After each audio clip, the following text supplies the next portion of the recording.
Moment. Is it just Paimon, or is this stall kind of suspicious? It's never been here before, right?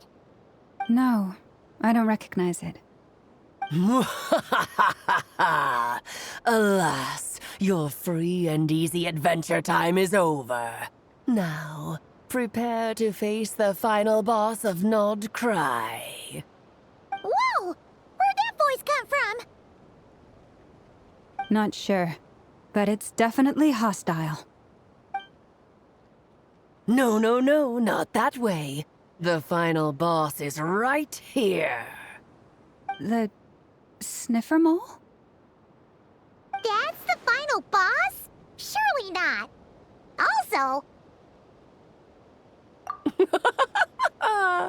Okay, the jig is up. I'll stop teasing you. Turn around. I'm right behind you. It seems I've managed to leave quite an indelible impression, even though you've never seen my face.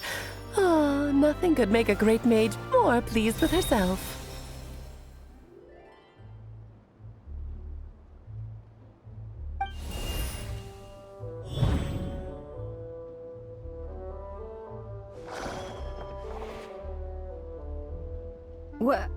What is going on?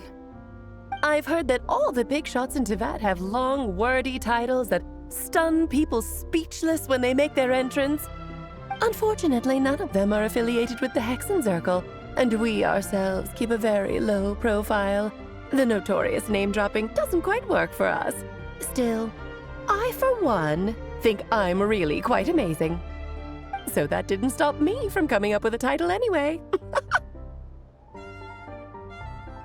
Alice! It's really you this time? Not a lantern or a Dodoko, but Alice in the flesh? Oh, that's right. So, what do you think? How does it feel to finally meet me?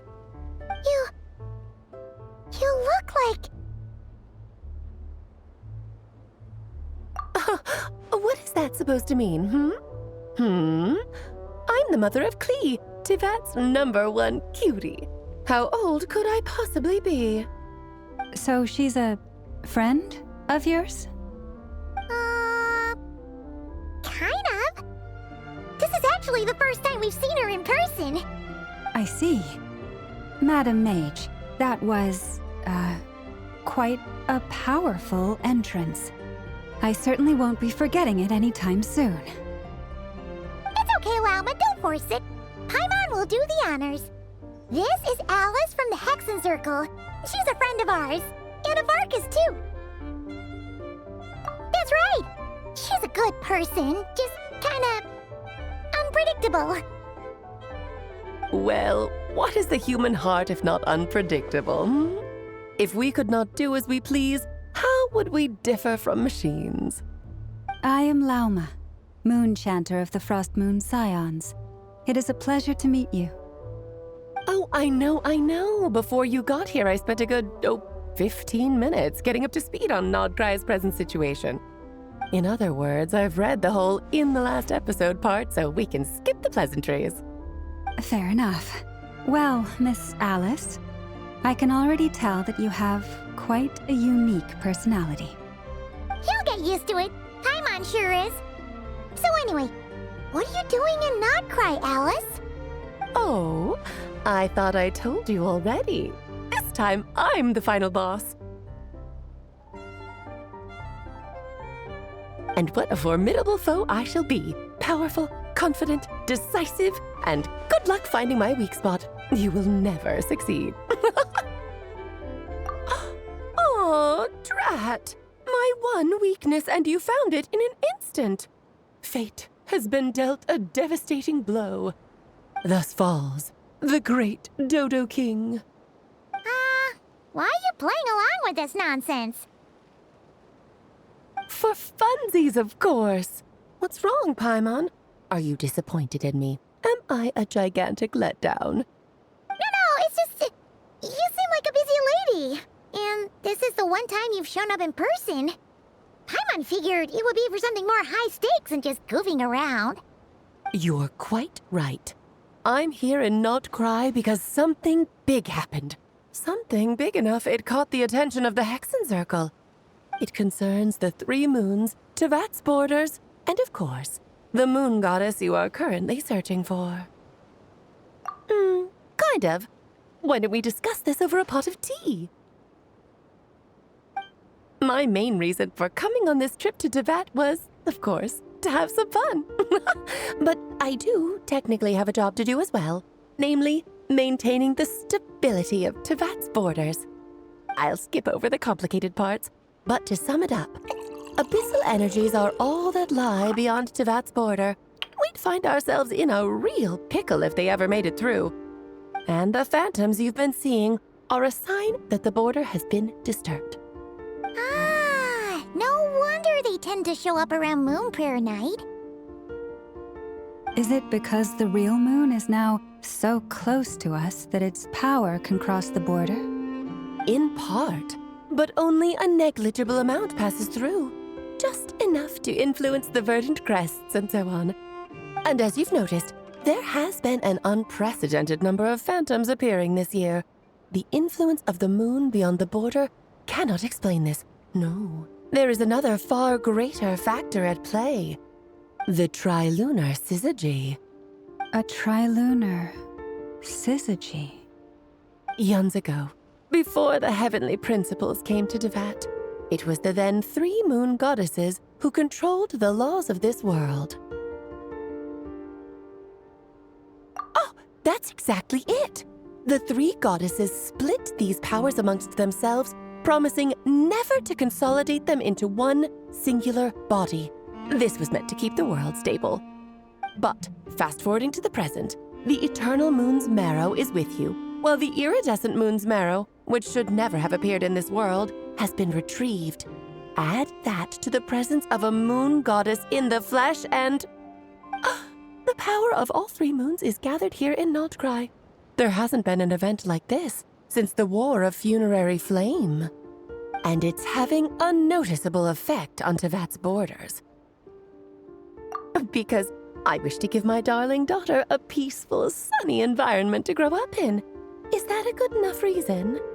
Kinda sounds like you're dodging the question, but it does make sense.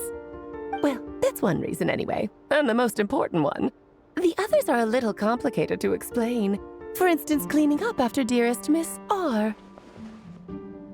Albedo could tell you more about that if you're curious, but right now, I have a more important question to ask you.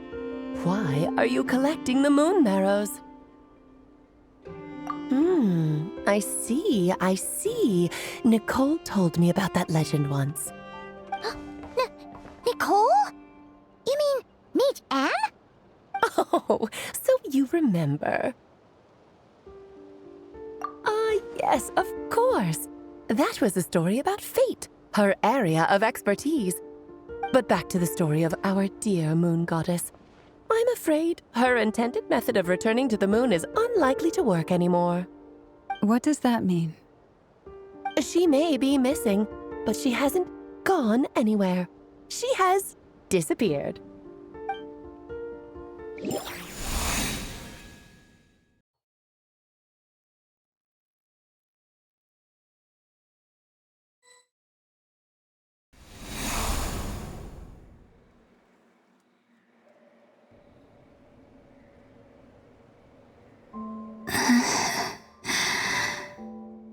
My body is so heavy. Wait, no. It's my mind that's heavy. My arms and legs are as light as a feather. What's happening to me? I feel drowsy, like I've been asleep for too long. Is it daytime or nighttime? Is the moon out? I think I'll go for a walk.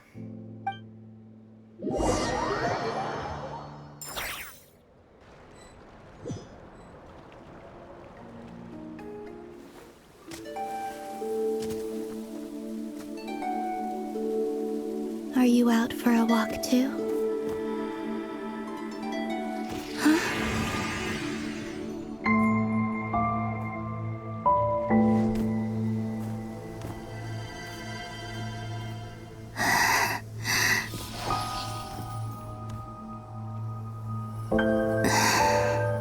The day has come at last.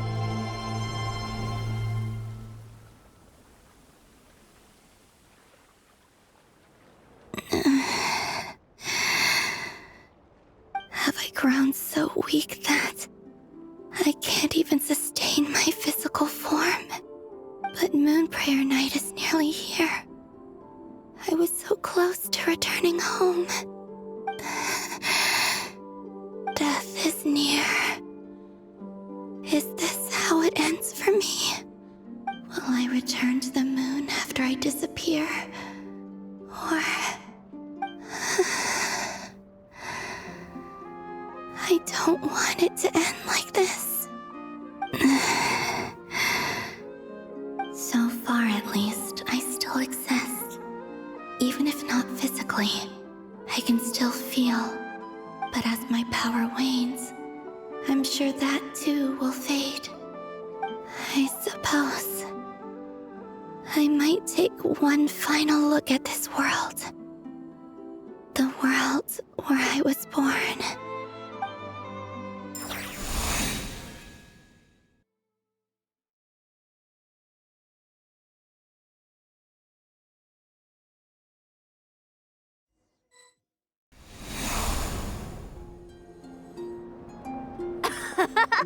Come on, come on! Wait for me! The Frost Moon Enclave. How much it has changed since I was born. These decorations, they're so heavy. It's times like this when you kind of wish men could be priestesses and acolytes. How fascinating. I've never had the chance to be privy to people's private lives in this way. In the past, people would get so solemn and serious the moment I showed my face.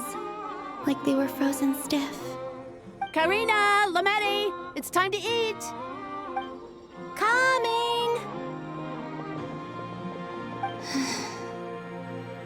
I want to watch them a little longer.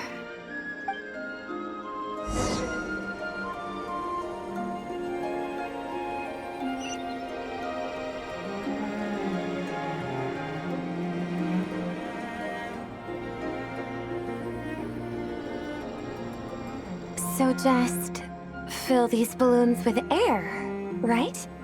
Yep. Try a couple now to test things out. The rest can wait till Moon Prayer Night. Think fast.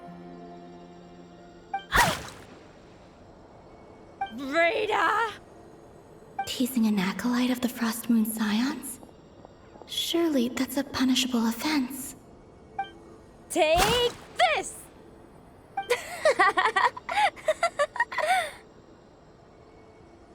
Huh? All right, enough horsing around. Lady Lauma gave us a task. We should get back to it. The task is just to check that the balloons don't leak, right? Doesn't matter if we fill them with air or water. Yeah. Okay, you got me there. And you got me there. But still, we can't use all the balloons before the festival even starts. We won't use all of them. And as long as Lady Lauma's trusted acolyte doesn't snitch, this can stay as a little secret between friends. A couple more can't do any harm, right? Oh, you menace. Then, think fast! Is pumping a balloon full of water really so much fun?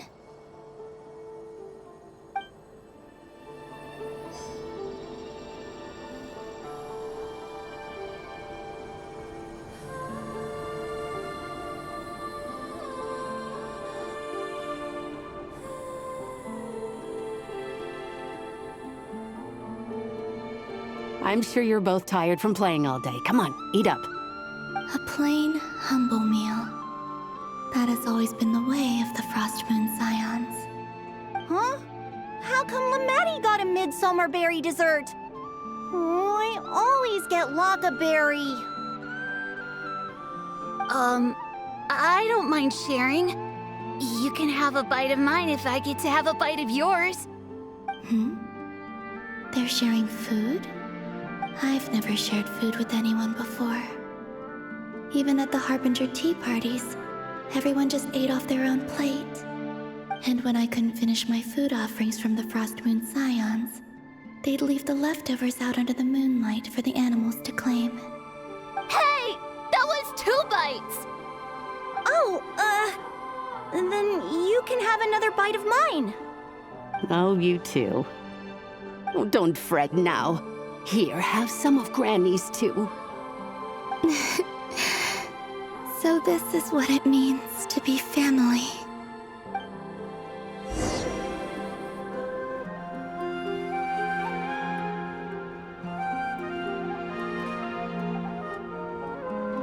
I'm seeing so much that I'd never usually get to see.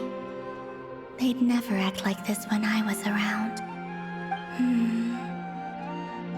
It's nice, being able to just watch people in peace in these final moments. What a rare opportunity. I think I'll go take a look around Nasha Town, too. Maybe the Traveler will be there.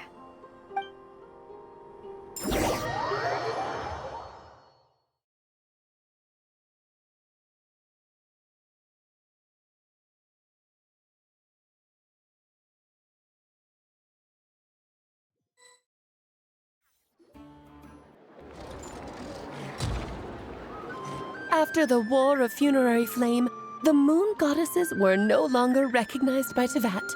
They lost the whole foundation for their existence. That's why the Moon Goddess's strength is fading. She cannot withstand the world's rejection of her. To be more pedantic about it, the Moon Goddesses did something to offend the heavenly principles, and that's why they were ousted. Something of a recurring theme in Teyvat's history. Theoretically, speaking so candidly should put me in their crosshairs too, but they can't tell me what to do. I'll say whatever I want. Anywho, the Moon Marrow energies were but a drop in the bucket for her, and that battle against the Ray Hair of Solnari only weakened her further. Fortunately, it happened close enough to Moon Prayer Night when the Kuvaki concentration here is high. That's the only reason she managed to survive this long. What do you mean, fortunately? You said she disappeared. We're too late. Oh, what a headache. I thought this was all common knowledge. I guess I have some more explaining to do. Okay, buckle up. It's time for another lecture.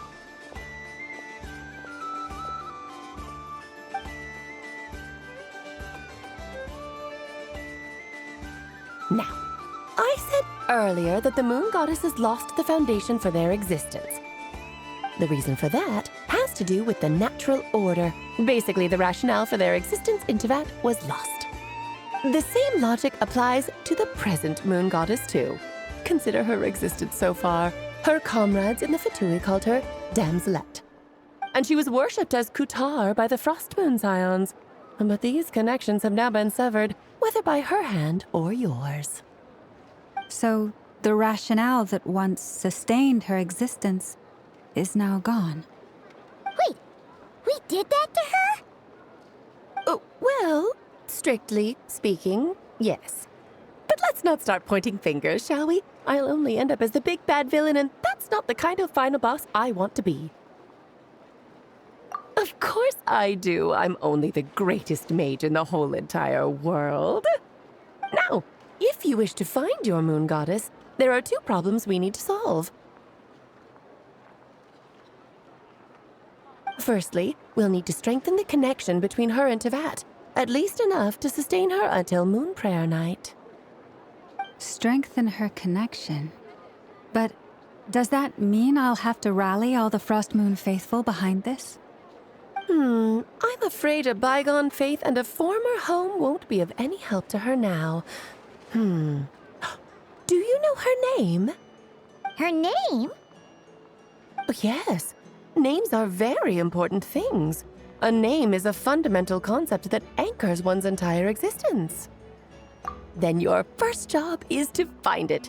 As a moon goddess, I'm sure she must have a name she identifies with. Neither Columbina nor Kutar is her true name, and she's never really accepted either of them. So, finding out her real name is enough to sustain her existence?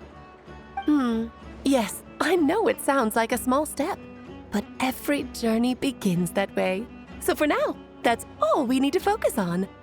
The second problem is with her plan to use the moon marrows to return to the moon. Unfortunately, piercing through the false sky will take an enormous amount of power. Given her current condition, she won't be able to provide anywhere near enough power, even if she recovers her physical form. But no need to fret. Nicole's the expert in this field, and I'm sure she'll figure something out. Wait, Mage N is going to help us out too? That means we've got 2 Hexacircle mages on the case. This is turning into a pretty big deal. Actually, this is more of a side quest for me. Like you said, I'm a busy lady, so I can't stay for too long. I'll have to return to Tevat's border soon. That's the upside you get for looking out for my little Klee. Hopefully that will incentivize you to carry on keeping her company in the future. Anyway, jokes aside, you'd better get moving. It will take quite a miracle for the moon goddess's consciousness to hold out till moon prayer night. Oh, I suppose I might as well tell you where Nicole is before I leave. Off you go now. Time to meet your new friend. Oh, yes, and a little suggestion. Don't forget to mind your heads. What? I wonder how Durin's doing. I should really go see him before I head back. You really are super busy. I most certainly am. There's so many children I have to keep tabs on just in Mondstadt. Durin, Albedo, Venti, Varka. Klee didn't make the list, huh? Of course not. Klee is my pride and joy. I have no qualms about her, because she's the best child in the whole wide world. Yep. Klee's a little angel. I'm glad you agree. Well, all the best. See you when I see you.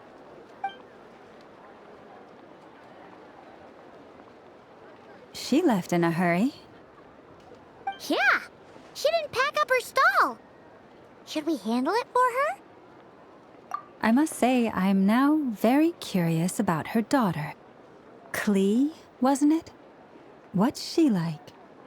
That's a long story.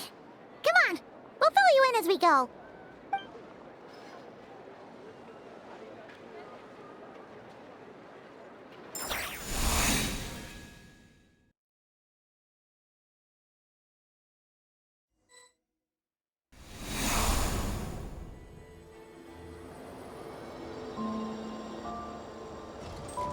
What a lively place.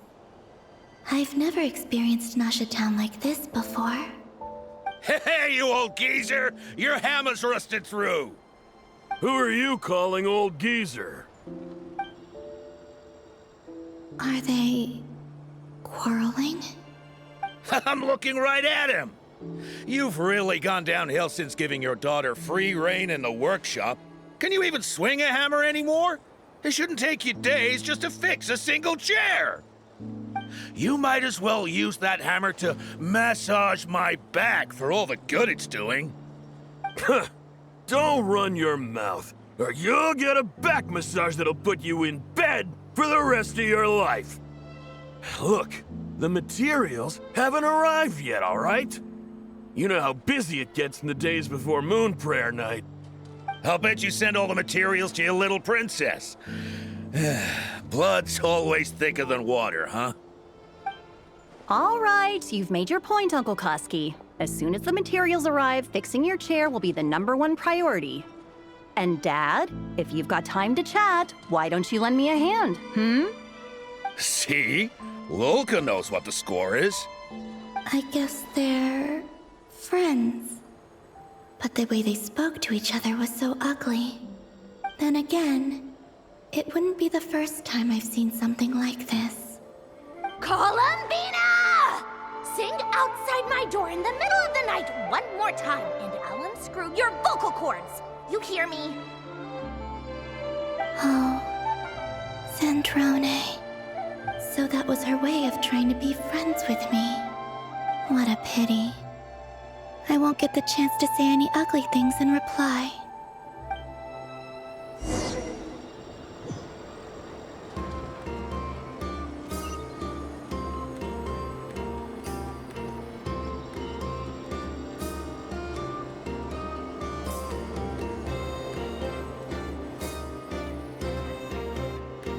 Hey, have you decided what to give her for Moon Prayer Night? I sure have. She's gonna get the surprise of her life when she's least expecting it. Then I'll whip out the ring and pop the question. The surprise of her life. What a fun turn of phrase. Cool, I get the picture. You can spare me the gushy details. Ooh, looks like we have a customer. Hello there, ma'am. Would you like some Moon Prayer Night candy? Huh? Is he talking to me? Can he see me? Here you go.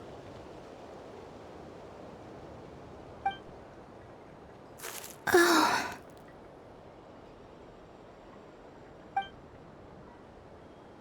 Come back anytime. Right. Now, where were we? I don't know why, but I still held out hope.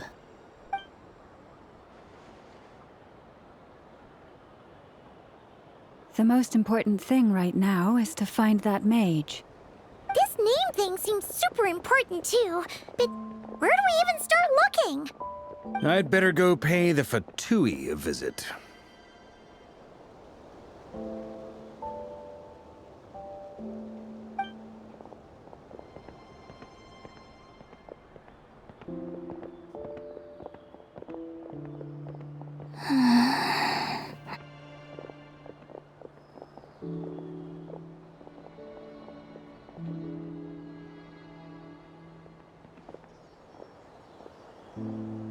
Columbina?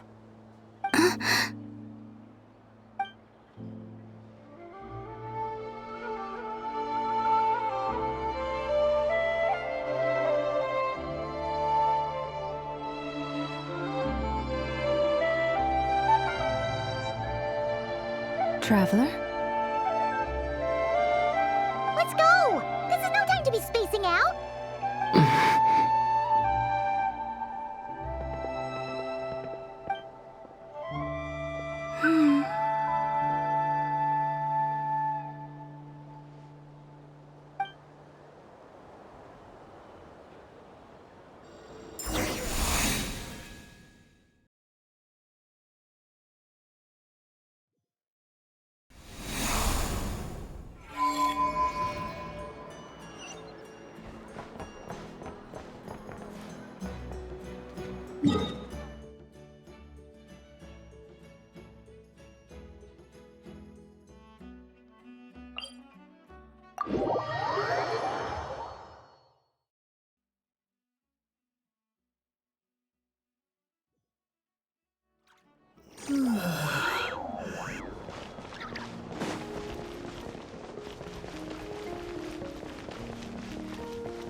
Where are they going?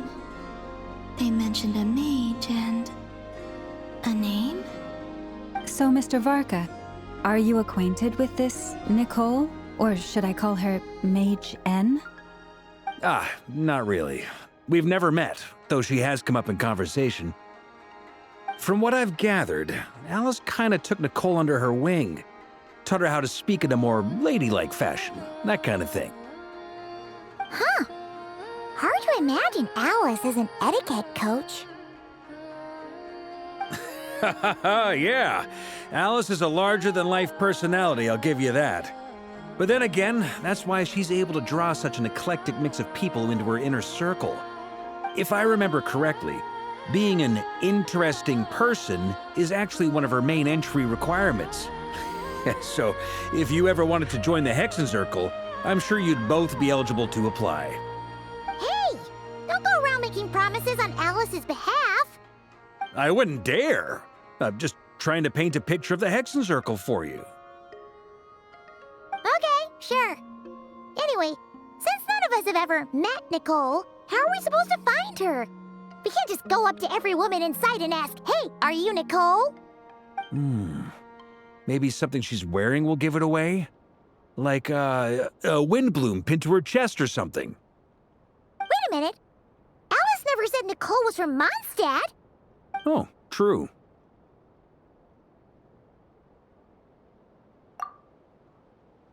That would be this young lady, then?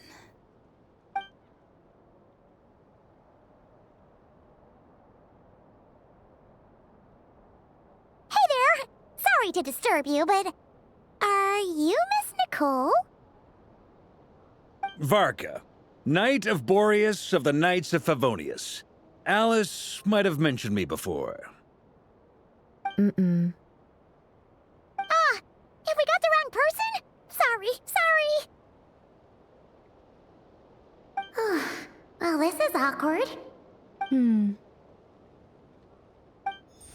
When I shook my head, I meant, no, Alice hasn't mentioned you before. Huh? Where is this voice coming from? My apologies. For certain reasons, I am unable to speak. This is the only way I can communicate with you.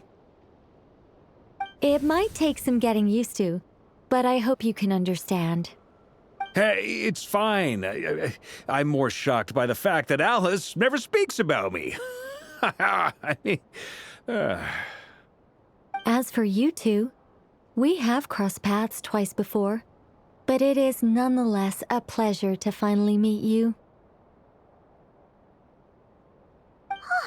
It's really you! Thanks for all your guidance in the past! You're quite welcome. This time, things are different. We have reached the unwritten pages of the story. You might say that we stand at the crossroads of fate.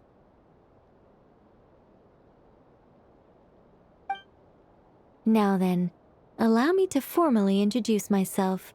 My name is... No, stop! Alice! I can't believe it! I had a whole speech prepared. I'd agonized over every single word. She always picks the worst moments to ruin other people's plans. I'm so sorry about that. Alice took the liberty of devising some bespoke self-introduction magic for each member of the Hexen Circle. But I could have sworn I deleted all of the triggering conditions for it. How did it bypass everything? Oh gosh, this is so embarrassing. This is a very different side of Nicole than what we're used to. Is she not used to face-to-face interactions? Don't worry about it. We've seen that introduction magic once already, so it wasn't too much of a shock. Please go on, Miss Nicole. We'd love to hear what you have to say, or, well, communicate. Huh? Are they talking to this lady? But... Will you all promise to forget that horrendously embarrassing introduction? sorry, embarrassing. When?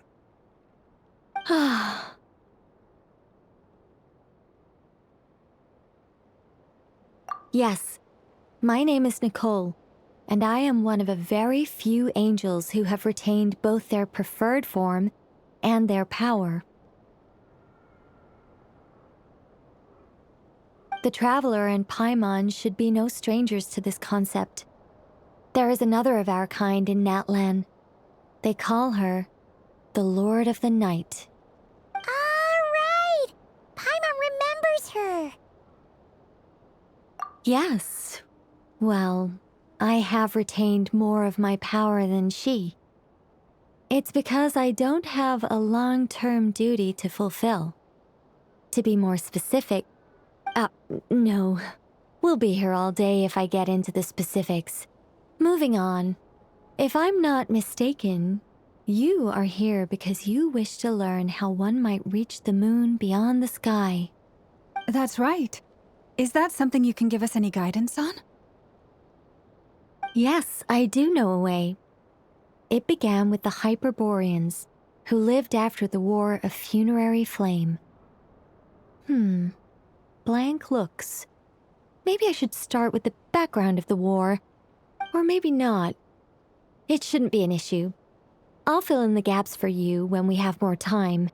Anyway, after that war ended, the three moons retreated to beyond the false sky. The Hyperboreans were humans I once aided. They accepted the civilization and creations bestowed upon them by the angels. But despite accepting many blessings of the angels, many among them still held on to their faith in the moons. They were reluctant to accept the new order. Even after the War of Funerary Flame, they sought to contact the moon goddesses beyond the sky and receive their guidance. But all three had passed away by that point.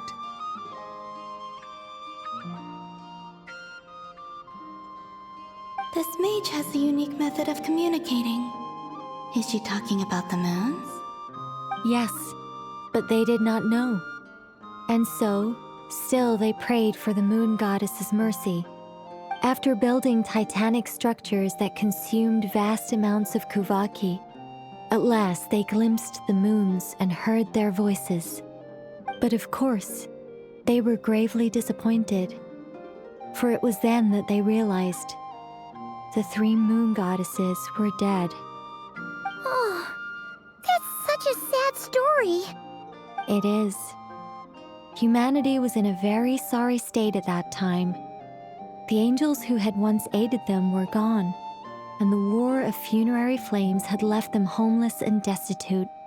Just a second, I gotta ask. How relevant is all this history to the task at hand? Well, I mean, it's... Okay, it seems we've drifted into irrelevant narrative waters. It's been a while since I've had the chance to speak inside someone's head. As soon as I got started, I lost control and the words just flowed out like a waterfall. What I'm trying to say is... Right, yes, that's it. The relevant part is the ritual created by the Hyperboreans.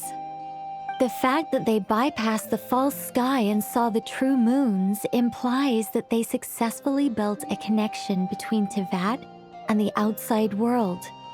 Which means, with enough Kuvaki and a sufficiently stable connection, it should be feasible to send one person over the border.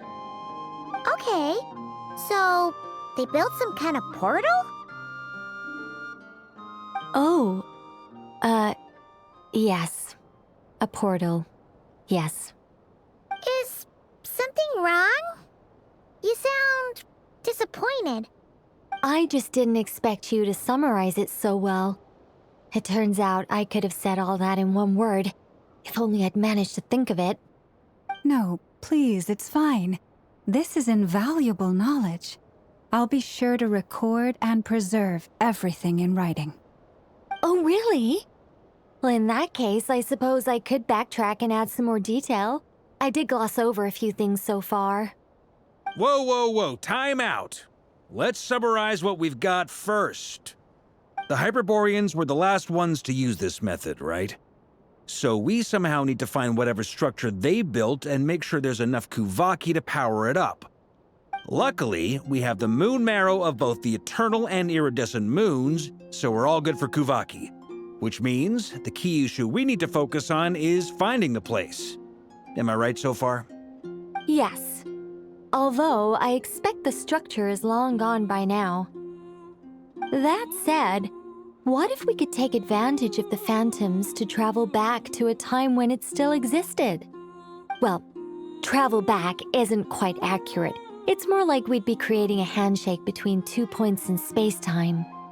We wouldn't even have to pick a time when it still existed. It could just be a time when it still appeared in phantom form via projection, or we could project our own phantoms, fold them together, and... You look lost. Was that too hard to follow? Yeah, things got a little, technical there. Paimon's brain is reaching capacity. All right. Let me think about how to put this more simply. Okay, got it. Over the next few days, I'll search for phantoms that we can use. Once I find one that meets the criteria, I'll let you know and we'll regroup. By completing certain rituals, specific individuals will be able to enter the phantom and make it to the Hyperborean structure. If everything checks out and it looks feasible, we'll just need to wait for Moon Prayer Night, and we can send the Moon Goddess back home. I'm really skimping on the detail here. Is this making any sense at all? I think so. For now, we'll just wait to hear from you. Yes. Basically, yes. Great. Counting on you. In the meantime, we'll focus on finding the Moon Goddess's name. My name? Are they looking for a way to stop me from disappearing? Excuse me, Miss... Go on, Miss Nicole. This conversation was a little all over the place. I didn't catch your name. I am Lauma, of the Frost Moon Scions. Ah, I did wonder.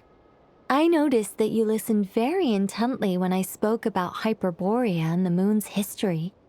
If you'd be interested, I'd love to visit you this evening and go through it again in greater detail.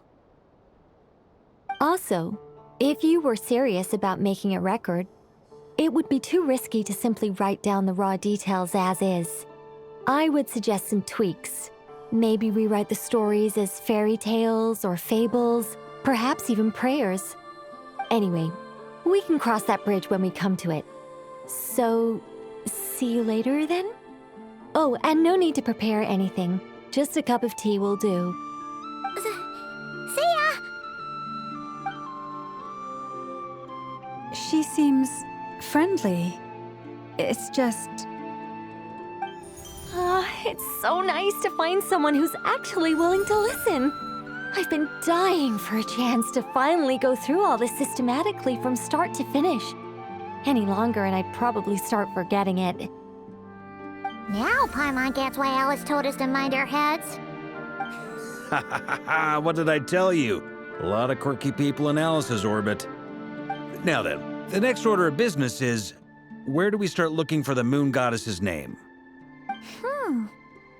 Maybe the rest of what Nicole has to say might give us some clues. Once I've heard her out, I'll summarize the salient points and share them with you all. I'm also inclined to review our other documents. Yes, our faith was first established by our Hyperborean ancestors, but many of the more factually accurate records are from after Kuthar's birth. Sounds like we're gonna follow Columbina's journey through Devat, huh? In that case, we'll start by heading to the Frost Moon Enclave. Sounds like a plan. Take this with you. I'll see about getting in touch with the Fatui. It'll probably just be Arlecchino and Sandroni again. They're the only ones who would want to help. Thank you, Mr. Varka. Don't mention it. Honestly, I'm more comfortable dealing with the Fatui than prying into the details of a young lady's childhood. Catch you later. I should follow them, just in case there's some way that I can help.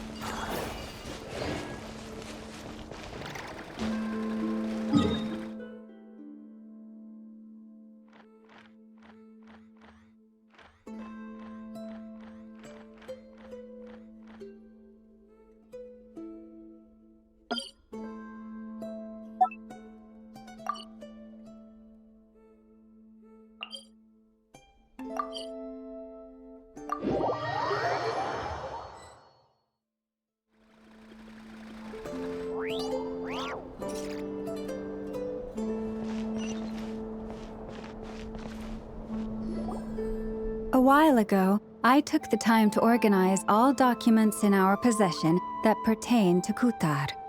What you see here is the material I consider reliable. You're saying there's unreliable material too? Yes.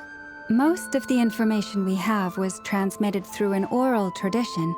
Inevitably, some of her stories were mythologized and deified over the years through countless retellings. That's why I organized them into reliable and unreliable. There's no sense seeking answers in history unless we can ensure the veracity of the historical record. Makes sense. All right, let's take a look through.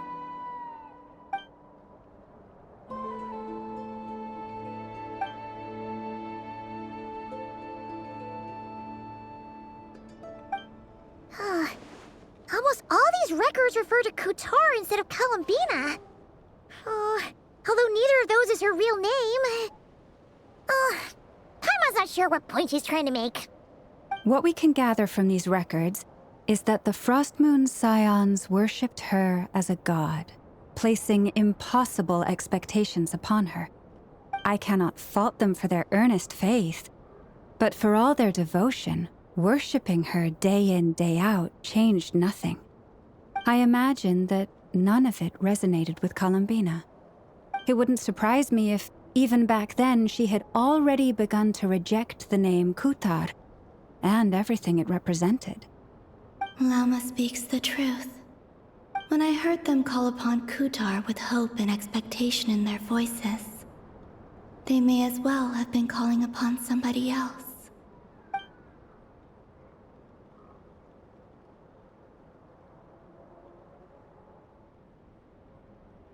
Well, that's a bit complicated. I looked at the level of detail, perceived authenticity, prose style, and how realistic their portrayal of Kutar seemed to be. Amongst the Frostmoon Scions of today, only I know of her existence, and I alone have spoken to her face to face. As such, I know that there are certain things she simply would never do. That being said, I have sensed some changes in her lately. Changes? Me? Seems like this is getting us nowhere. For what it's worth, why don't we check the unreliable sources too? Sure. Give me a moment.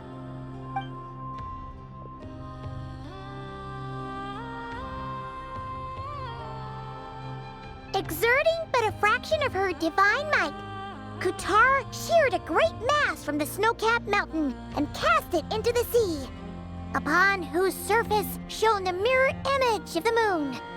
Thus was formed the island of Hisi. Yeah, right. That doesn't even begin to pass the sniff test.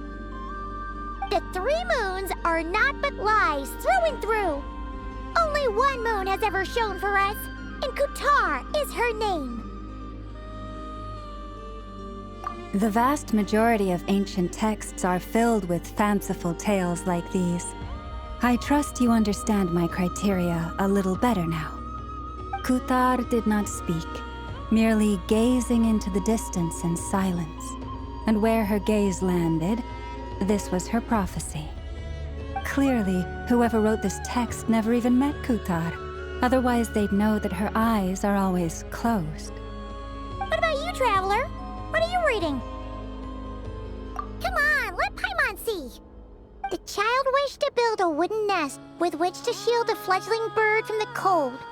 But being so young and lacking in strength, the child could not snap the branches from the trees. Kutar was passing by. Upon seeing the child, she summoned forth the Kuhenki, who built a beautiful nest for the child. I remember that. Not knowing the meaning of Kutar's divine intervention, the child dared not to respond, and thus ran home to call their parents. But Kutar was gone. The Moon Chanter declared the event a miracle and took the nest as a relic, placing it on high for all to see. The child was named as one favored by the goddess and was greatly respected amongst the people. Yet, no further miracles were bestowed. and this matter was forgotten in but a few years. Huh. Any thoughts after reading that?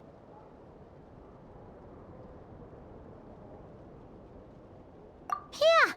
Columbina probably just wanted to join the kid in making nests. Ah. I'd originally considered this a fabrication, because Kuthar did not perform any similar actions in subsequent records. But now that I think about it, it does seem like something Columbina would do. It's just that... She didn't know how other people would interpret her actions. She was probably worried about making things difficult for people. And so, she gradually stopped joining in. Yes. Oh, that's so sad.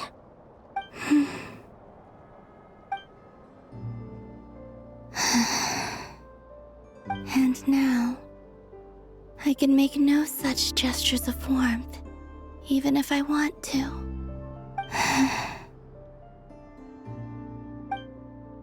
Still no name. That's a bit of a shame. But we did learn some...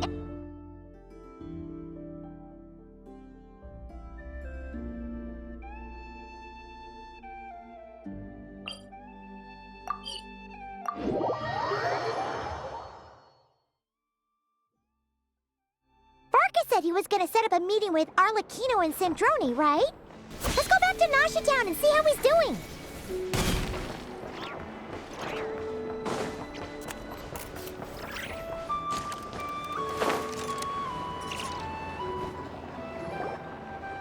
Let's see. There's Varka. Oh, and it's Durin and Albedo too. Yeah, this is pretty much the same place we bumped into each other last time. I convinced them to stick around a little longer. We were all waiting on people, so I figured having a little company would help pass the time. Ah, so you've been waiting for us? Does this mean that you've already arranged things with the Fatui? Sure does. Now you're back, we can go meet up with them together. How'd your investigation at the Frost Moon Enclave go? Well, we didn't find out Columbina's true name. But apart from that, it went pretty well. Aha, just as well that I didn't tag along then. I'm sure our moon goddess wouldn't want every man and his dog knowing all about her private life. Still, desperate times, desperate measures, I guess. Someone had to do it. So, Varka was waiting on us, but what about you two? Are you waiting for Alice? Oh, no. We already met with her. We discussed that experiment I mentioned to you last time. Oh, and she also handed me this communication device. That's right. I understand she informed you about the relationship between the phantom phenomena and Tevat's borders, yes? She wants me to help her with some more experiments on that front. She said that she'll contact me through this device with more information. Ah, I see. Following instructions and making observations. Pretty common research method. Takes me right back to Albedo's lab. Wait, then who exactly are you meeting? Someone you know. Albedo's met him too. But I don't think Miss Lauma or the Grand Master have been introduced. Introductions are overrated, especially in cases like this. It's you! So, it's not like the academia has prohibitions against going abroad. Also, I applied for leave. I've been writing to Hat Guy since obtaining a human form. I've already brought him up to speed on everything that's been going on in Nodcry. Hat Guy? Turns out, I actually have heard that name before. Oh? Then why did you react the same way I did? I only knew the name, not the fella. But since we're all here, let's do some introductions for what it's worth. I'm Varka, Grand Master of the Knights of Favonius. Lauma, Moon Chanter of the Frost Moon Scions. And I'm a Driosh from the Vahumana Darshan of the Sumero Academia. Hat Guy. Good to see you again, Mr. Guy. I believe we last saw each other on the boat ride here.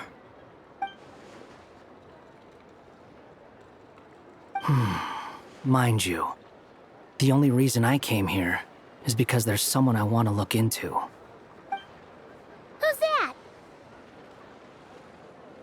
The Doctor, also known as Dottore, second of the Fatui Harbingers. From the tone of your voice, it sounds like there's bad blood between you. I was reviewing our archives and noticed that a lot of information about him was missing. Left a bad taste in my mouth. That's all there is to it. Dottore, or Zondik, as he was then known, once studied at the Academia, but he got kicked out before he could graduate. So the Harbinger's #2 man is a college dropout? How embarrassing for them. Last we heard, he was planning something. We actually heard that a few times before, even coming to Notcry. But we haven't seen a trace of him since we got here. He only appears when something interests him. For all we know, he might have left already. But the fact he did something here at all is worth noting. It'll fill a couple extra lines in his file. Why does it sound less like a file you're writing and more like a criminal record? Anyway, we were just about to meet 2 of the other Harbingers. Want to come along? You might learn a thing or two about him there. Sure. Even though they're Harbingers, well, they're old acquaintances of ours, so, you know, when you talk to them, try to be... I got it. The Frostmoon Scion's relations with the Fatui remain tense. Forgive me if I do not attend. In that case, we'll continue assisting Miss Alice with her experiments. Good stuff. Everyone's having a fruitful time. All right, we better get going. I'll lead the way.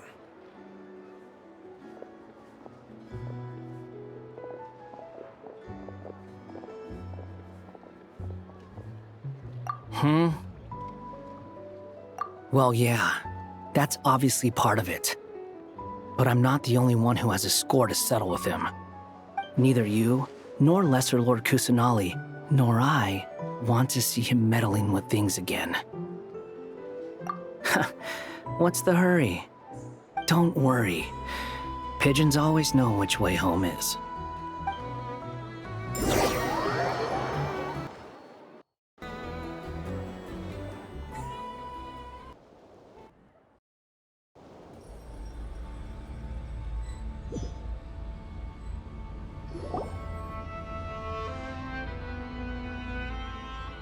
You made it. Who is this? A scholar from Sumeru. They call him Hat Guy. He's an old friend of the Travelers. Wait, this is the Academia representative you wrote about? He doesn't exactly look the part. I believe this will prove my identity. You'll notice it bears the seal of the Sanctuary of Surasthana. Well, what do you know? So it does. All right then. My mistake. It's fine.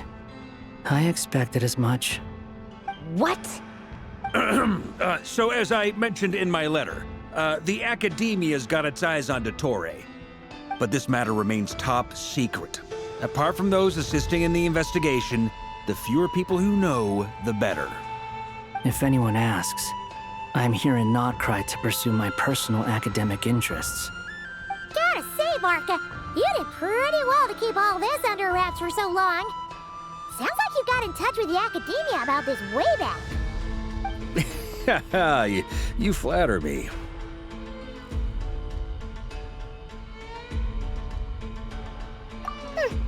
Where do I even start? Remember that time we fought Rerir at Star Sand Shoal? He sure let me have it then, didn't he?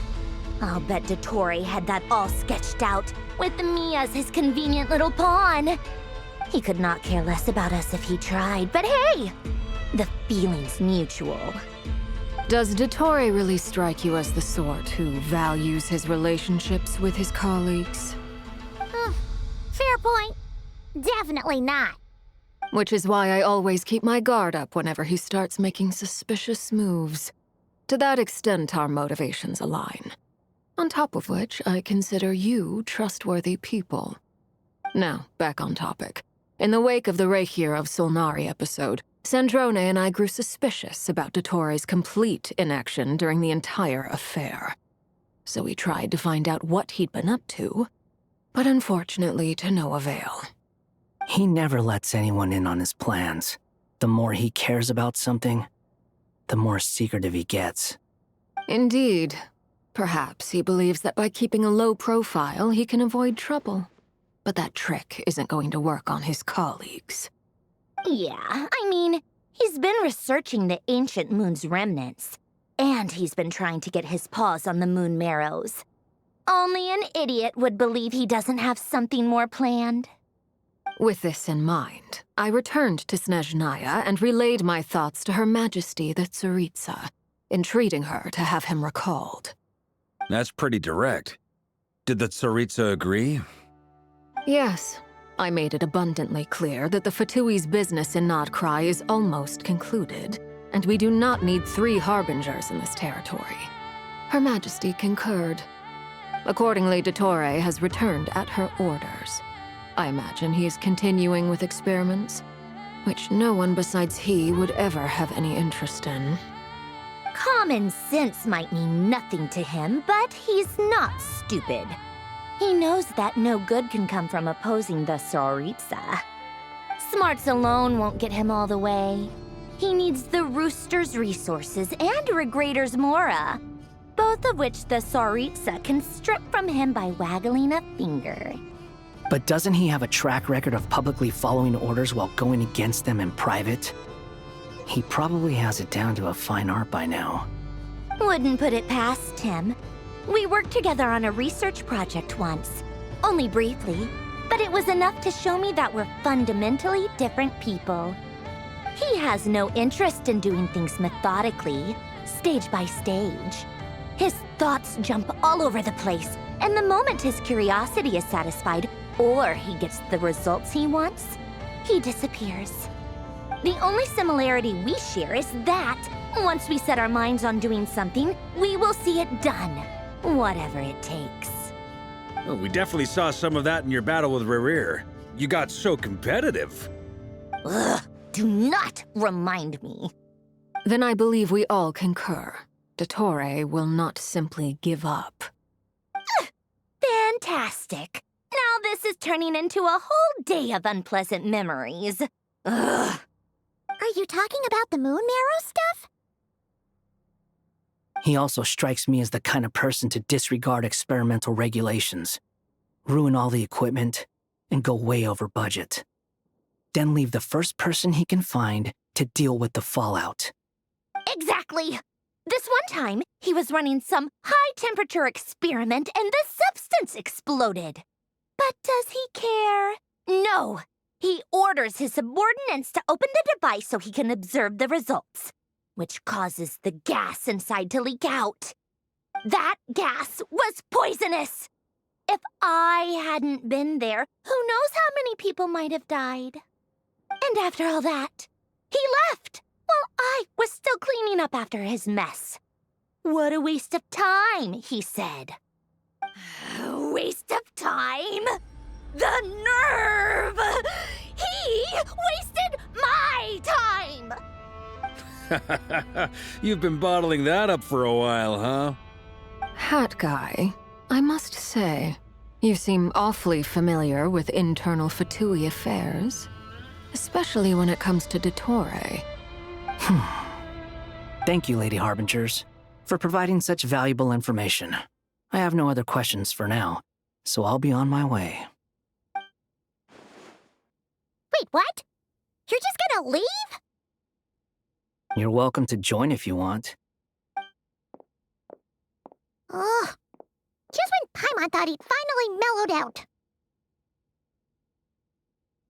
He makes quite the impression. I'll say. I've met tons of headstrong people, but not many of them would join me in bad-mouthing Dottore. Anyway, back to the main agenda. Barca, you said that Columbina has gone missing? Or rather, disappeared. Yeah. We're working on building a connection between her and this world. The simplest method is to find out her real name. I've actually asked her that question before, but she said she didn't know. Considering our relationship, I doubt she was lying to me.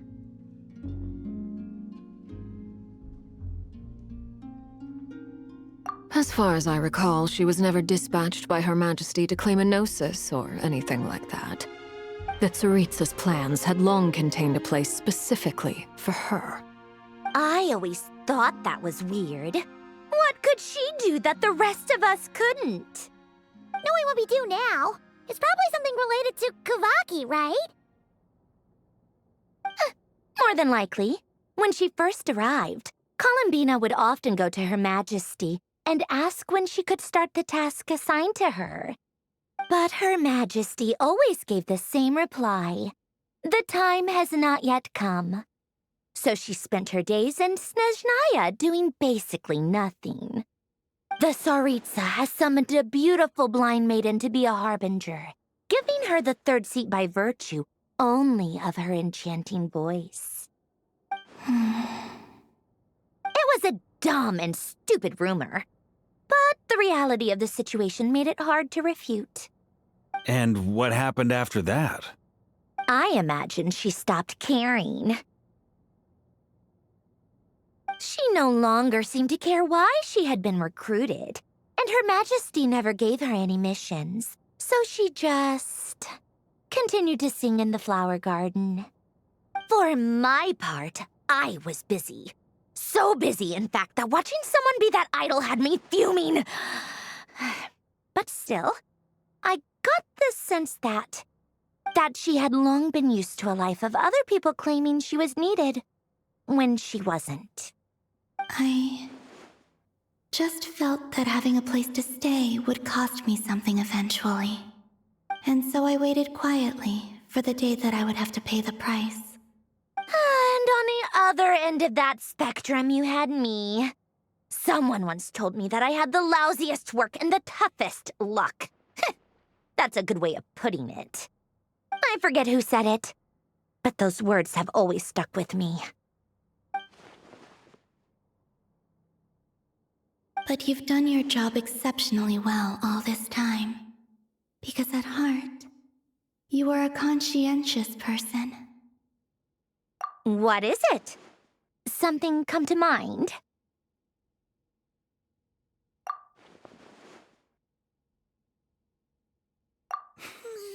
That makes sense. Nothing screams you are needed like your name shouted from across the town. Well, good luck with it. But if you ask me, Columbina is still the most shoutable name. I'm just so used to it now, after all the arguments we've had. I can't be bothered trying to remember another name for her. Nor I. Sandrone. Harlequino.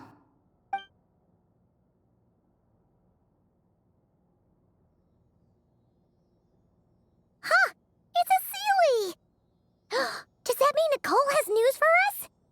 Ladies, I thank you for your hospitality.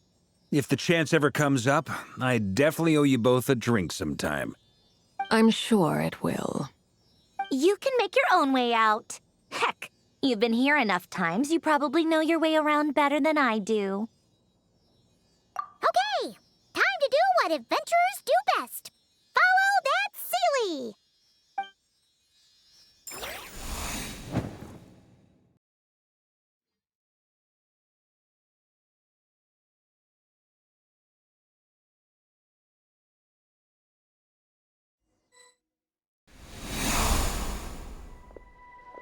Here you are.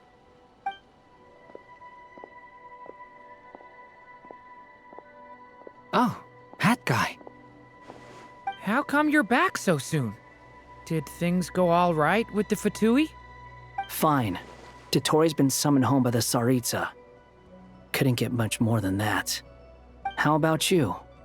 Any progress with the investigation? Unfortunately not. We've tried everything.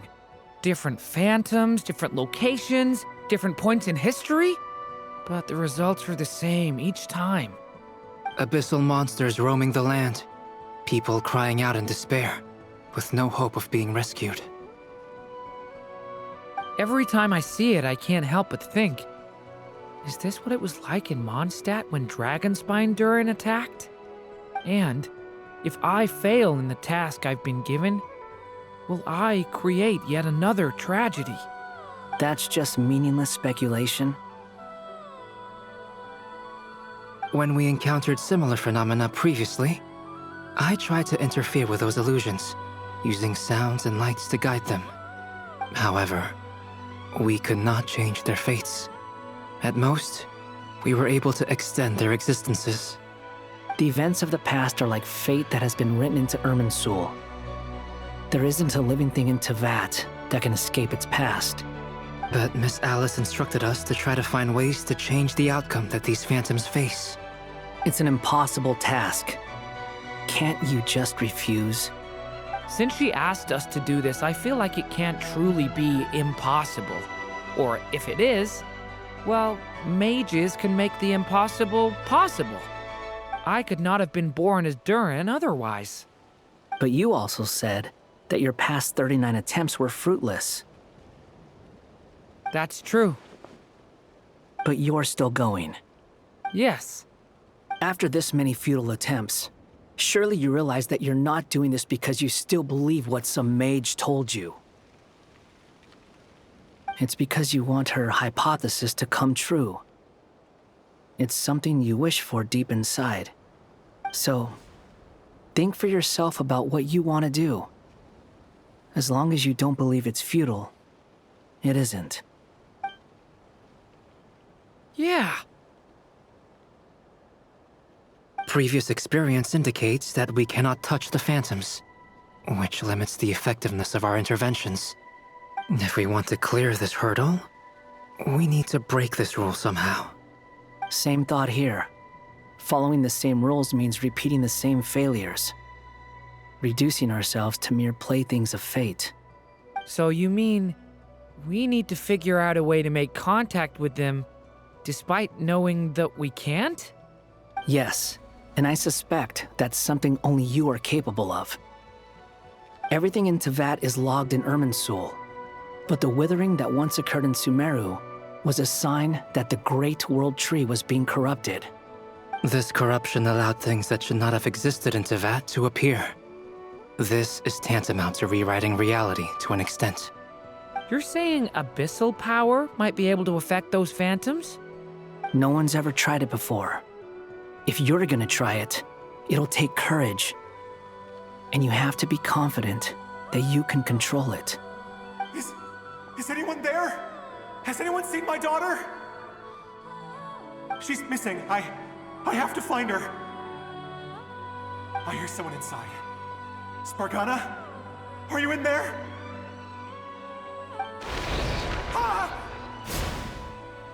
If I can use my abyssal powers to warn him that there is danger here, maybe it'll change his decision.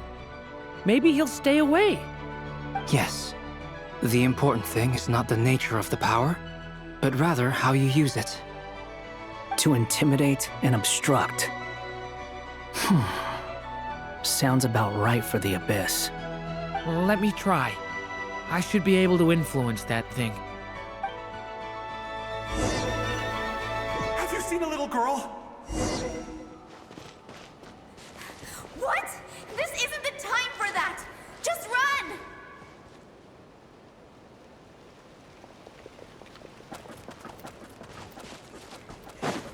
I hear someone inside. Spargana? Are you in there?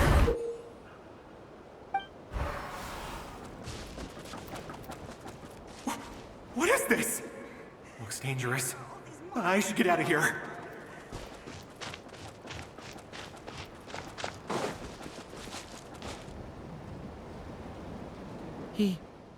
He really left. Ha! We did it! Don't celebrate too soon. Follow him. See what he does next. Monsters approaching from the front. You need to stop them and create an opportunity for him to hide.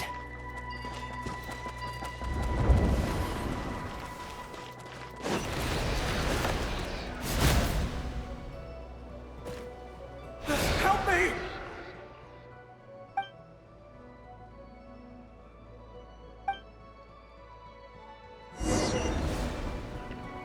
Monsters approaching from the front. You need to stop them and create an opportunity for him to hide.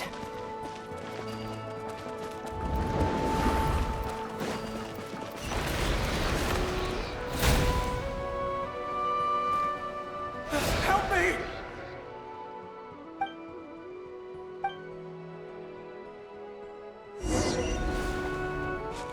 Monsters approaching from the front. You need to stop them and create an opportunity for him to hide.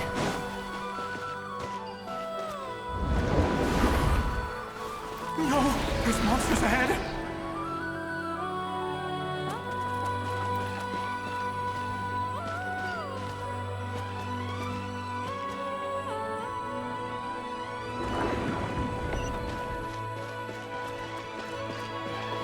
Wait, is that the barrier I saw earlier? Why is it appearing now? It's as if someone's controlling it.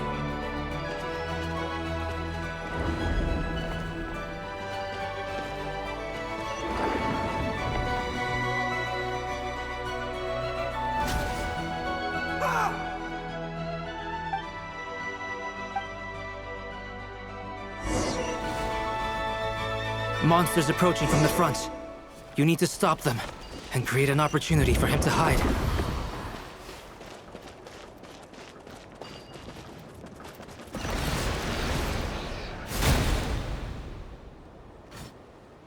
Help me!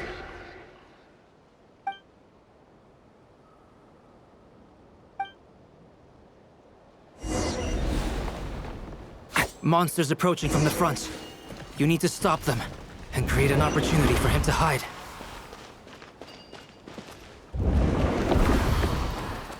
No!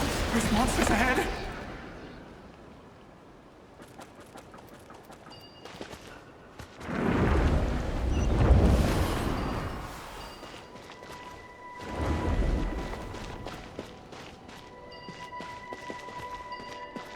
The monsters are gone. Is it safe now?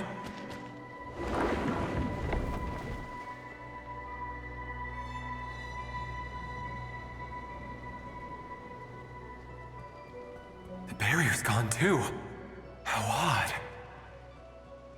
Anyway, I guess I'll keep going. Quickly, let's keep up.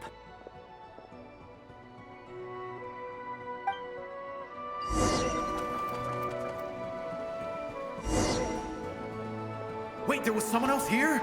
Don't go any further. We've got anti-monster traps laid out everywhere. But my daughter must just be up ahead. I have to go. This way's blocked.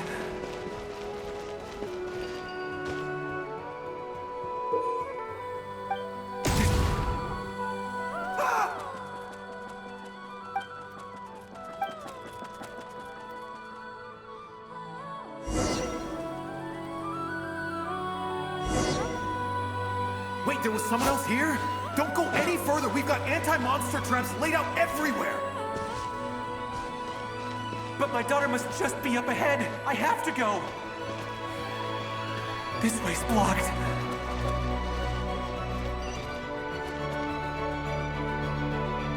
We might be able to use the explosives over there, but we need to take care not to hurt him. I'll use the barrier to keep him at a safe distance. This barrier seems to be helping me somehow.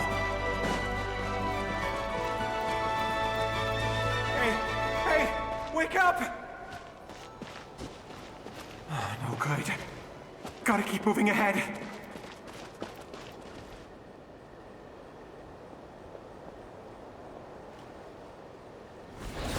So many monsters! There's still a chance, Durin. Use the traps.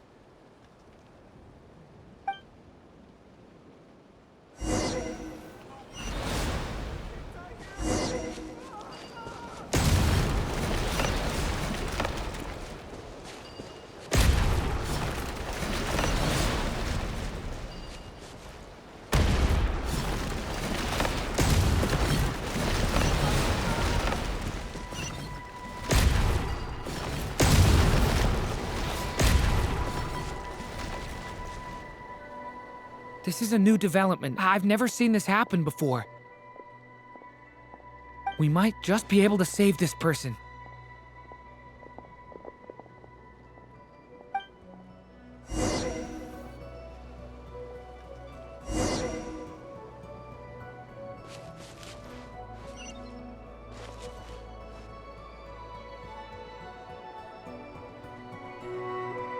Hello there. Have you seen my daughter? Spargana is her name. She's carrying a large backpack. Get out while you still can, you fool. You won't find any survivors here. But I can't just leave her here. She must be so scared right now. Sorry. Wish I could help, but I haven't seen her. You'll just have to keep looking. Okay, thank you. If I do find her, I'll get her to shelter and come back for you. Don't bother. I've got nowhere left to go.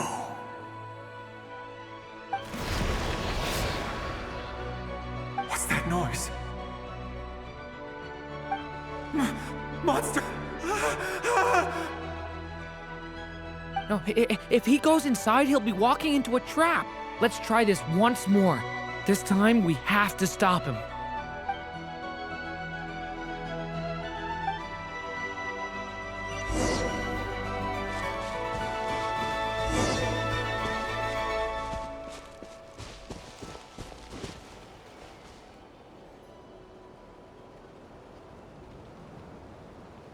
Hello there.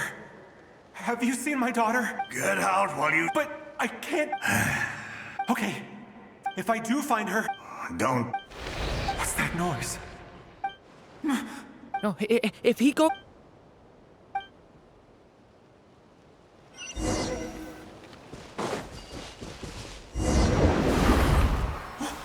Why?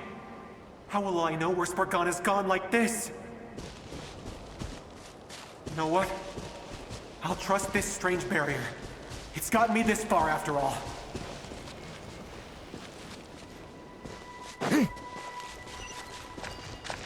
What? What's this? Hey! Let us out! Spargana, are you there?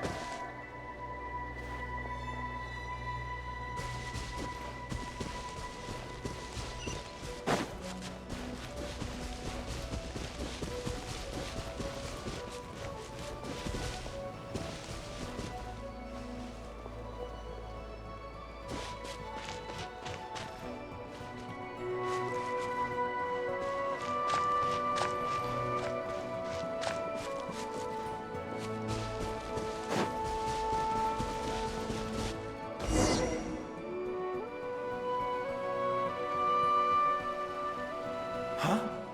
That looks like one of my daughter's books! Thank you. Thank you! Yes, it's one of hers for sure. That's her name on it right there. She left her backpack here.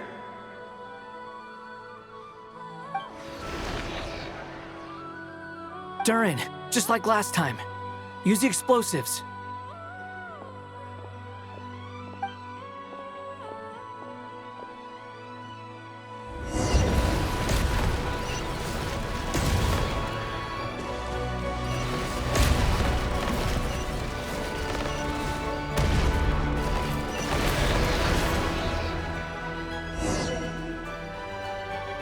It won't work.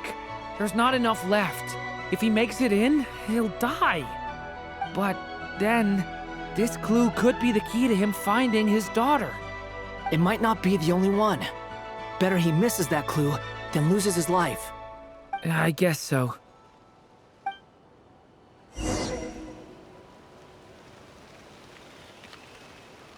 Stop him, Durin. We can't let him get any further in. That's my daughter's book! She's passed this way! Why? Why won't you let me go in? I've searched and searched and searched just for this! But how will I find her without any clues?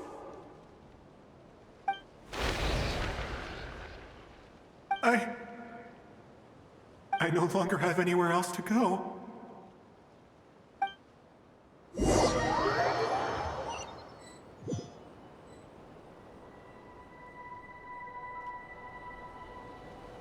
I'm sorry. I'm so sorry. He refuses to go anywhere else. Whether he opens this door or not, all that awaits him now is death. We couldn't change his fate. Albedo? Hat Guy? Let's try one more time. I don't know how we're gonna do this, but I don't want to give up either.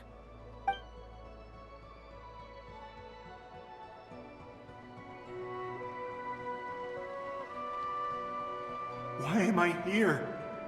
What's going on? All these scenes running through my head. Where are they from? Huh? What's going on? His reactions have changed. How many times have I... What's happening to me? Huh? Wait. Who are you? You can see us now? I feel like I always could, but that I only just realized you were there. I'm sorry, I don't know how to describe what I'm feeling. But you were the ones guiding me using that marked barrier, right? I haven't done anything yet, but those monsters, those deaths, they feel like memories. Like things I really did experience. I won't find my daughter. In fact, I'll ultimately die trying to find her. Isn't that right? No, it isn't. Yes, it is. Even so, we're trying to find a way out of this. You've not seen my daughter either, have you? It seems she really isn't here.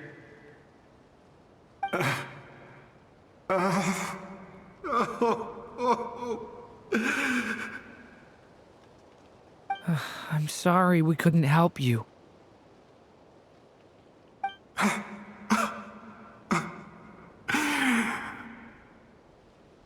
I'm just tired. Maybe this is destiny. Maybe it doesn't matter how hard I search. How long do I have left? Experience says 15 to 20 minutes. 15 to 20. Thank you for all your help. Let's rest a while. You look exhausted too. Now's not the time for you to start pitying us. It's not pity. I'm just realizing that I've only got 10 or so minutes left. You know?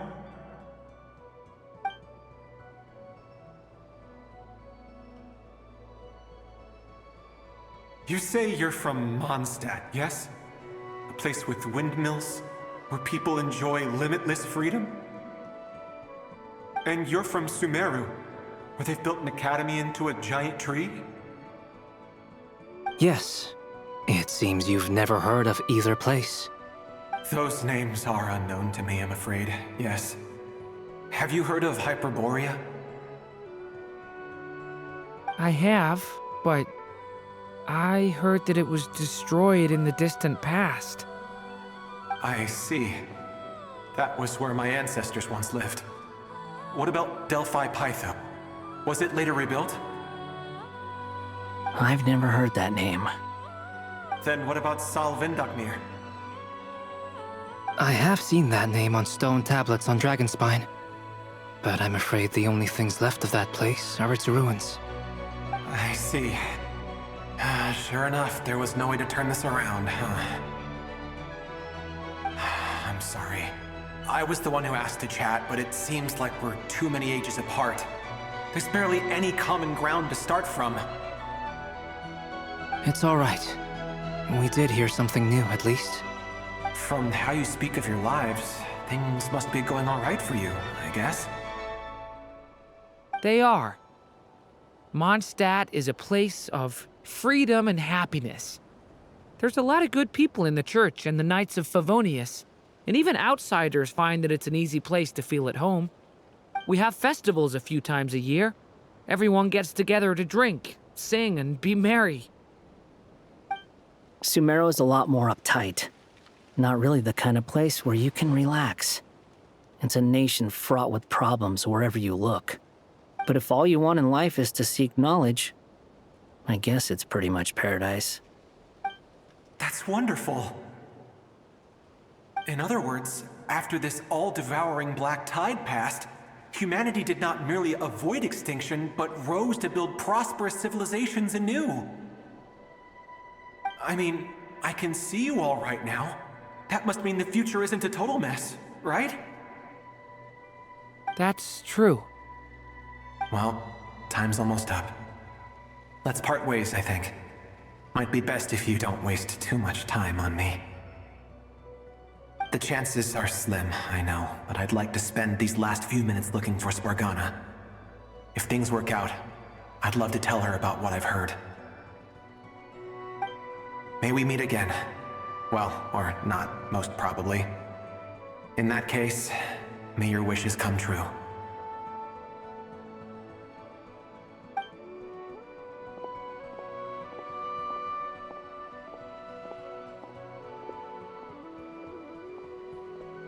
He's gone. In a few minutes, he will meet the end that was his to begin with. The ending of this tale did not change, but I believe that we've just made the most progress we have yet. May your wishes come true. If only it were so simple. Hat Guy, could I ask you a question? You've never talked about your past. It seems complicated, and it weighs heavily on you, too. Would you be willing to tell me about it? I mean, sometimes it's better to get things out in the open. Take that guy we try to help, for instance. At least he said goodbye with a smile, right? I know about Albedo's past. Our experiences are very similar, and he created me. As for you, you're my first friend, and you've witnessed every step I've taken. But by comparison, I know nothing about you. Either way, I mean, we're still best friends. But if I knew more about you, I might understand your thoughts a bit better. I've told you about myself. I'm a student at the academia. And what did you do before that? Prepared for the entrance exam? All right. If you really don't want to talk about it, I won't press you any further. I was a puppet built from the branches of a white tree, using technology left behind by the Conrian schools of mechanical engineering. A white tree? You mean an Irminsul tree? Yes, a branch of Irminsul that was once connected to the main tree. So you had a human creator too? Yeah, but my creator abandoned me after deciding that I was a failure. After that,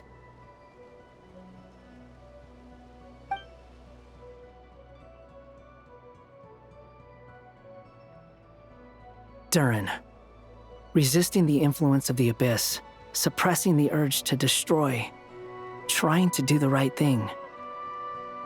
None of these things are easy, but no matter how hard they are, trying to rewrite past wrongs is far harder. You asked me if you would create a new tragedy if you failed. I told you there was no point speculating about that. But the real answer is, yes, you absolutely will. That guy. But at least you've got people here to help steer you away from the wrong path. So, just keep aiming towards the light. I will. I promise. All right, break time's over. Hello, Durin speaking. Hello, friends, it's me. What have you been up to, I'm detecting some unmistakable fluctuations here at the border. The amplitude isn't particularly high, but they're completely different signals from the ones before, and the scale is comparable to those I've detected previously. Alice, we were unable to save that person. However, he appears to have retained a portion of the memories gained through that cycle, and was able to hold a conversation with us. I see. Well, that is rather odd indeed. It definitely merits further attention. Could I trouble you to keep trying the same approach? I need to gather some more data. Counting on you. I should probably have Nicole come and check this out as well.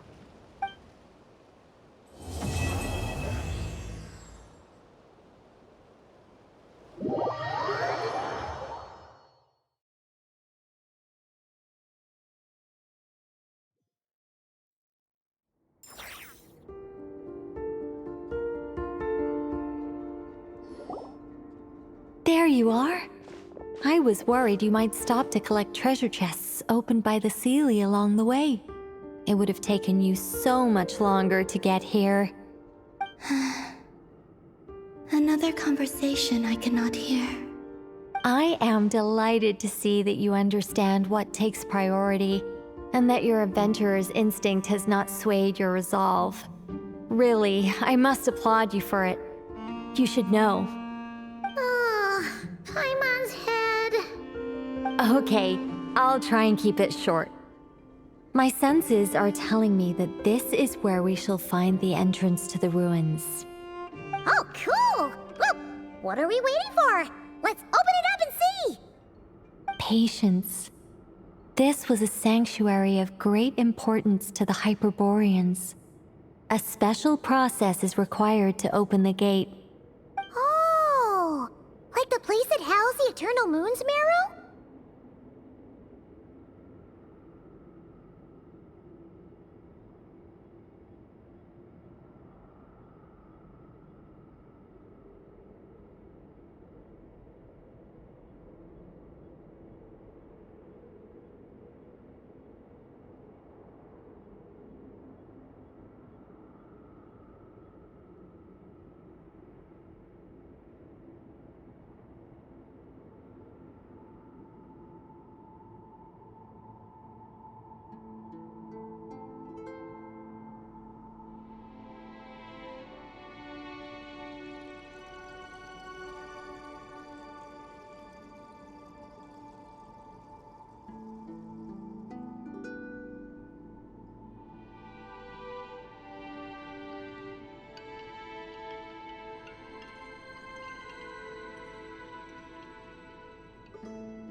Okay, so what's the plan? Need us to do anything? And just the short version, if you can. Ah, alright then. I was planning to start with some background on the invention of these techniques. Are you sure you don't want to hear it? It's quite informative. Remember what you were saying about priorities? Fine. Simply put, we need 3 human representatives to successfully undergo a process of Kuvaki resonance. Think of it as a test from the 3 moon goddesses to see if the entrants are qualified, with the most recognizable qualification being Kuvaki. Pretty sure Lauma would ace that test. Oh, wait. But we need 3 people. I also have no doubt that the Moon Chanter would be qualified. But we would need 2 other people with the same constitution. Therefore, the most feasible method is not so much to follow the rules, but to figure out how the test functions and find a workaround. I've done some research, and it turns out the mechanism is rather crude. We'll simply need humans to stand before it who have sufficient Kuvaki energy within them. I'm with you so far. How do we get the Kuvaki in them? The easiest way would be transfusion. Take some Kuvaki from Nodcry's soil, put it into the bloodstream, and get it circulating in the body. So we're going to cheat on the test? Precisely. There are other methods, but this is the simplest one. cheating the system is much easier than trying to hide from it. Huh? Ah! Sorry? Does the idea of cheating upset you, Miss Lauma?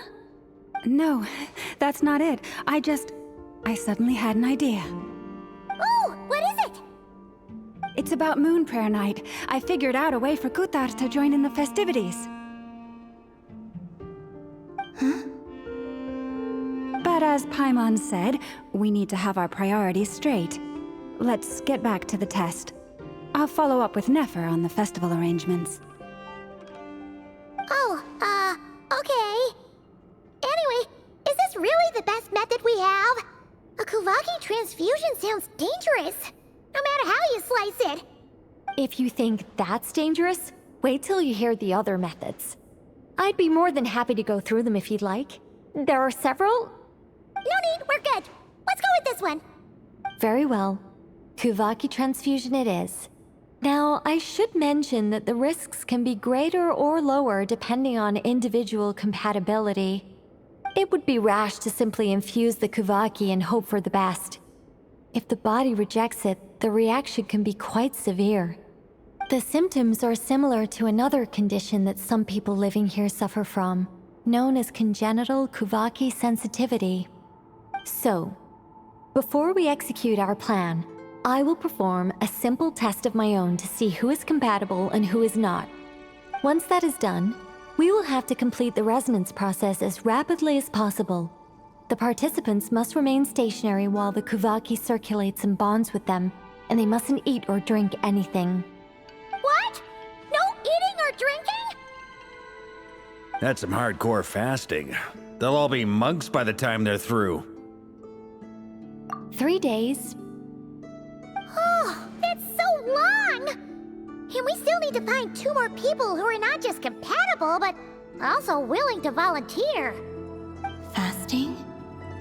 What are they talking about? Really? Don't you want to think this through? Haha, count me in 2. 3 days without food? I can handle that. Miss Nicole has made it clear that this is the easiest way. The way I see it, there's nothing else to discuss. It's time to step up. Yeah, you're right. In that case, Paimon volunteers to be Captain of Logistics. She'll keep the fires lit and grab some spare clothes to keep you comfortable. Then we'll start with you first, Traveler. Please step forward.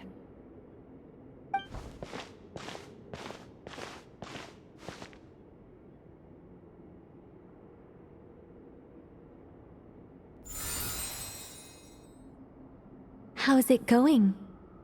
Do you feel anything? How about now?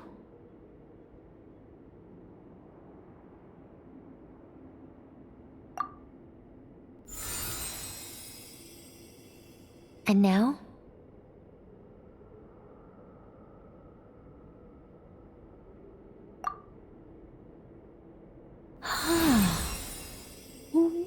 What about now?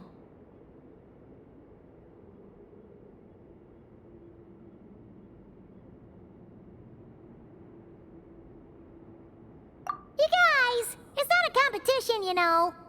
All right, I'm officially impressed. Even as a descender, you can withstand far more than I imagined. It's like I summoned a giant stone titan to arm wrestle you, and your arm hasn't even moved an inch. In my last attempt, I infused 5 times the amount of Kuvaki required. Yes, safe to say, compatibility won't be an issue for you. You're eligible to join. You're next, Mr. Varka. Sure, here goes nothing. All right, I'll start where we left off. 5 times the required Kuvaki dose. Whoa, whoa, whoa, hey, wait a minute. How's it going? No, not great. I I kinda wanna puke. Feels like I've been drinking too much. A few bottles of wine, then a big stein of Dark Horse, with some hard liquor from Liyue mixed in. You think this is funny? I just lost to a young lady in an arm wrestling contest. I'm never gonna live that down. My apologies. I'll lower the concentration and try again. Oh. How's it going now? I'm not as dizzy as last time, but I can still feel it pulsing around. In that case, you wouldn't be an ideal choice, Mr. Varka. Let's try someone else. Okay. Let's go ask some of our other friends then.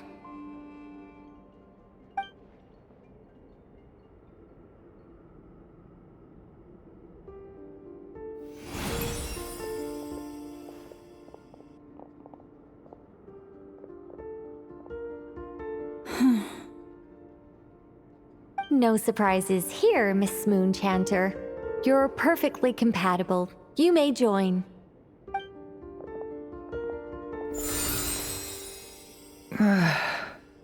I'm getting a slight headache. Shame. You were so close. Whoa!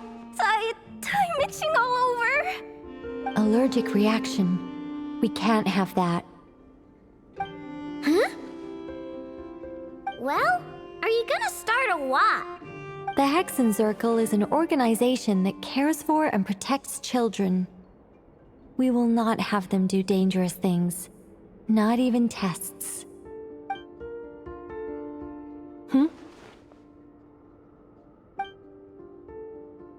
Is something the matter? The candidates have to be human. I guess that rules me out too. Huh. Everyone except the Moonchanter got beaten. Guess I don't need to feel so bad after all. I mean, looks like this isn't gonna be as easy as we thought. Perhaps I could ask for volunteers among the Frost Moon Scions.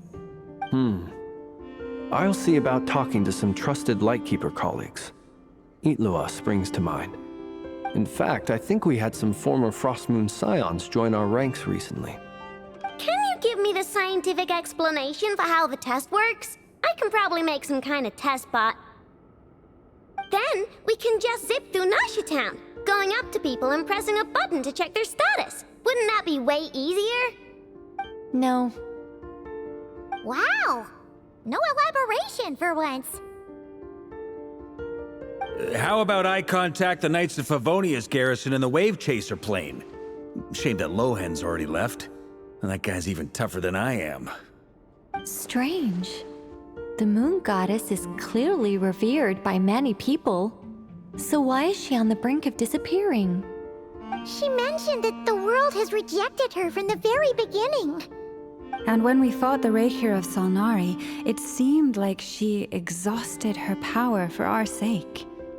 Also, Paimon's not sure revered is the right word for how people feel about her. Gratitude, certainly. For my part, anyway. It's basic reciprocity. She helped us, so she deserves our help in return. Yeah. Even though she looked like she didn't care, she still saved a ton of people, including me. A review of the relevant data leads me to conclude that Miss Columbina is a good person. Yep, you bet! They really think so? I'm super surprised that Columbina isn't her actual name, though. I think it really suits her. It's light and graceful and... yeah, just a really pretty name. I know, right?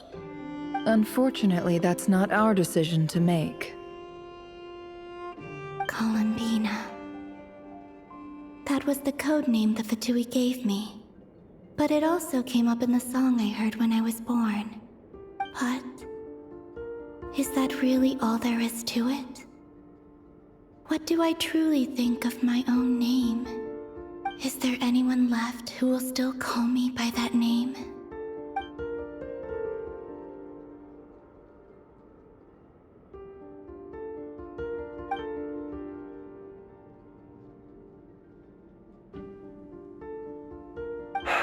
Moon Prayer Night is getting closer by the day. We're running out of time. We need to look for other candidates. Then allow me to try. Huh? What are you doing here? You contacted your friends via the Adventurers Guild. Sandrone has been keeping an eye out for something like that, so she informed me. Since I have the ability to accommodate a moon marrow, I should prove to be a suitable candidate. Arlecchino. When can we begin? I see. We can begin right away.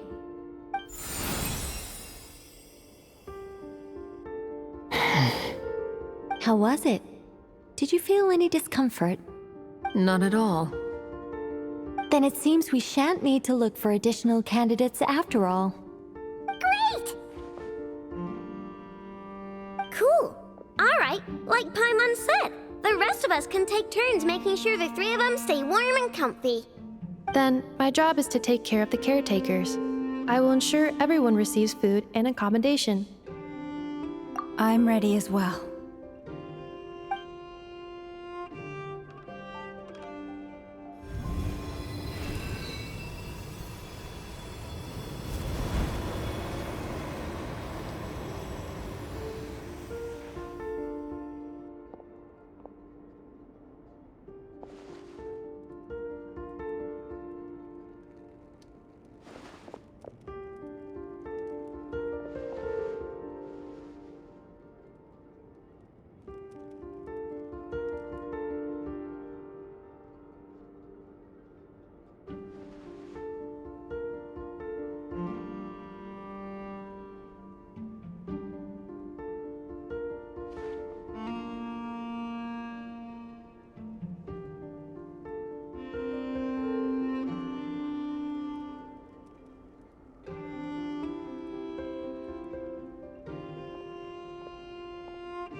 The work is done. The sacred scroll shut. The stars grow dim, the people silent.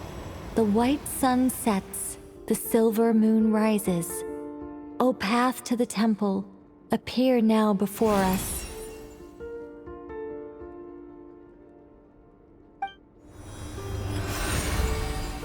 Wow! It really opened! So that's what all this is about. They've been trying to open this gate. Come, let us enter. It might be best to eat something first. Take care to chew properly and swallow slowly. It will give your body time to readjust to the digestion process. They will head in soon. They will need to enter this gate.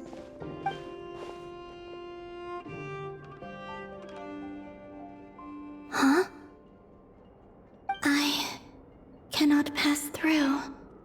Is it because I have no physical body? It has been 3 days. My strength has all but completely faded. Can I really hold on until Moon Prayer Night?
Are these people...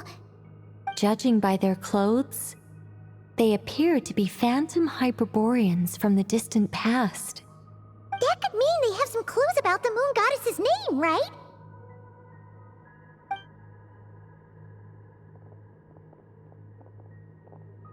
Hey there! Could you tell us what the moon goddess's name is? Sorry. That's probably a weird question, huh? How do we explain this? The moons are long gone, and their goddesses are dead. Their names no longer mean anything. When a new moon goddess is born, we will surely know her name. We have used every last resource at our disposal. All that remains is to wait, patiently and quietly.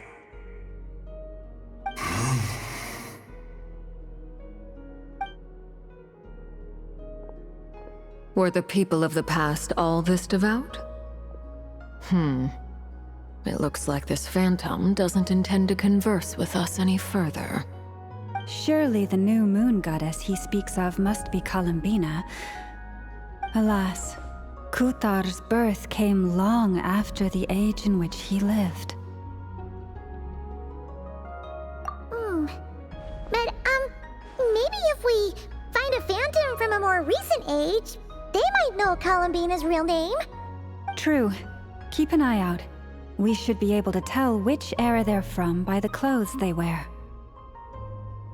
Yeah, you've been pretty talkative this whole time. What changed? Oh, nothing. I'm fine. You all make good points. When the Hyperboreans speak of moon goddesses, they mean the three from truly ancient times. I can't imagine they would know anything about our current moon goddess. There once was a time when the moon goddesses blessed them greatly and protected them from harm. So, when the war between the gods and dragons plunged the world into chaos, it seems they looked once more to the moons for help, praying for a new goddess to be born. Yeah, that checks out. Let's continue on. Who knows what else we may discover?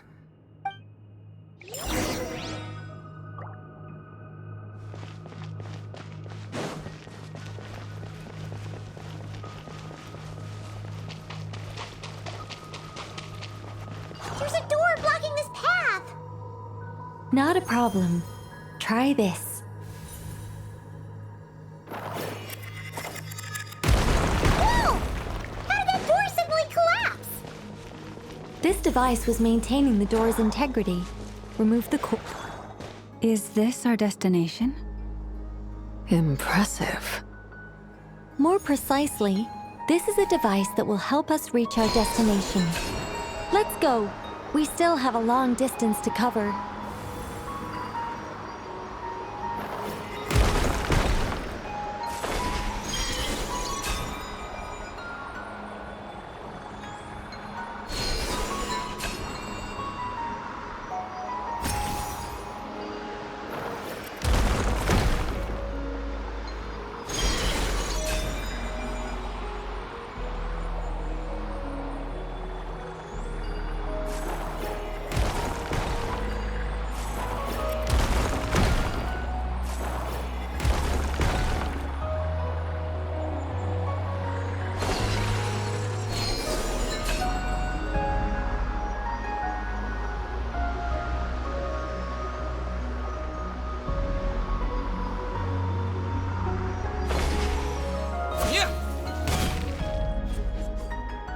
Windblade!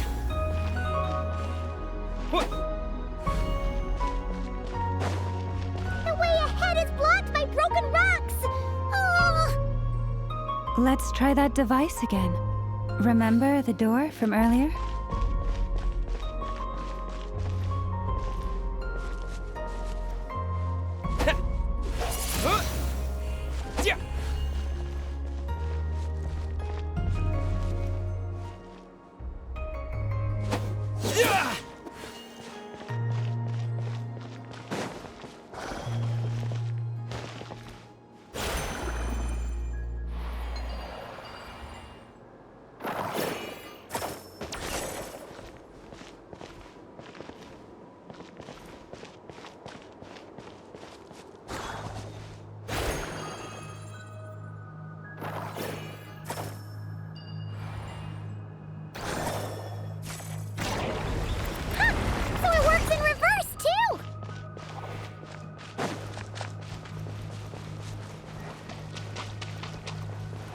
The humans we see are all phantoms, but the monsters are real.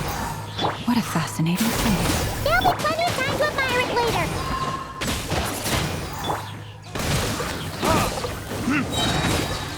Burn! Cool it! Don't get frostbite! With the wind!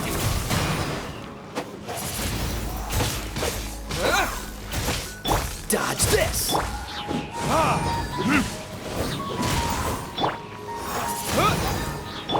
Cool it! Verdict is...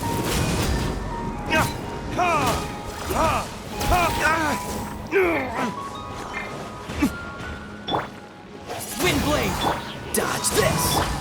Oz, reveal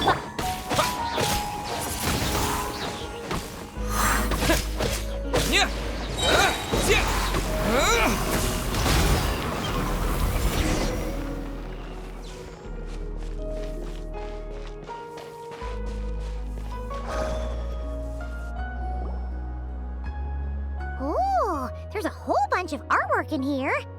Seems pretty old. Nicole, this is probably your area of expertise.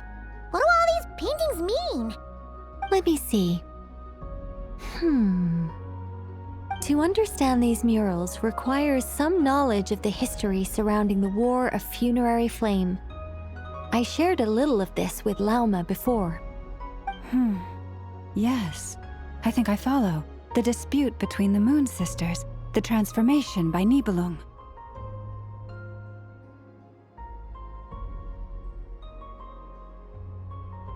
Oh no, it's no trouble. I'd be delighted to share the tale again. Alright then. Tevat's 3 moons and their goddesses were brought into being by the will of Nibelung, the then ruler of Tevat. But when the heavenly principles came, they changed the world completely, down to its very foundations. The moon goddesses were nowhere near strong enough to challenge this entity. But the heavenly principles did not view them as heretical entities that had to be removed. Essentially, the 3 moons existed to keep this planet alive and operational, which did not directly conflict with the heavenly principles' aims. Nevertheless, the inherent precariousness of this arrangement would soon be revealed. Nibelung returned. Yes. He did, and thus began the War of Funerary Flame, a battle for dominance between Nibelung and the heavenly principles. Discord would soon emerge between the 3 Moon Sisters. One would voice the opinion that they should follow Nibelung, for it was he who first hung the moons in the sky. Another would argue that taking sides in the conflict would only bring the world closer to ruin. There was no telling where it would lead, especially since their creator had returned, bearing the perilous power of the abyss. Nibelung would eventually discover their disloyalty. He had all 3 imprisoned before transforming the moons into weapons with which to fight against the heavenly principles. What? Weapons? Yes, the very moons that had once defended the planet became instruments of death and destruction, striking terror into the hearts of all living things. And although the heavenly principles and the 3 Moon Sisters had once been at peace, it now seemed that the moons posed an unacceptable threat to Tevat. It is possible that the heavenly principles did not know of the goddess's imprisonment. If so, the weaponization of the moons would surely have been viewed as an intentional breach of the peace agreement.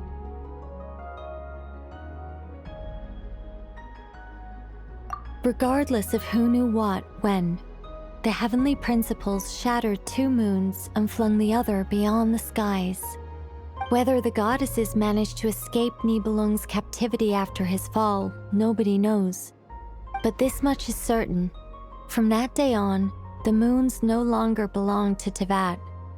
The rejection slowly drained their power until eventually they passed away. So that's the full story. You say the moons ceased belonging to Tevat from then on. Why then would Columbina be born here? That is perhaps due to the lingering connection between the Frost Moon, which was not shattered, and this world.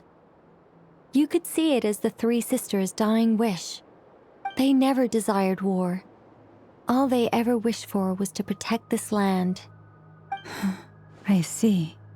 If the final fate of the three goddesses is as you say, then Columbina faces the same grave danger. Our investigation has yet to bear fruit. We must hurry. Yeah, you're right. Let's keep going.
trust him to keep his promise? We have to. There's nothing else we can do.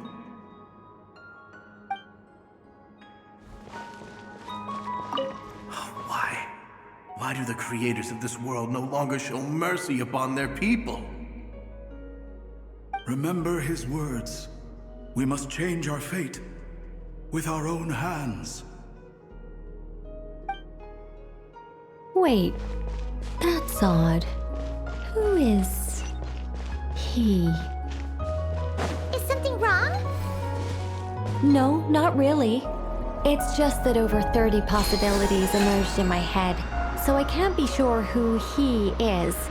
It's been too long. My memory isn't as sharp as it once was. Okay. 30. Wow. Impressive.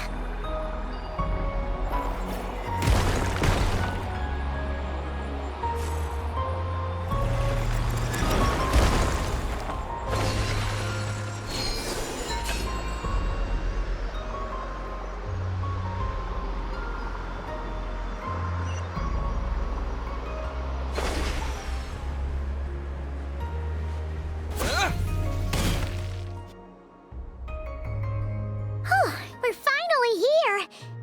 Guessing we'll need to activate this thing? Indeed. I was a little worried about that at first, but as we got closer, I sensed that the Kuvaki within it flows unimpeded. It should be functioning normally. The only issue is how to activate it. It's looking a little worse for wear. What about the cores from some of the other devices we've seen? Can we repair it using those? In all likelihood, yes. I imagine that would have been the Hyperborean's backup plan. Let's look for some cores.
Midnight Bend.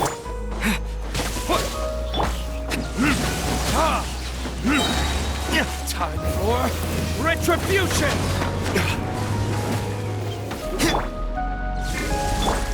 Don't push your luck. Dodge this.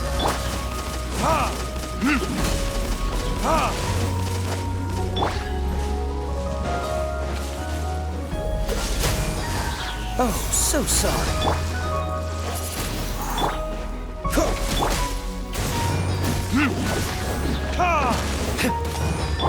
By royal decree!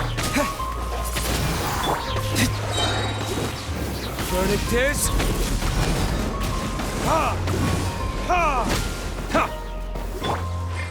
Freeze!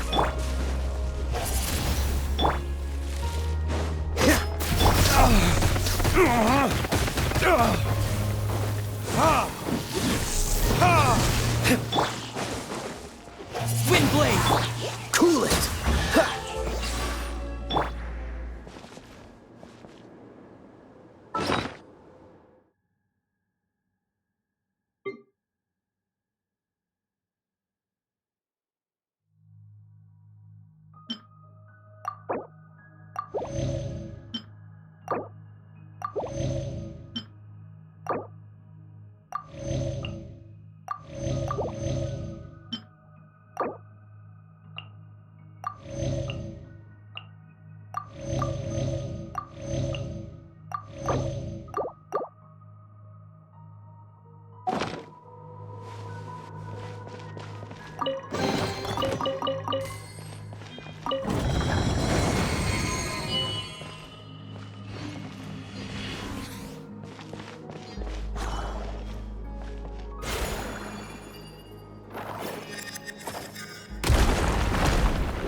Walk up, then jump down.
The device is up and running.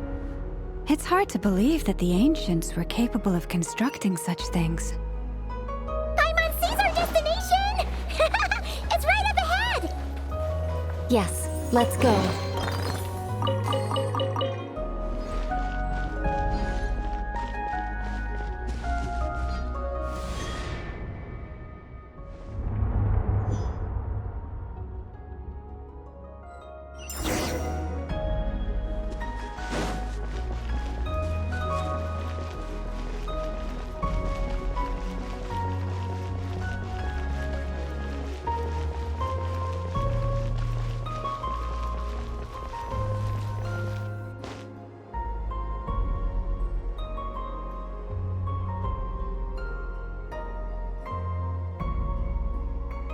This is where the people of Hyperborea communicated with the moons. We need only place the moon marrow upon this platform on Moon Prayer Night, and we shall be able to open a portal to the moon and send our moon goddess back home. The assumption being, of course, that we can find her first. That's right. You want to know if it's safe there, don't you? And yet, she has no choice but to return. You know this. Oh, that's not the only issue here. This is the end of the line, right? We've explored everything we can. And despite looking at historical artwork and talking to people from Hyperborean times, we're still no closer to learning Columbina's name. If it's not too much trouble, could you tell me exactly what Alice said to you about finding her name? Oh, sure. What she said was... Then your first job is to find it. As a moon goddess, I'm sure she must have a name she identifies with.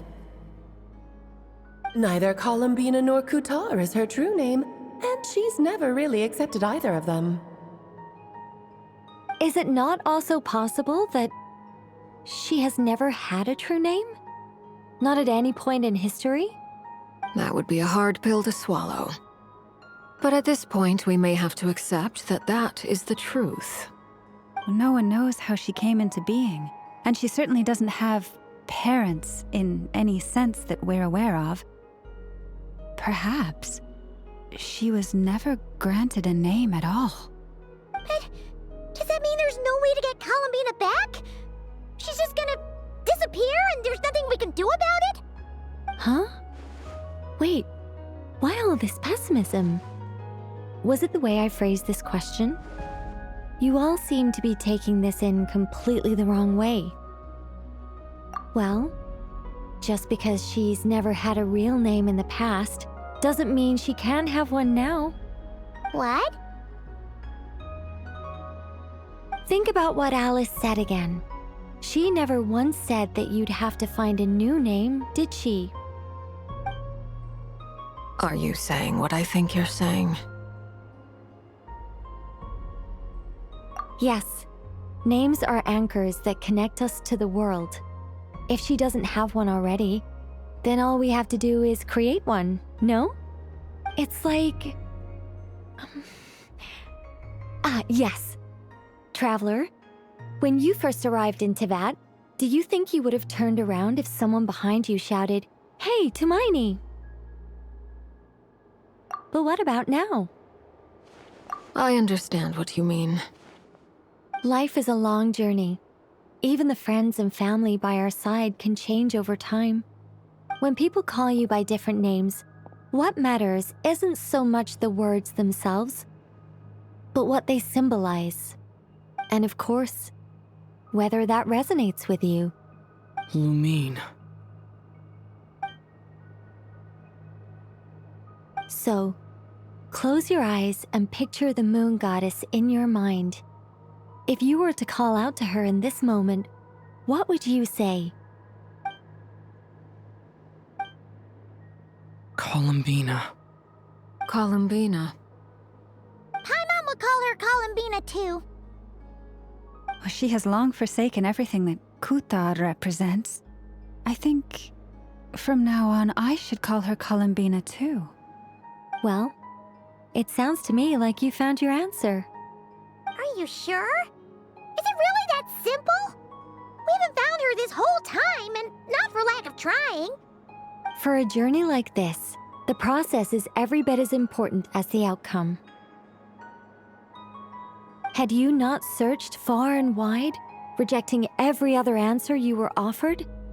How could you have come to an answer you felt was finally correct? Oh, it all makes sense now. This has Alice's fingerprints all over it. Are you suggesting that Mage knew from the start that Columbina never had a real name to begin with? I can't say for sure, but I can definitely imagine her chuckling in satisfaction somewhere right now, saying, "Ah, what fun." Llama,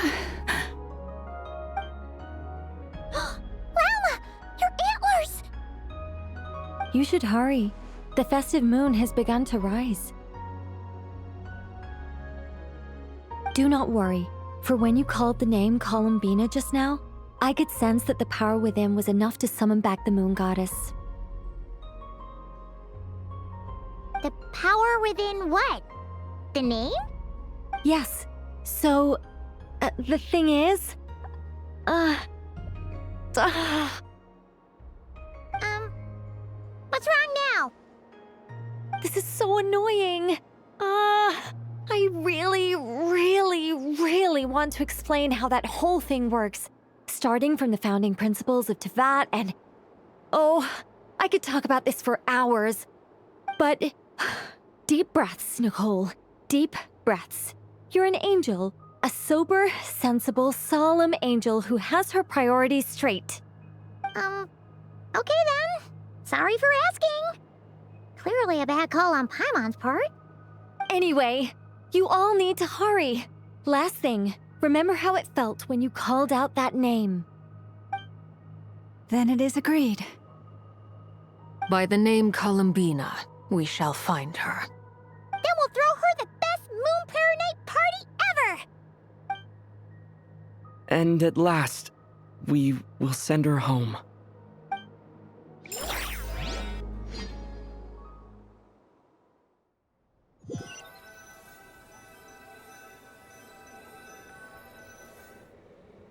I can barely move anymore. My consciousness is fading away. Have they come back out? I'd love to see them one more time.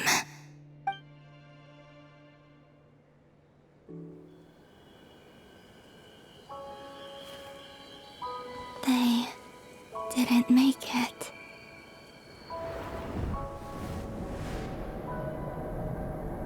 Could you tell me your name? My name is... Columbina!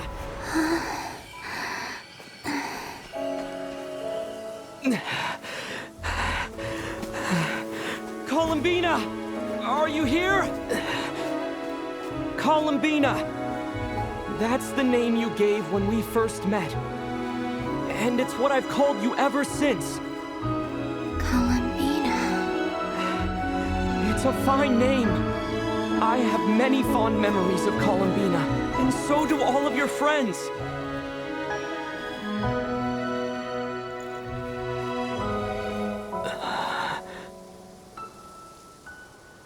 If you like this name...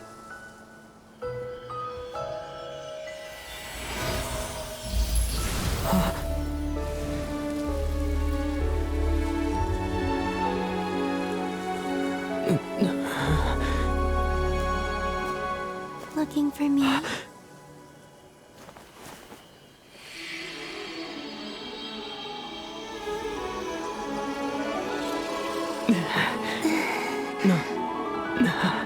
like it. You can carry on using it. My name is Columbina Hyposelenia.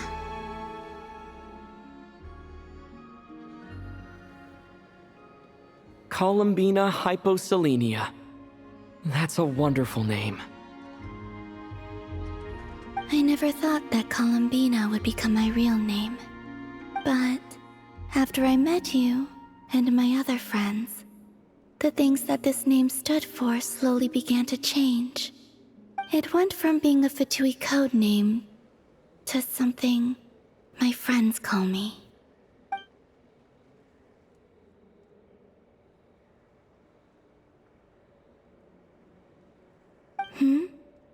What is it? Why aren't you saying anything? I'm just so happy for you. Thank you. So, where's everyone else? We can go and meet them very soon. Everyone went to different places to try calling your name. Great. I'd like to thank them as well. Everyone's done so much for me. Searching for my name, entering those ancient ruins. Huh? Wait, so you were... Yes, I was there. Not physically, but my consciousness was still holding on. I followed you the whole way. Starting from when? You turned around and called out my name while you were in Nasha Town. Do you remember?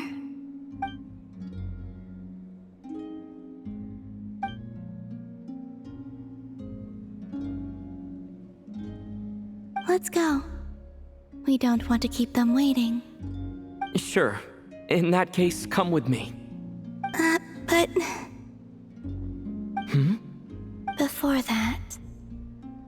Could you call my name one more time? Sure. Come with me, Columbina hyposelenia.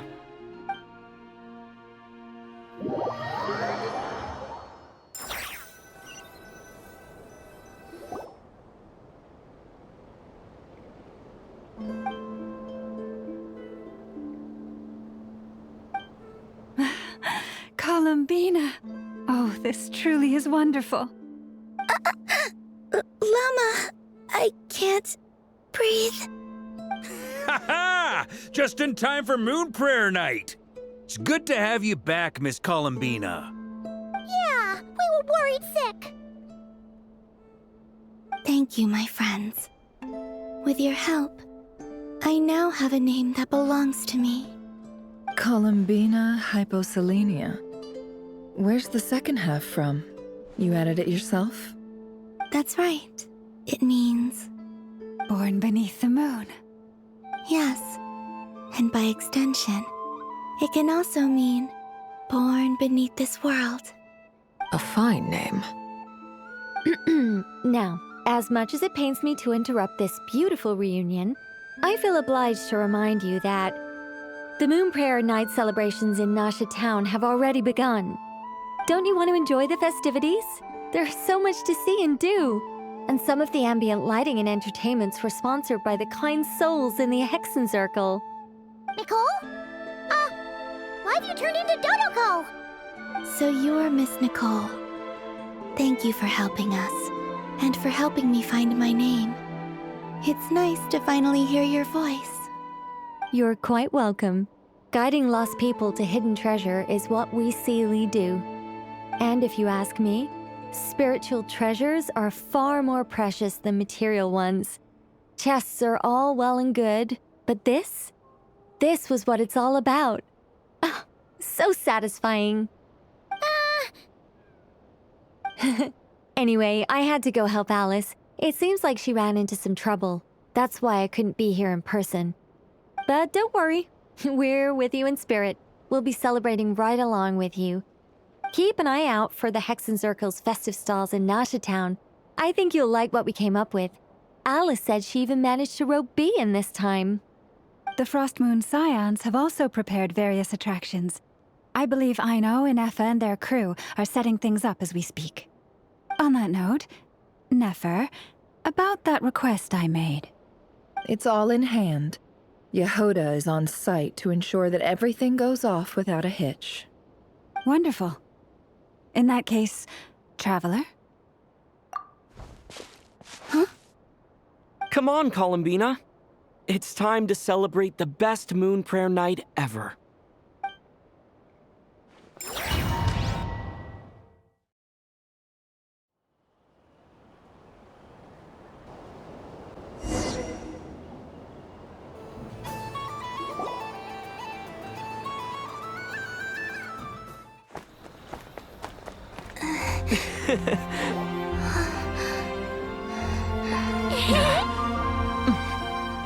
Hey, young lady. Would you like some Moon Prayer Night candy? Happy Moon Prayer Night. Oh, yeah. I almost forgot to say. Welcome home, Moon Goddess.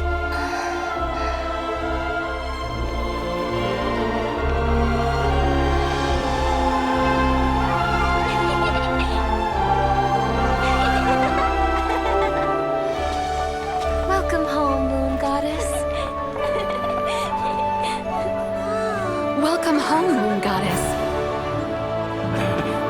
Welcome home, Moon Goddess. Turning Nasha Town into her home is a festive gift. A rather brilliant idea. Perhaps this is what Nodcry, Columbina's home, should have been like all along.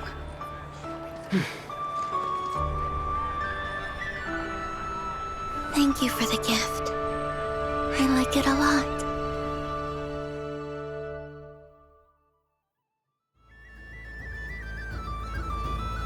This feels like the surprise of my life. I do.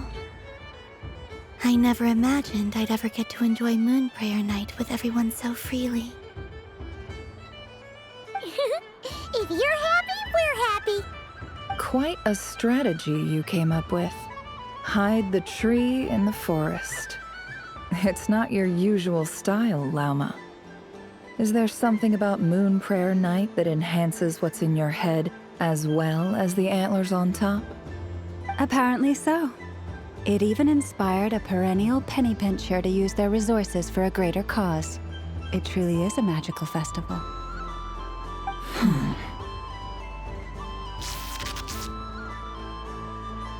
I see it now. This bickering is actually a sign of a strong relationship. Huh? What's everyone doing here? Oh! Miss Columbina, you're back! Yes, I'm fine now. Thanks for your concern. How's your progress with Alice's assignment? Very well indeed. I've never heard her sound so excited. Not like this. This time her excitement seems more serious. Seems like she's had a major breakthrough. She said she'll contact us once she knows more. In the meantime, we're free to relax and have some fun. Enjoy the time off while it lasts. I have a feeling that our next task won't be so simple.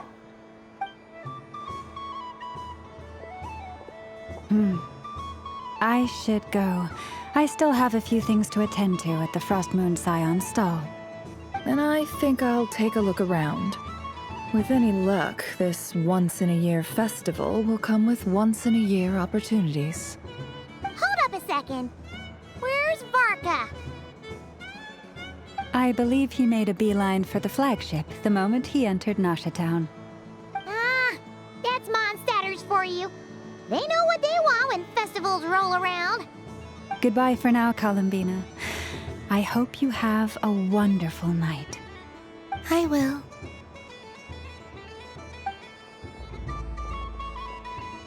Well, in that case, don't just stand there.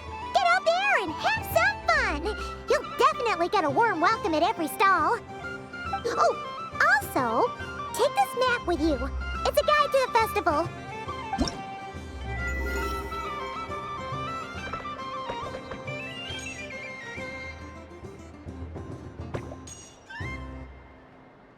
The Frost Moon Scion stall is over here.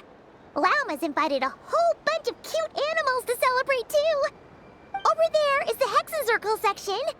Alice seemed more excited than anyone about this festival, so she insisted on making it a grand affair.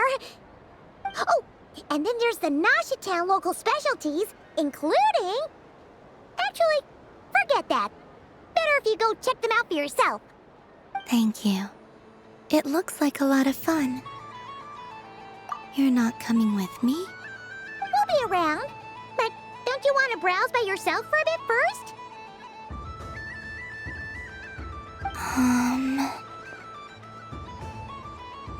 Yep. If you find something you like and want to try it out together, just give us a shout. We'll be right with you. Otherwise, just relax and enjoy yourself. There's so much on offer, so try to experience as much as you can. And don't forget to stuff yourself with all the delicious festival food. All right then. Off I go. Where should I go first?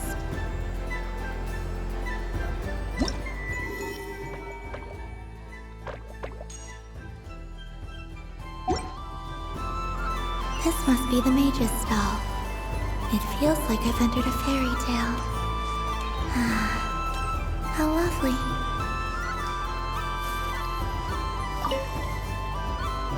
A soft and furry creature that bounces and jumps.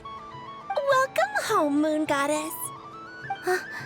This one talks too. Allow me to introduce myself. I am a Dodoko from a distant archipelago, the most mischievous of all my Dodo brothers and Dodo sisters. When the going got tough, I powered through, and when I met obstacles, I boomed them away. That sounds like a lot of fun. Doesn't it just? Oh, but then the trouble started. Recently, I found a lovely beach, the same beautiful jelly color as my hometown, and so I dove in to have a look. Only to find it overgrown with seagrass and nasty little spiky fish everywhere, looking to turn me into a Dodoko kebab. I made it back to shore by the skin of my teeth, but my tail was sorely hurt. Couldn't you just boom them away? Oh, I wanted to, believe me. But I've heard that you, Moon Goddess, can understand animal speech. The last thing I wanted was to cause a gigantic fuss and get taken to court by a school of spiky fish. I'd be driven out of these waters for good, and my winter holiday would be ruined. And so, dear Moon Goddess, I was wondering if you might lend me your allegiance. Are you roping me into a crime? Oh, let's call it a once-in-a-lifetime carefree adventure. Does that sound better? All the festival goers tonight are dressed up as the Moon Goddess, but there's nothing to say that the Moon Goddess can't disguise herself as a Dodoko, is there? Besides, this is your home. You should be free to be whoever you wish. I'm afraid I'm not well acquainted with Dodokos, Madam Mage. Oh, that's quite all right. We Dodokos are innocent, happy creatures with a free-spirited nature. Many, like myself, are mischievous troublemakers. Others are lazy souls who like nothing better than to lie down on a nice rock and take a nap. In our eyes, every creature who yearns for happiness and freedom is a Dodoko. But perhaps in yours, we Dodoko are a fluffier and more mischievous breed of Kuhenki? Yes, that is a much easier image to follow. Oh, wonderful! Then let's play! Grab onto my tail and follow me into the sea! Time to settle some scores with the bad guys!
Ooh, a remarkable talent!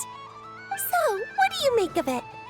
The use of Jumpy Dumpties doesn't come as naturally to me as Kuvaki, but their unpredictability makes it fun. I think they call this... novelty? Indeed! And how did it feel blowing those pesky nuisances away? Not bad. Any guilt? What do you mean? Oh, wonderful! Lovely answers to all 3 questions. You've passed the safety test. Now I can give this special bomb to you as a souvenir. Remember, if you find any meanies living on the moon, you can use this to boom them into oblivion. I will.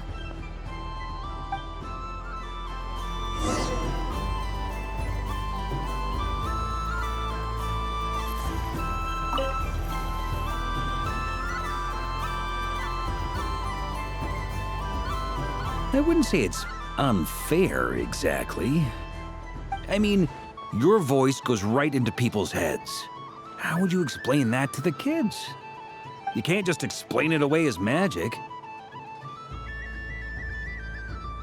Is something the matter? Ah, Miss Columbina! No, nothing you need to worry yourself about. Ah, impeccable timing. Stick around for a second, Miss Columbina. I need your input on something. This self-proclaimed Knight of Justice has yet to give me a satisfactory answer. I, for one, would like to hear your verdict on the matter. Hey, now, I left the flagship just to help you out, Miss Nicole. What's going on? So Alice and I are both using long-range remote control spells that work on similar principles, allowing us to attend this festive fair in Dodoco form. Sorry, let me backtrack a little. While similar, there are some key differences. Alice, being a great mage, wanted her Dodoco to reflect something of her own charm and mystique. So she adjusted the way its tail moves when it spins around. An entirely gratuitous move, in my opinion. I hardly see how anyone is going to notice that. If anything, I'd say that anyone who stares intently enough at a Dodoco's tail to notice such a small detail is someone we ought to be highly concerned about. I only say this to emphasize that my question has nothing to do with tails. Now that we're clear on that, why is Alice's Dodoco permitted to interact directly with the children celebrating Moon Prayer Night, while mine is not? Your voice speaks directly into people's minds. See? Exactly what I said.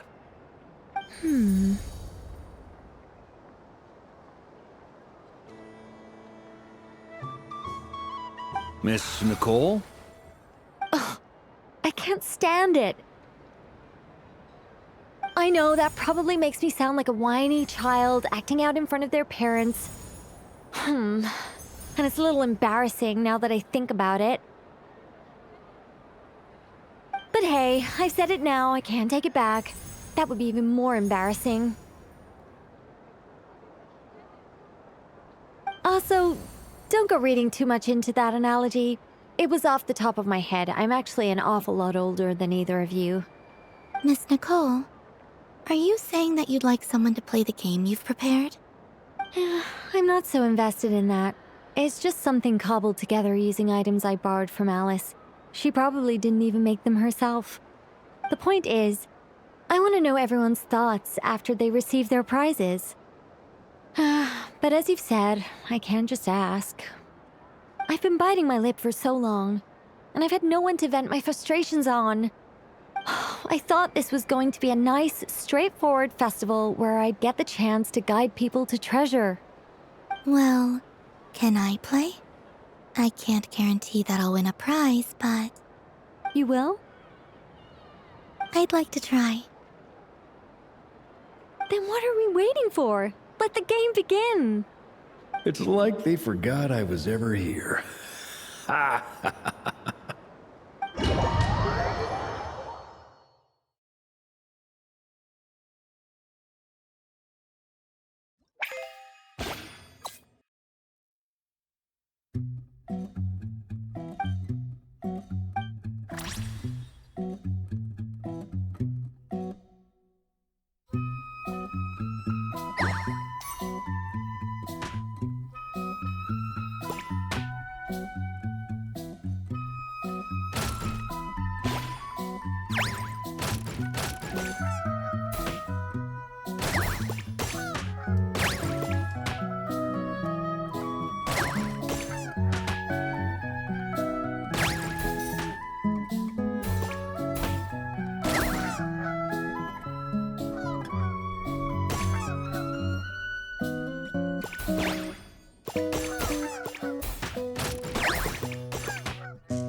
Congratulations, Miss Columbina! With your great wisdom, you have overcome every obstacle in your path and conquered the great challenge posed to you by fate. Fate? Well, something to that effect. If you'd prefer something more poetic, it could be the icy winds or the dawn. Anything you like, really. You could even go with the challenge posed to you by Dodeko, if that's what you're into. Anyway, you can take or leave my suggestions. Moving on.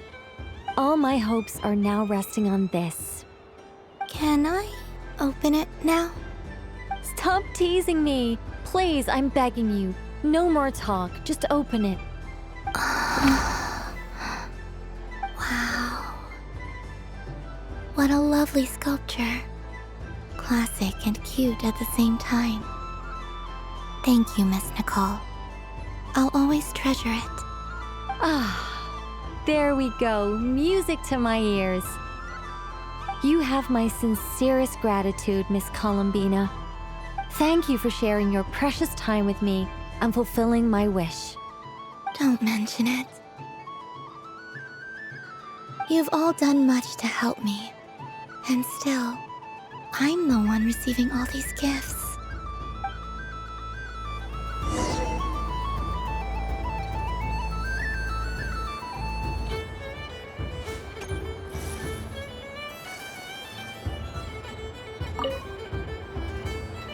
Welcome home, Moon Goddess. Oh, you're the genuine article. Alice was right. This moon prayer night was worth watching after all.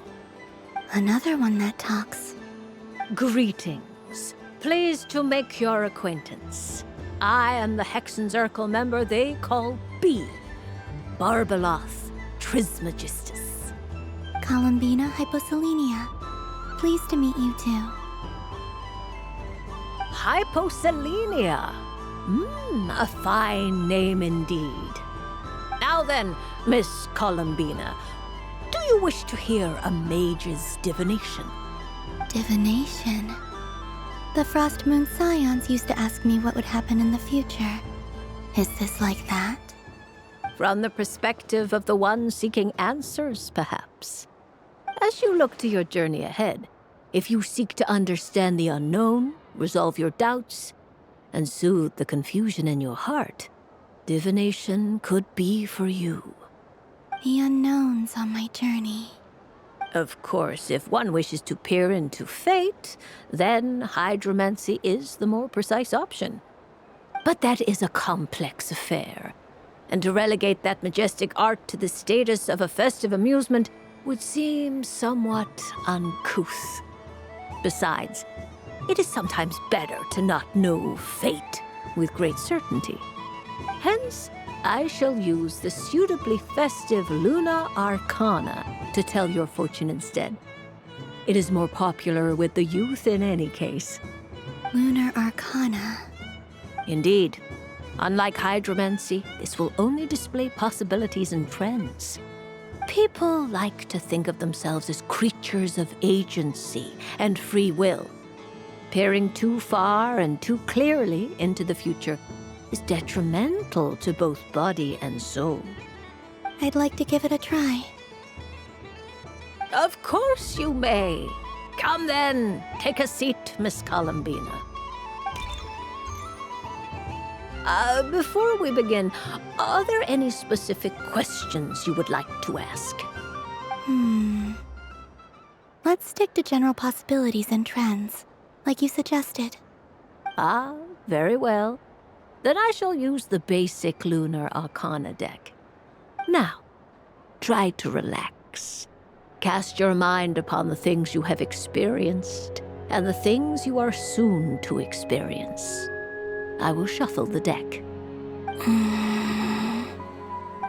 Would you like to cut the cards yourself? You do it. No problem.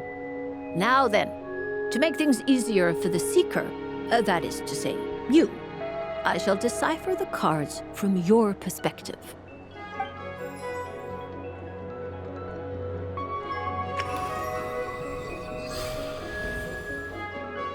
Please, draw the first Lunar Arcana. This represents destiny and is the foundation for the divination. Now, draw your second card. This will stand for the past, the sum of all your experiences that have come before. And now the third Arcana. This is the present, your interpretation of the current moment. Finally, the last card. This shall speak of the future, which... Oh. Kuvaki Pulse? Fascinating. I've never encountered this before in my role as a diviner. Something has exerted an influence upon this card, causing it to leave its designated position. What do you make of this, Miss Columbina? Perhaps this is the guiding hand of fate in action. Of course, if you wish, you can choose to deny the validity of this card and draw the future for yourself. No, it's fine. Let's go with this one. A bold decision. I must say I'm looking forward to the results. Well then, Let us flip the lunar arcana in sequence and see what emerges. Sure. First, Destiny. No surprises here. The card that represents yours is the moon. The moon.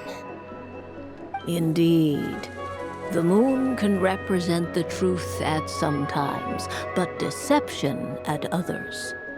False peace, destructive calamity, and the world-changing power that lies within. When the moon is placed on the destiny tile, it indicates that your destiny is not what it may appear on the surface. Instead, it may yet have a hidden side. It symbolizes a journey through the fog, fraught with uncertainty and deception, where one must face inner challenges head-on. I don't understand. Patience, my dear. This is but the first card, which serves as a basis for the interpretations that follow. Our divination will only grow clearer from here on out. Now then, flip the second card, the one that speaks for the past.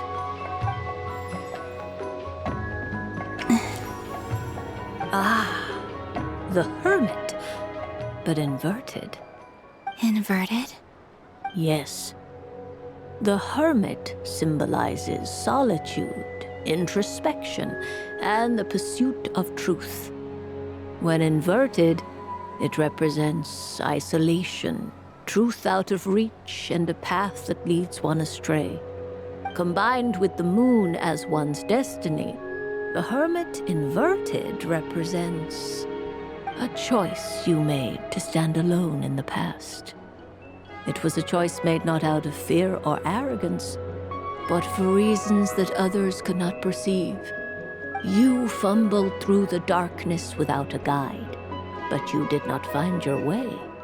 Rather, you went astray. More than once, it would seem. Is this about how I became Kutar despite not wishing to become a god? And how I joined the Fatui because I yearned for a place to belong? I suspect only you know the answer to this question. All is not lost. The past is in the past, and so it shall remain. Shall we look into the present now? Oh my. The Lovers. One of the most interesting Luna Arcana. What does this one mean? This means that you have had an unprecedented emotional experience. The joy of finding your soul becoming intertwined with that of another. A precious and wonderful thing indeed. It's true. I've made a lot of friends recently, and they are very good to me. I like them a lot. That sounds lovely. I am most delighted for you. The Lovers can also represent important decisions, perhaps related to a parting of ways. Now, if I were to guess... Yes. My return to the moon. I understand. Parting with friends is never easy, Columbina. But rest assured, this is not the end of your journey. There is always another story waiting to be told. The future always lies ahead.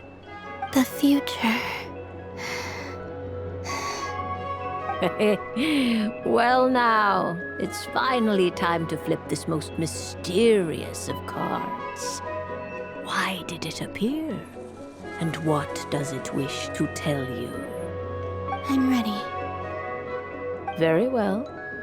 Flip this card and see what lies on the other side. Oh. Miss Barbeloth? What is it? This card is death. That doesn't sound very good. It depends on how we interpret it. It is true that it can represent an agonizing death, a complete and utter end, But at the same time, it can also represent rebirth. Do not forget that your destiny card is the moon. That lends your future many different potential meanings. If death spells the end, is it unavoidable? As I have said, divination can only display general trends. It is a rough guide, but it does not show predetermined outcomes. Allow me to summarize it for you. In the past, you may have lost your way, but now you have gained new connections and new strength. You now face an important decision, one that may bring about a great change in what is yet to be.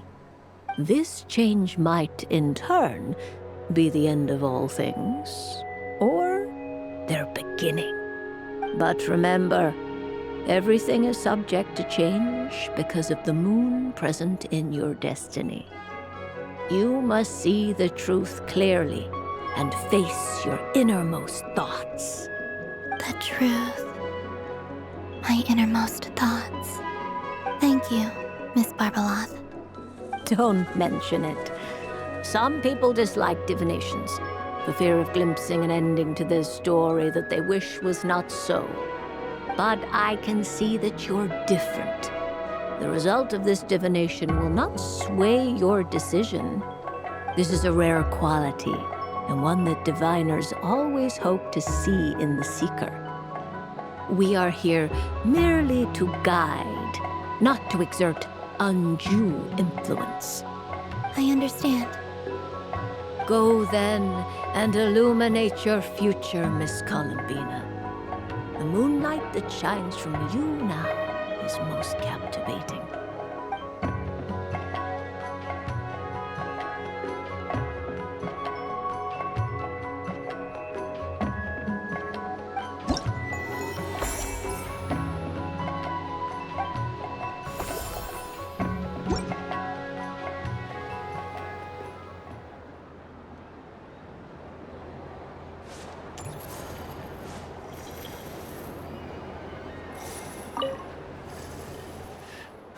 It'd be rude to just leave without saying anything.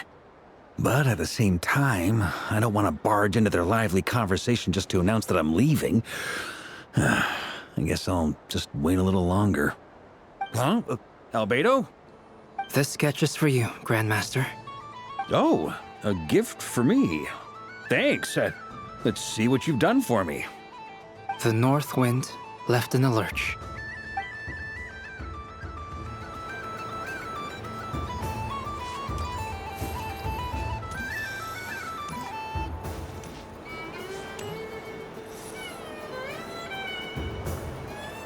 But I was aiming right at it! Aw, what a pity. I saw it with my own eyes. You were so close. So very close. That's not true! It dodged out of the way right as I was about to snag it! I'm sorry? You heard me! This paper frog can move! I swear! Dear, oh dear, what are you saying? How could a paper frog move? Unless you believe there really is magic in this world. But even if I, the mere humble merchant that I am, knew such magic, surely I would not use it on a paper frog. I'd sooner give Mora legs, so I could walk right into my purse. My dear, dear customer, why not have one more try? This time I'll give you 12% off, a very generous discount for one of my most regular customers. Just think about how much experience you have under your belt now. You're sure to win the next one. Darn, I used up all my coins. I'll be right back. Just gonna fetch some more from my house. Take your time, but don't take too long. This event is Moon Prayer Night only. Miss it, and you'll have to wait a whole year before I'm back. Next customer, please. Welcome.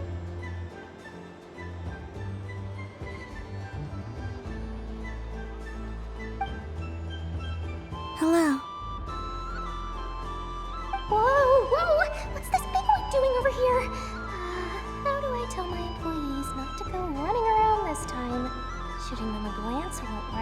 I haven't known them long enough. Dory? Why, hello there, Miss Columbina. Would you like to play my ring toss game? The rules are very simple, and it's easy to get the hang of. How much for a round? Oh, first time's free. Not a single mora. After that, well, we can cross that bridge if and when we come to it. But with your sharp skills, I'm sure you'll win all the prizes in one fell swoop. That was an obvious enough hint for them, right? Right?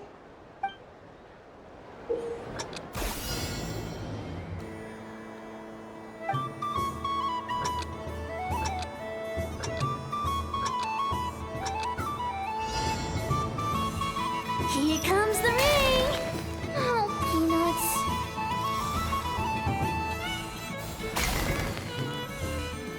Change tracks. Roselle, should we move or not? Just a tiny bit. All right, then I'll... Oh, sugar plums, not the clock hands. How do I move the legs again?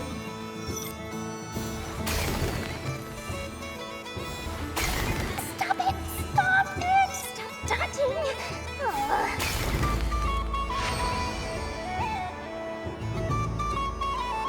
Let's see now.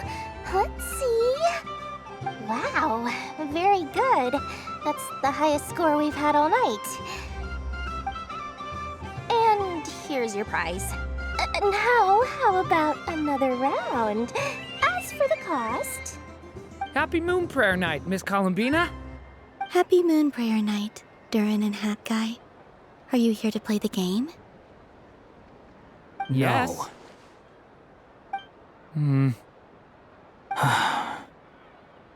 You said we were just coming here to say hello. I did, but then I recognized a few more people as I got closer.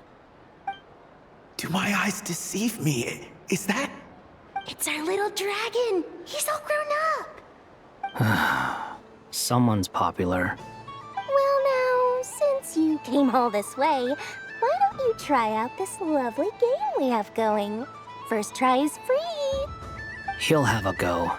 I'll pass. It's only one free try per customer. You can't give your try to him. I'm aware. How has Elder Almond been lately? He's in great shape. He goes for a run in the forest every morning to stay fit and healthy. He tried to go boat racing with Firecracker a while back, but he couldn't even make it onto the Lotus Leaf. Firecracker was in fits of laughter. How about you, little dragon? Can you still fly? Yes, I can. But you've become less chatty. Has growing up been tough on you? We call that maturity. You know, the thing people sing about. The knight wields a sword of stone to defend those hearts that are made of gold. Stone is very heavy. That's what keeps him from talking too much. That's awesome! I want to be a knight when I grow up too. Ring, here I come!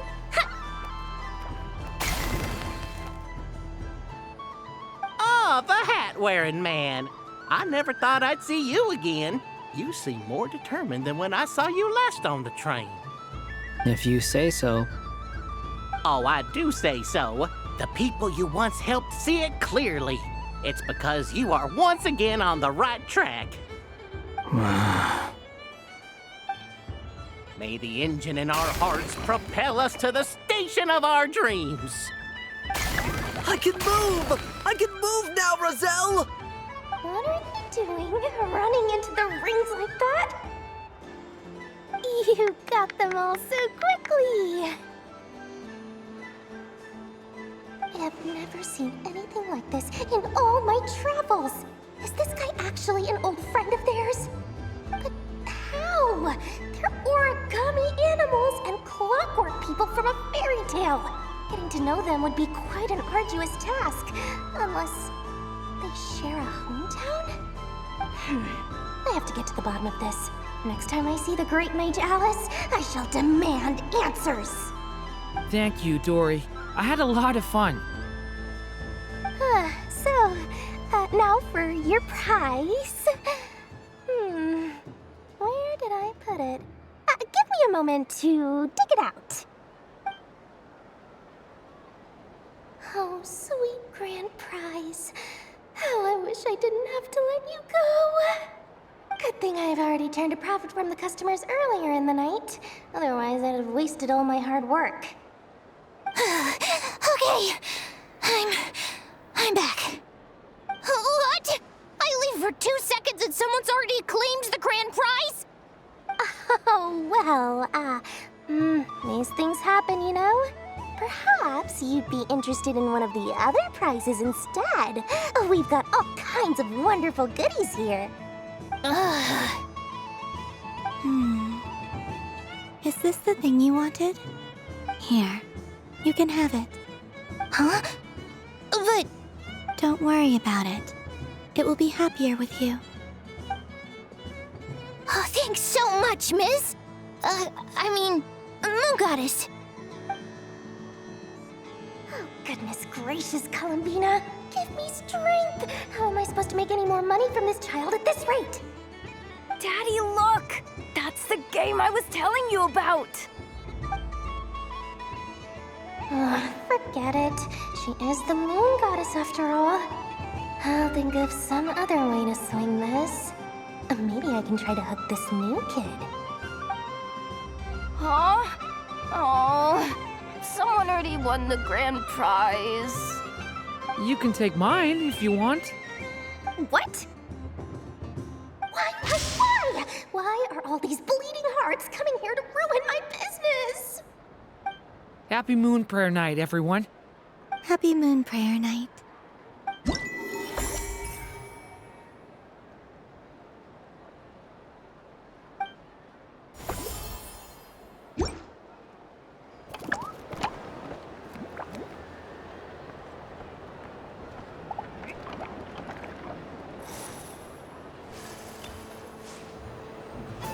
So this is the Frost Moon Scions area. It feels very familiar, but... And done! Here, take a look! I think it looks quite funny. Well, Paimon thinks it's super cute. It looks like a silly chic badger and a rhyme-horned deer that's about to fall asleep. Maybe I'll stand on the chic badger's side instead. It looks like we've attracted the attention of quite a few animals. Let's make room for them.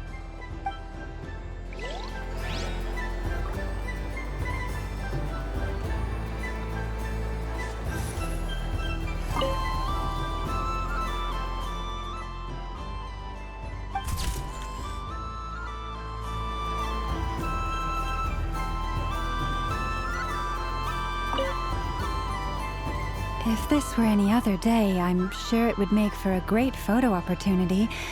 But Moon Prayer Night has rendered my antlers uncomfortably large.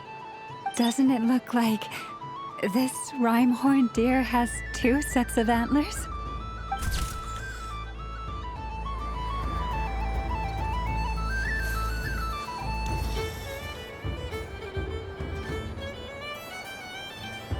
Wow, the Frost Moon Scion stall looks kind of plain, but it's pretty cool once you get into it. I don't go to Hisi Island much, but it's got that, like, old world cultural feel. And if culture means we get more festivals, I'm all for it! Hello, Yahoda. Columbine? Hello, Moon Goddess? That was too close. I almost gave the game away in front of the staff. Oh, wait, what's the deal with her shoes? They don't make a sound when she walks. I could do with a pair of those. Do you like balloons too? Balloons? Oh, you mean those? What's so fun about balloons? I'm not a kid anymore. They're probably more up Aino's alley. Yes. The animals seem very curious about these strange flying objects. I was drawn here by their voices. I recently learned a fun new game you can play with balloons, so I decided to come and give it a try.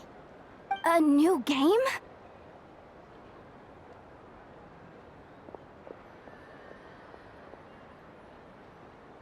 Hello. Welcome home, Moon Goddess. Here to buy some balloons? Yes. Could you give me a few that haven't been inflated yet? Are you sure? I guess it's not a problem, but... Yes, please. Thank you. Uninflated balloons? But those are just little rubber pouches. What does she want with those? Would you like to play the balloon game, Yehoda? Huh? Sure. I guess. How do you play it? Wait here a moment. Oh. This is so weird.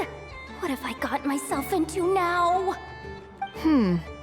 I thought I saw Columbina nearby. Uh-oh! That's the fourth Harbinger! Although she's helped us out quite a bit, she's good people, right? Is she looking for Columbina? Oh, guess that's my ticket out of here. I'm not sure my heart can take being sandwiched between two Harbingers.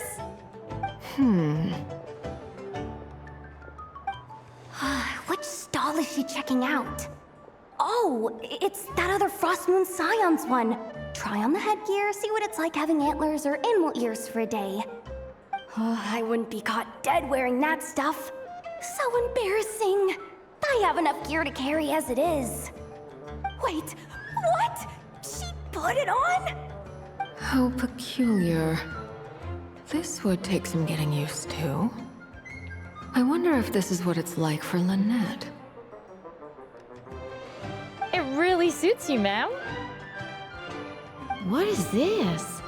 She was so intimidating a moment ago, but now, dang, she's really rocking those ears. How does she make them look so cool? I suppose I may as well keep them on for now. All part of the festive experience. She's coming this way. How do you do, Miss Yehoda? Oh, jeez. Don't talk to me while wearing that thing. Where am I supposed to look? Oh, hey there. I'm looking for Columbina. Have you seen her? She just... Huh?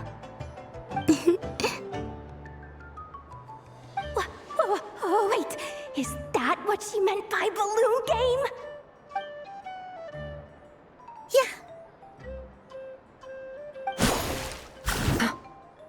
Huh?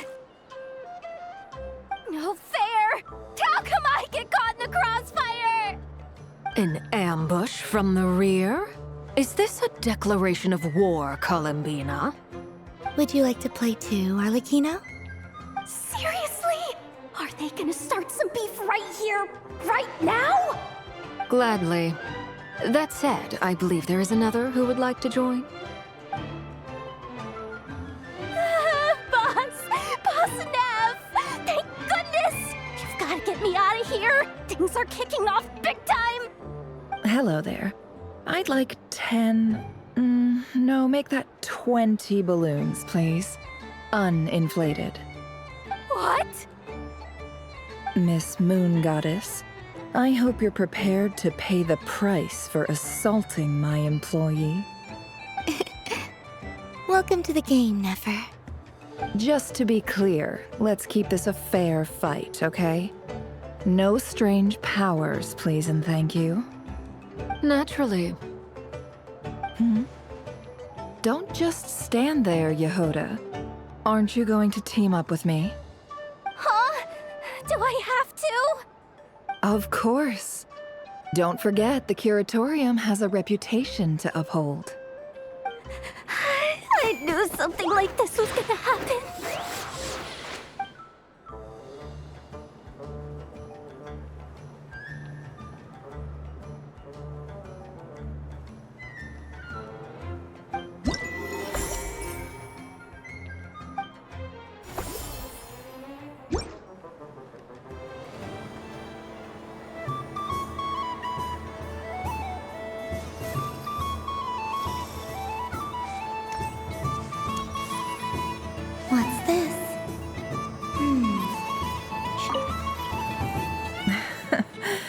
That was fun. It's a shame Ashfur doesn't like playing with water, or I'd have roped him in as well.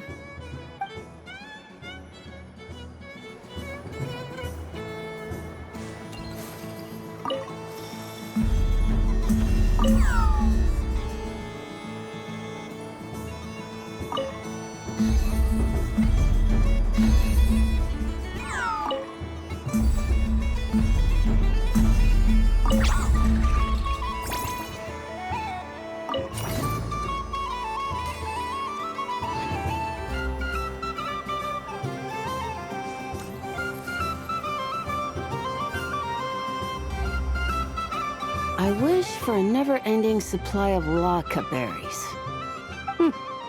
What a humble wish. Probably written by a child.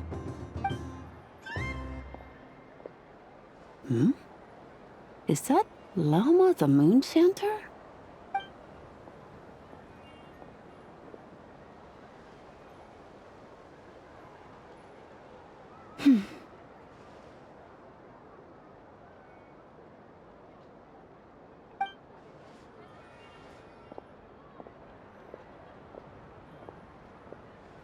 I wish that the long plume ibises would stop biting me.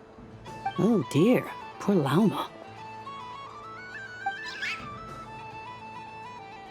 All right, I'll write that one down for you.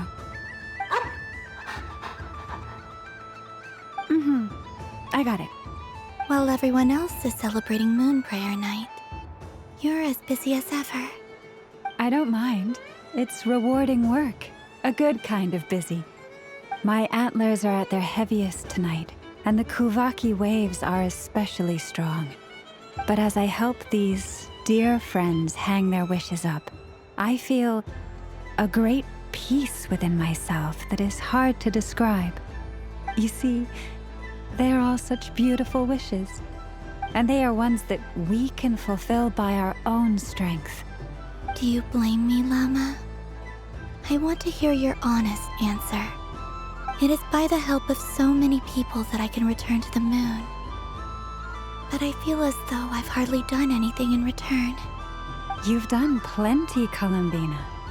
I say this in earnest, both as someone who knows your history, and also as a friend who has seen what you've been through. What about as a moon chanter? I feel proud to honor our moon goddess's wish. And I'm sure any moon chanter in history would have felt the same way. Thank you for your kind words, Llama. But... Since you asked for my honesty, I won't lie to you. My feelings are mixed right now. Besides pride, I also feel... I suppose it's a reluctance to let go. Once you return to the moon, we will be far apart and separated by a false sky. I'm sure those of us left behind will gaze up at that sky, yearning for the moon once in a while, just as you used to do. I will miss you, Llama. I will miss you all. I hope to stay in touch. I will try and find some way to send messages down from the moon. Perhaps you could use Kuvaki. I've heard Yehoda say that signals can be sent using long and short waves, or strong and weak lights. That sounds a little complicated. What if we forget what the signals mean? We could prepare a codebook beforehand, but... You're right. It wouldn't really suit you. Still, whatever happens, I believe that you will find your own unique way of communicating with us. And now that I think about that, my heart feels lighter. Because you trust in me? Yes. I have faith in you, and in the power of truth. In my experience, the truth tends to be difficult. But that's what makes it stand out from what is false. So I'm confident that your thoughts and your love will shine through the curtain of lies. We will know it when we see it. Thank you. Now, could you help me hang up my wish? Is this? I wish that all who dwell in this moonlit world can find a place to belong. And I wish that I shall one day see my friends again. It's 2 wishes. I hope that's not too greedy of me. Not at all. And I think you speak for us all with the second one.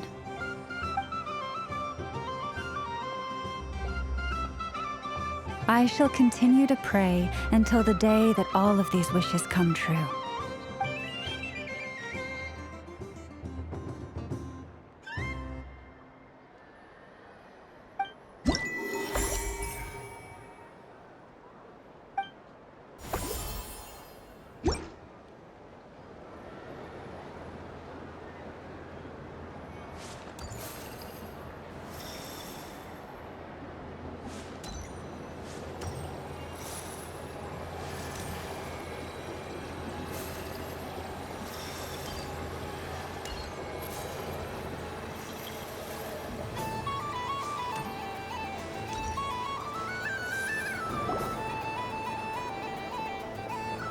Dodoko's Whirligig!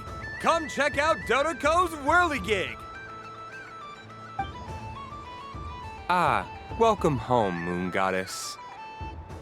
Might I ask what this is? Ah, it's a very special amusement sponsored by the Great Mage herself. Ride on a soft and furry Dodoko and embark on an unforgettable adventure. I say that, but I'm just following a script here. Who is this mage, anyway? And what the heck is a Dodoko? I'd like to ride. No problem. But, are you by yourself? Is that not okay? Oh, no, it's fine. It's just that each Dodoko can accommodate 2 passengers. Would you like to bring a friend along? My friends... That should do it. Now, we just need to get everyone else to draw something on it too. But we gotta keep it a secret from Tal and Bina. Traveler.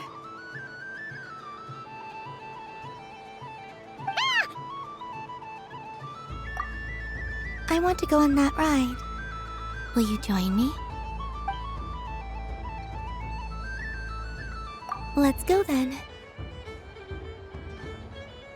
Don't worry. Paimon will do the rounds. You go have fun.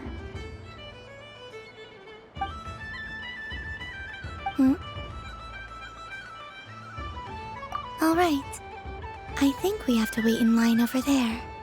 Please take your seats. For safety reasons, you mustn't try to leave the ride before it comes to a complete stop. All right, you're all set. I wish you both a wonderful journey.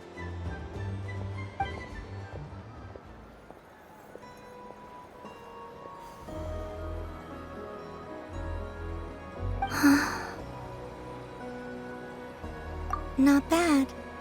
It reminds me of riding a moon lane. Sometimes, the Kuhenki circle around me like this, playing their beautiful melodies. Yeah, I'm going to miss them.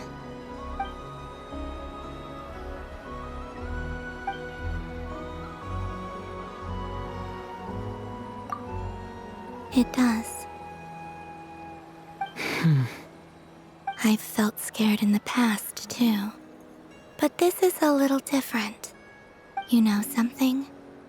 I got to see a lot of fascinating things during my disappearance. I saw how the Frost Moon Scions act around their families. So different than how they used to act in my presence. And I also saw how they interact with their friends. It made me curious at first. Why do people act so sincere when they're worshipping gods, but save their truest, warmest feelings for each other? Slowly, I came to realize that it's because they trust one another. They know, deep down, that they'll be accepted for who they are. All of it. The good and the bad. I know. I knew it the moment you started calling out my name. What I fear now is the end. I fear losing all this the very night I have gained it.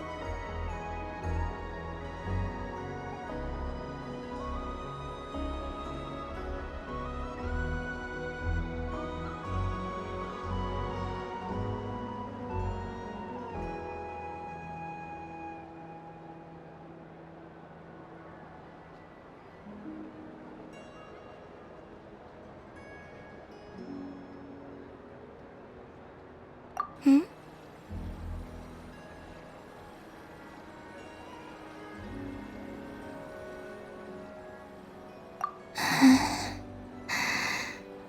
Thank you for this conversation. Thank you for listening to me. Don't worry. This fear I have, and the unknown that awaits me, they cannot hurt me. Not when I possess a treasure far greater. I just want you to remember this version of me, the real me, on this final night together. Dear passengers, Dodoco's awesome adventure has come to a close. Please leave in an orderly fashion, and we look forward to seeing you again in the future. Don't want the journey to end, huh? Don't worry, you two. There's always another adventure waiting just around the corner.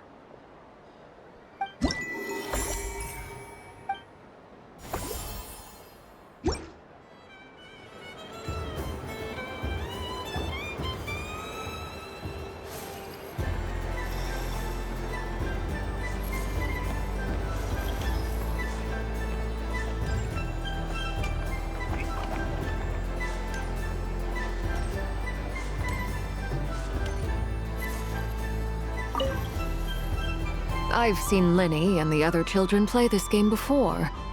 It would seem that it's not a bad way to relax, once in a while.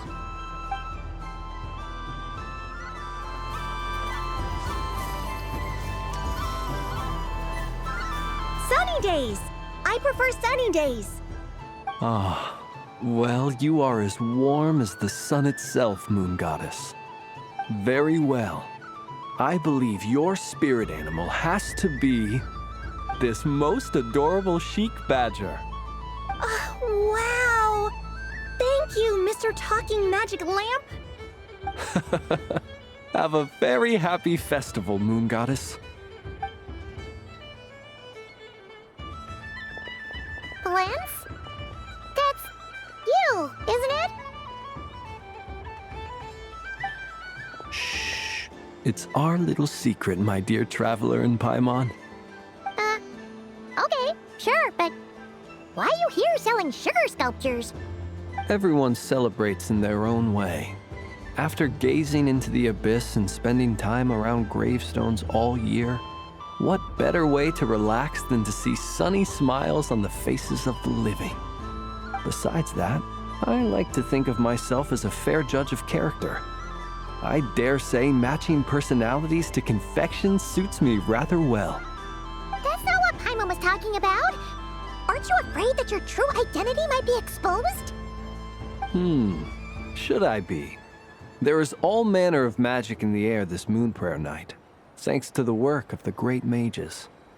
I see Miss Columbina is hiding in plain sight. Why should I not do the same? Why miss this rare opportunity to enjoy a special evening in my true form? Fair enough. You got a point there. People who don't know you will probably think you're just a talking lantern. Well, now that we see eye to eye, what brings you here? Not a search for your spirit animal, I presume? Ah, well, actually... Here, see for yourself. Oh, this is... How wonderful. A beautiful idea. Yeah, we just met Barca, and he said that having everyone draw their own section was kind of boring. So, he did your bit for you. Ah, Varka. Ever the maverick. I see his artistic skills are truly one of a kind. In that case, I shall paint something on Mr. Albedo's behalf in a short while. What? Why not now? Ahem. Welcome home, Moon Goddess. Phew, that was close. Hello, Flint. She recognized you right away! What keen eyes you have, Miss Columbina. Especially considering they are shut. I did not see you. Rather, I sensed you. I can sense the fluctuations in Kuvaki all around me. One would expect no less of the Moon Goddess. Might I interest you in some candy? Yes, please. Excellent. I shall make some for you right away. Hmm? Something the matter, Miss Columbina? What about my spirit animal? All the other children carrying sugar sculptures are talking about it. Wait, is she taking the test seriously? Ah, my apologies. How could I neglect that? You are quite right, Miss Columbina. Every one of us has a magical creature living in their heart. Would you permit me to help you find yours? Yes, please. Do you prefer the day or the night? Night. Which of the 4 seasons is your favorite? Winter. Think of a perfect day. What is the weather like? Sunny, rainy, or perhaps cloudy? Rainy in the morning, sunny at night. What kind of answer is that? Forests, lakes, and open seas. Which do you prefer of these? I like them all. Imagine you opened your very own shop. What would you sell there? Moonlight, I think. Wow! Paimon would totally shop there. It wouldn't cost anything. You'd just need to visit. Aha! I believe I know what your spirit animal is. Here, for you. Oh, it's a Kohenki! Indeed. A free-spirited being with a deep love for all things here in Nodcry, who selflessly lends her aid to as many people as she can reach. It is the perfect fit for you, Miss Columbina. Thank you. It would be my honor. But you shall have to forgive me. We have known each other for quite some time. I doubt there is any answer I could give that would come as a surprise to you. So instead, would you accept this sugar sculpture as a token of our friendship? It's a lantern. Hey, why don't you two go enjoy your candy over there? Paimon wants to try out this spirit animal thing too. Right, Flint's? Come on, play ball. I get this drawing done. But I want to hear Paimon's answers. But it'll probably take ages. Paimon's a complex soul. And we don't want your candy to melt while you wait, huh? Oh. Okay then.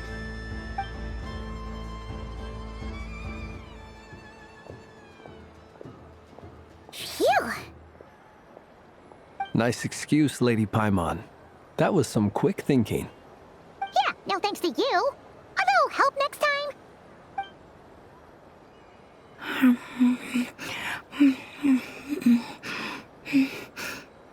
It's sweet. Is that Lockaberry? I wonder what flavor the traveler got. This way, this way!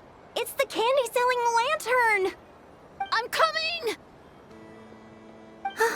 Of course. Traveler, maybe we can share? Yes. I found out recently that people share their food sometimes, so I'd like to try it. Or is that a no? Thank you.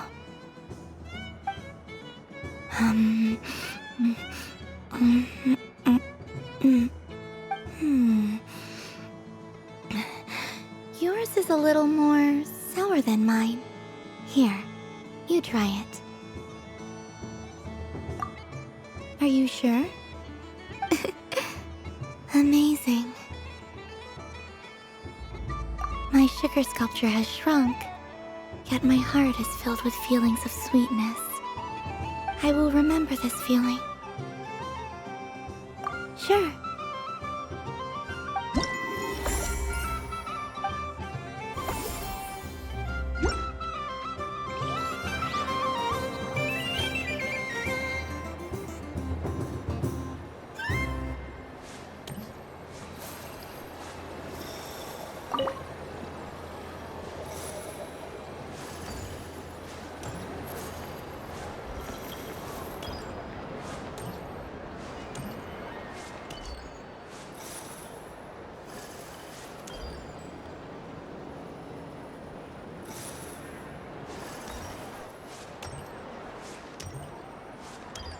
There are so many attractions here. Since I rarely get out, I might as well make the most of it.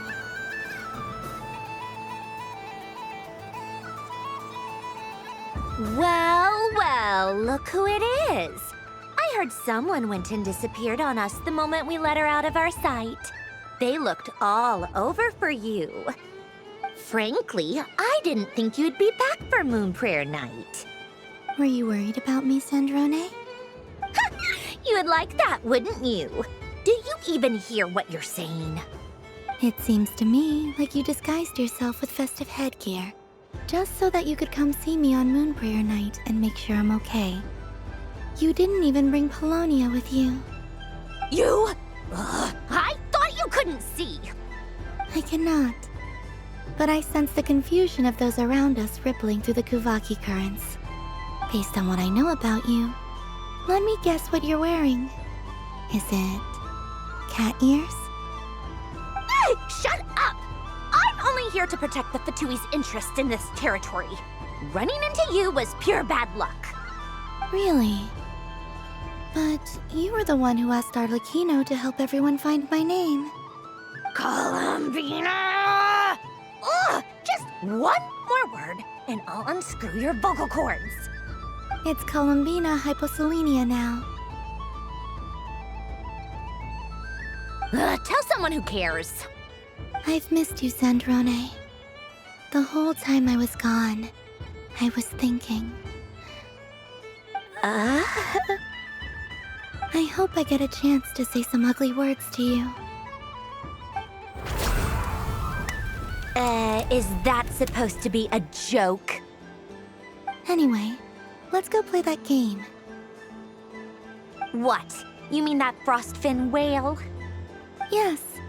It's some kind of game where you get bitten if you step on the wrong tooth.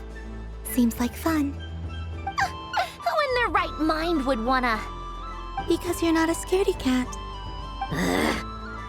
Fine! You wanna play? Let's play. Don't complain when I kick your sorry butt. Lovely. You old geezer! I'm gonna beat the pants off you! Just you watch! I almost forgot. Sandrone? What is it now? You'd better not lose, or I'm going to beat your head in. What? Allow me to demonstrate since I'm feeling so nice. You just step on the teeth, like this.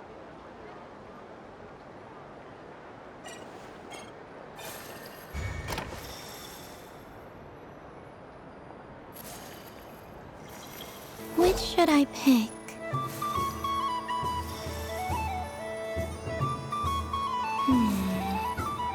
I'm getting a bad feeling from this one.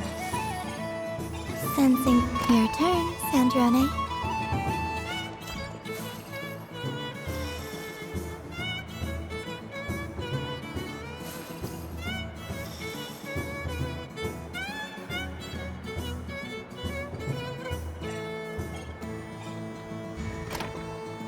Don't come crying to me if you get bitten.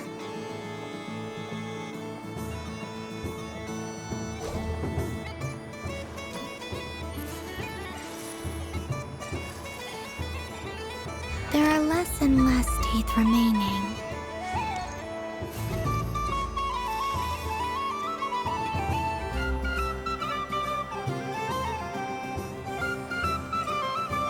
Huh? What's that noise?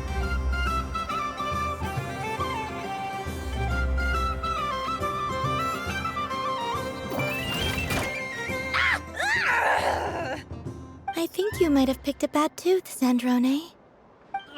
Shut it! Do you need any help? It seems like you're stuck. No! It's just a blasted toy! How is its grip this strong? Stop laughing! All right. Well, you lost. So just like I promised. Hey! What are you doing? Are you seriously? Hiya! Why you? Oh, just you wait! Rematch! Are you all right, Sandrone? That was quite a strong bite. Are your clockwork parts? Quit your fussing! I don't need it! All right. I'll go first this time.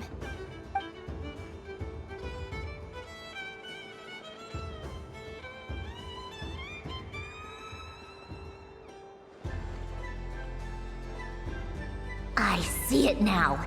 She can sense which teeth are rigged. So I just need to avoid the same ones that she does.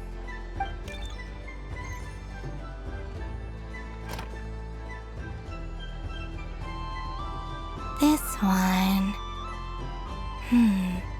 Seems fine. She avoided that one then? Now I've got you. All right, my turn.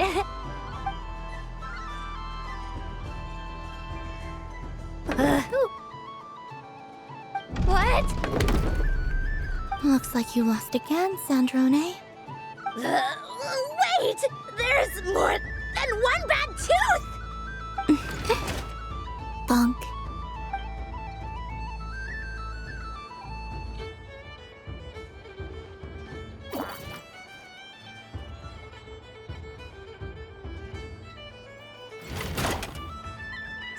Stupid game! What idiot came up with this?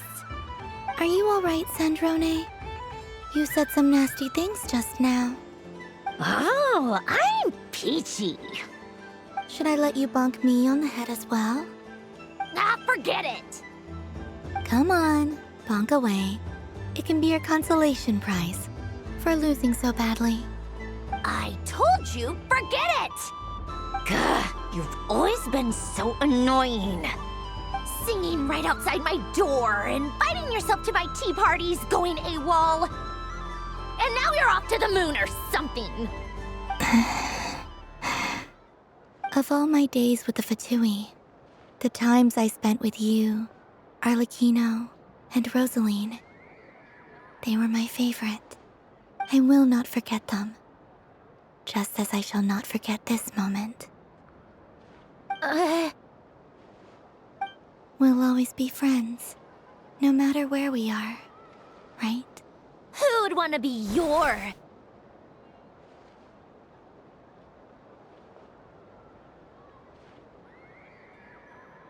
I'll miss you, Sandrone.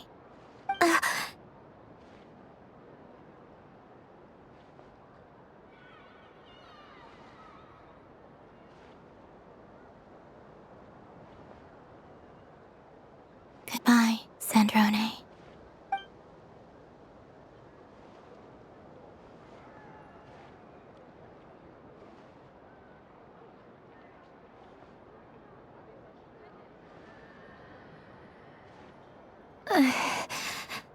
I'll miss you too, Columbina.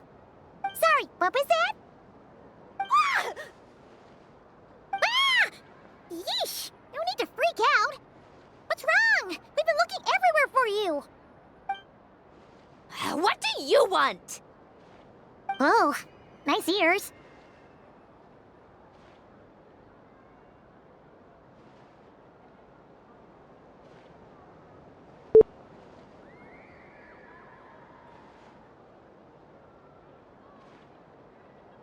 What? Do... This! Huh? It's your turn to draw something.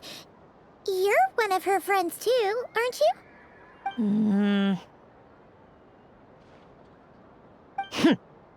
doesn't know how lucky she is. Sorry? Nothing. I'm done. Take it. Oh, that was fast. Oh, and one more thing. Last time we spoke, you mentioned you were interested in the Narcissan Kreuz Ordo's research, remember? There were too many people when we last met, so we didn't get the chance to do this.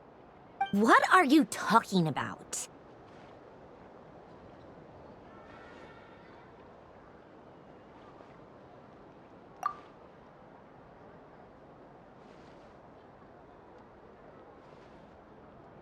This is...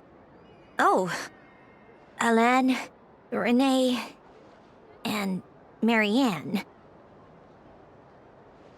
Huh. The Holy Blade. A savior's plaything. It's not about whether I approve or not. These people, they would sacrifice themselves for the sake of the world. Especially Alain Guillotin and Renee. That is something I would never choose to do. Still, I didn't know they had any pictures left from that time. If I'd have thought to bring a camera, I'd have...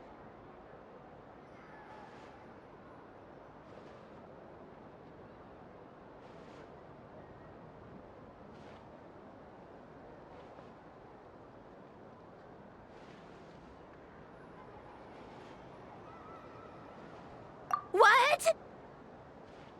Yeah, of you being bitten by the frostfin whale and Columbina bonking you on the head. Tear it up! Now!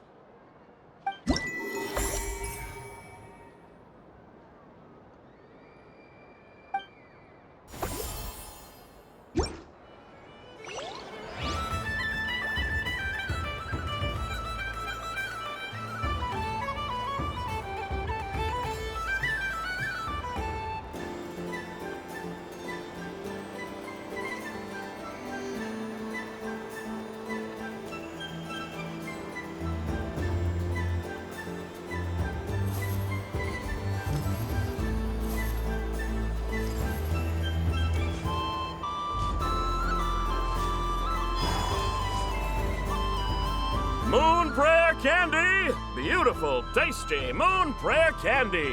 Buy a whole box, share it with your friends and family! Candy? To share? I wonder what flavors everyone would like. Welcome home, Moon Goddess. Fancy a box of Moon Prayer Candy? Sure. I knew you would! Now, what flavor would you like? I'm not sure. What flavors do you have? Is this for yourself or as a gift? A gift for my friends. Ah, I see. In that case, I'd recommend apple, lockaberry, or midsummerberry. Those are the most popular. Do you have nocturnal blossom flavor? Huh. I've seen couples give those as gifts before, but I did not know they were edible. No? Okay then. Moonfall silver? You did say this was for friends, right?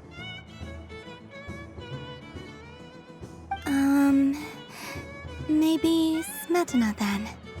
Hey, now that's a creative idea! I've never tried it before, but if you're happy to wait, I can see about whipping up a batch on the spot. While we're at it, you got any other ideas?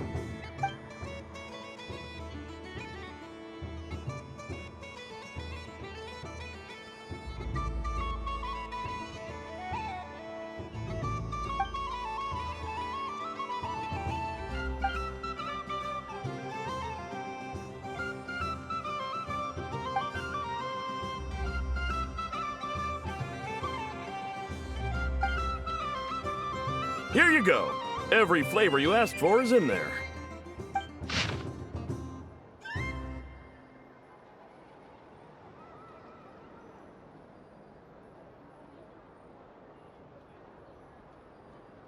Thank you. I should be the one thanking you. You brought me a whole bunch of new business. It's like a genuine blessing from the moon goddess.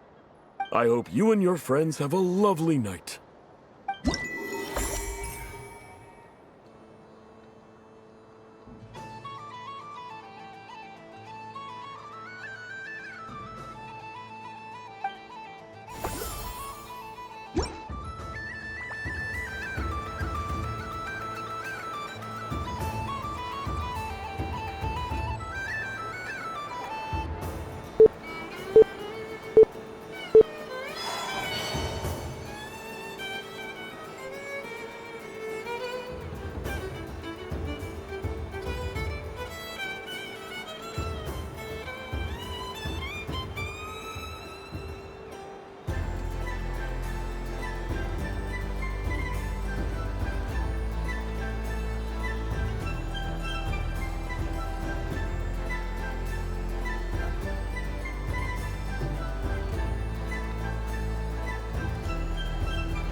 What is going on over here?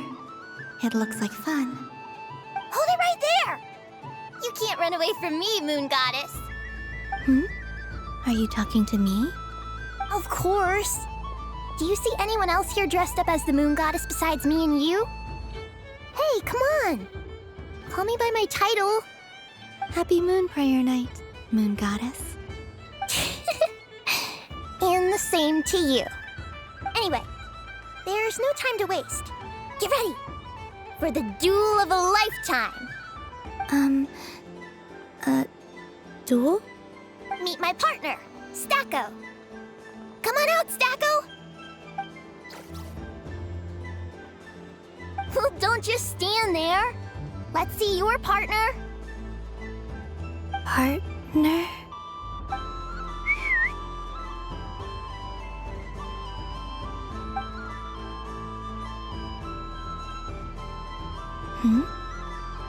So I need to select a partner and command them in battle. Partner. I need a partner.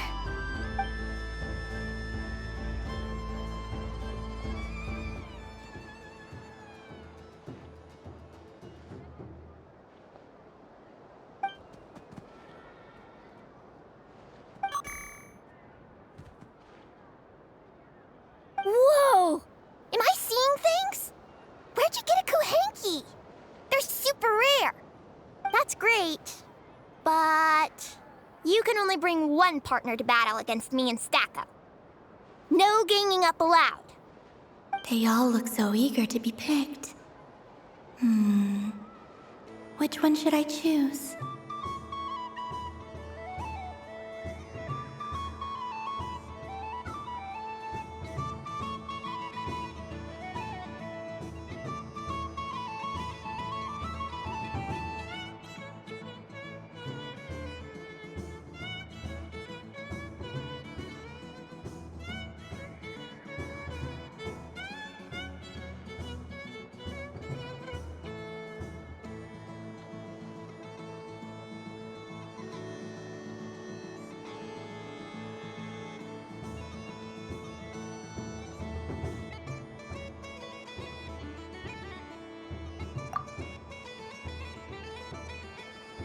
This deer came to celebrate the festival with the Frostmoon Scions. It wants to help me with its antlers. They are its pride and joy.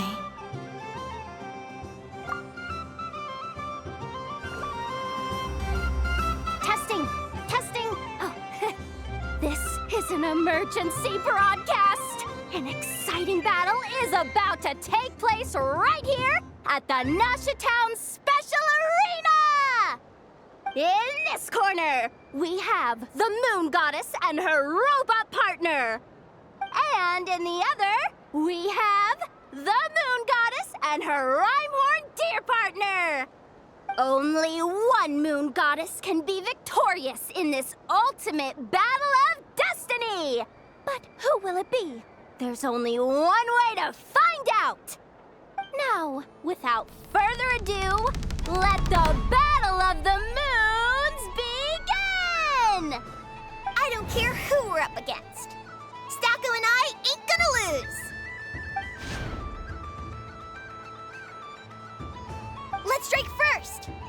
Stacko, formation shift! Ho ho ho! The robot has kicked things off with a change of formation. The other party chooses to attack. Let's see how their partner performs.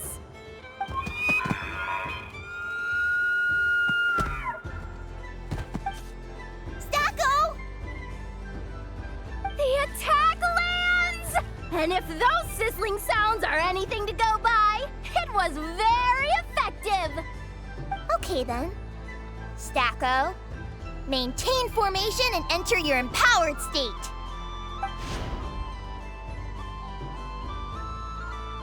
Empowered state! There we go! Now we're talking! Absorbing the immense Kuvaki present on Moon Prayer Night, this lean, mean machine has greatly increased its offense. Oh, they chose defense! But Stacko's about to attack with full force! Is it too little too late? The battle is heating up fast! I'm about to start sweating machine oil over here! Go for it, Stacko! Set Kuvaki to maximum! Can their opponents withstand this blow? And what will this moon goddess do? Don't be afraid. Fight however you wish. What the? The Rhyme-horn deer's antlers are glowing! It absorbs the Kuvaki from its opponent and uses that same power to deal a devastating counterattack! There goes the robot's formation! Stacko! Oh, Stacko is down for the count! Our winner is the Moon Goddess! The slightly taller one, I mean. You did your best, Stacko. I'll take you to Ainos for a checkup right away, don't you worry.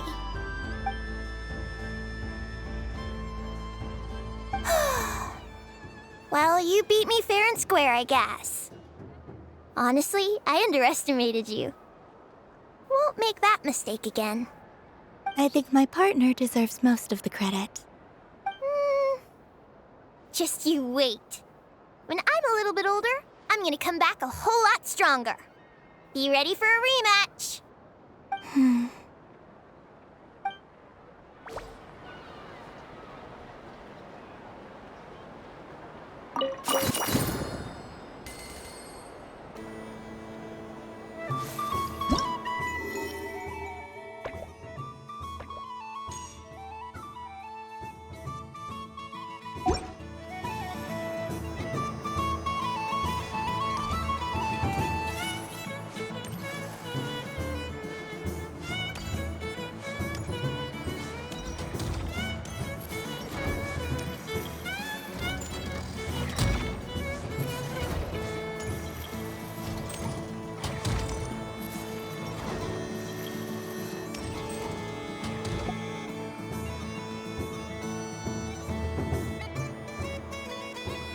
This doesn't make any sense. How am I losing every single time? Wait, Inefa, you're cheating, aren't you? Yeah, that must be it. I am not cheating, I know. Uh-oh, sounds like Inefa's turning into a big baloney bot. I think it's time for some serious maintenance. Moon Goddess, help me. Miss Columbina, I know, is attempting to cheat. What the? I'm not the cheater. You're the cheater. How dare you throw it back at me?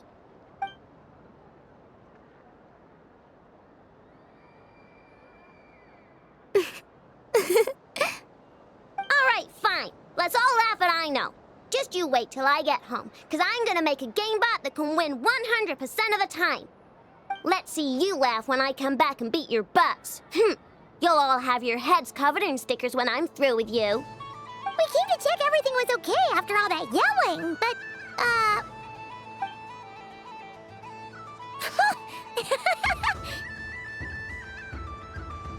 Whatever it is, it sounds like cheating is allowed. Kuhenki concentration.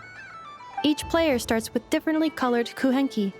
Each round, they draw one kuhenki from their opponent.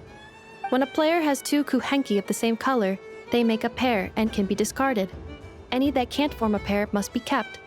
The round ends when a player can't form any more kuhenki pairs, and that player gets a sticker.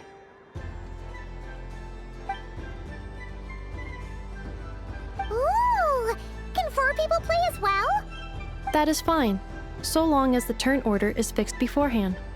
Alrighty then. In that case, the 2 of us will join as one team. Okay, but if you lose, you're both getting stickered. I don't want to hear any excuses. Sure. And if we win? If you win, only one of you gets to sticker someone else. I have taken to calling this. I know logic. Hey, lay off me, all right? Okay, so we're starting the game from scratch again, which means all my stickers so far don't count. Looks like Luanatar is the Kuhenki of honor for this game. Anyway, let's go clockwise, starting from Inafa.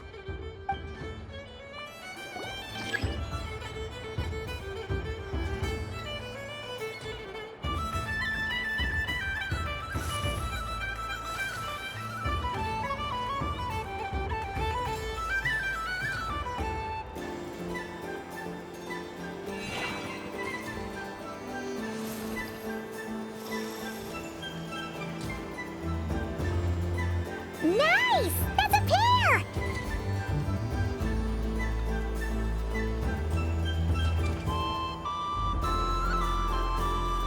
Go, go, fly!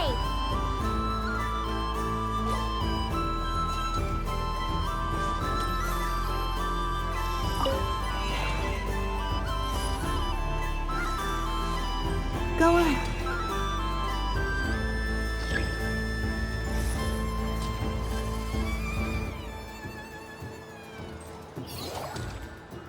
I have a pair.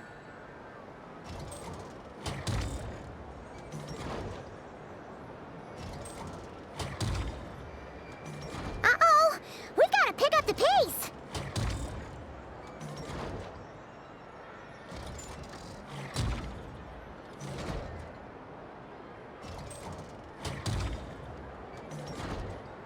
Phew, that was too close. I thought I was gonna lose. Let's see who's gonna be the unlucky one!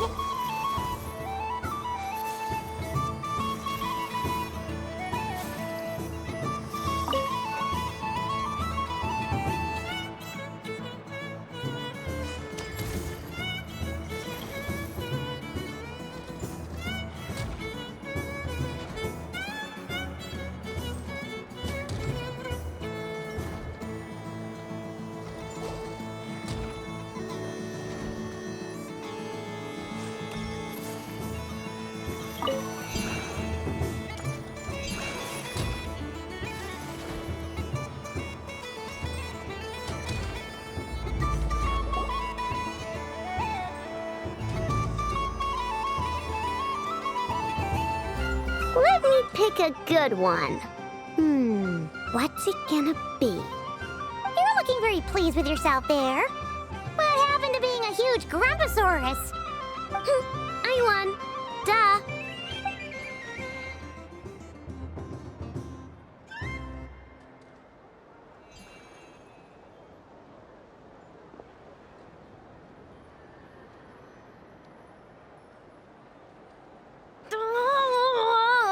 Me again? Don't fidget too much, Aino, or the sticker's going to fall off. I don't care. If it falls off, it falls off. If a pair of Kuhenki get discarded, why not a pair of stickers? Huh? Huh?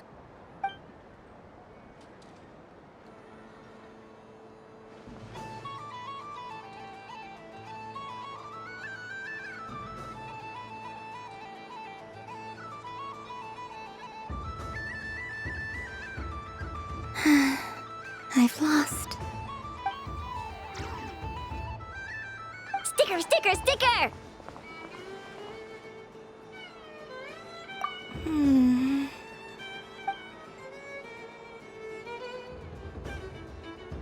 Cute! You think so? Shame. I can't see it for myself.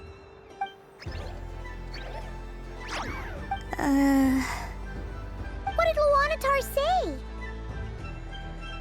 She said it looks so cute that she wants me to lose a few more rounds.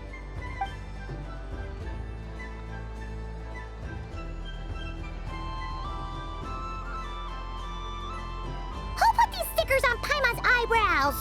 Ugh, she can barely see. All right, now, I think we got enough evidence to prove that there's a serious problem here. Yes, I agree as well. The culprit is... Inefa! Culprit? What did I do? Quit acting dumb, Inefa! You're not wriggling your way out of this one. I've been watching you. Not only did you remember whose side Luanatar started at, but every time someone drew a Kuhenki, you were logging it and calculating every last possibility. Which Kuhenki pairs were gone, who had what color Kuhenki in their hand, even our facial expressions. You were keeping track of it the entire time. Exactly! What Aino said! Putting aside the fact that running calculations is not against the game rules, do you have any evidence to support your allegations?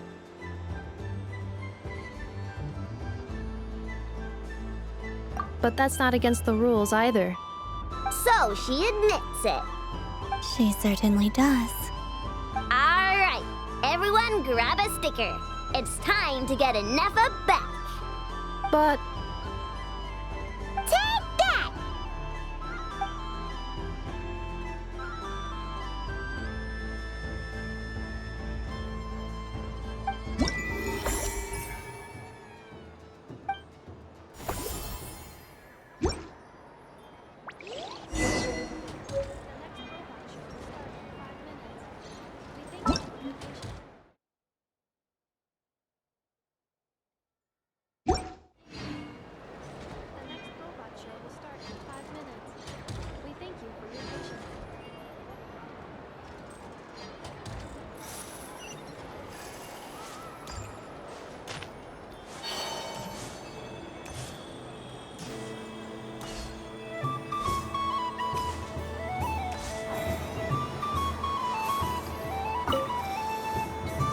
Traveler. Hey there, Kalamina! Are you done checking out the festive amusements already? Are you sure you don't want to look around some more? You might not get another opportunity like this for a while. Right now, what I'd like to do is...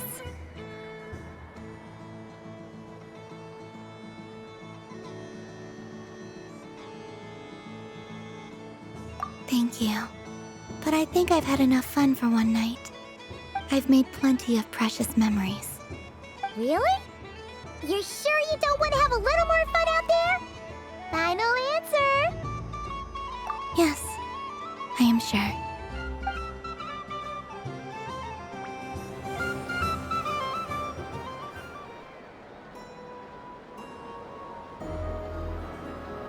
This was the most fun I've ever had on a moon prayer night. Everywhere I went, people were saying, "Welcome home," and there were friends at every turn. I only wish it could last longer than one night. Oh.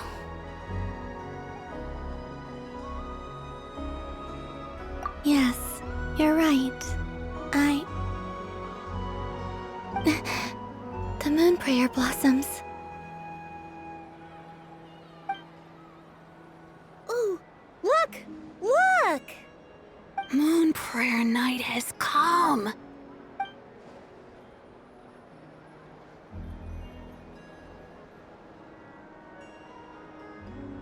The moon. It's so beautiful. Happy Moon Prayer Night, dear. Happy Moon Prayer Night!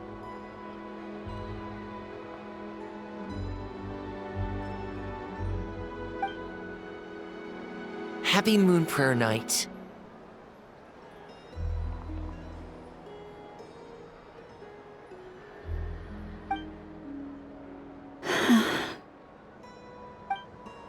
Aww. Huh.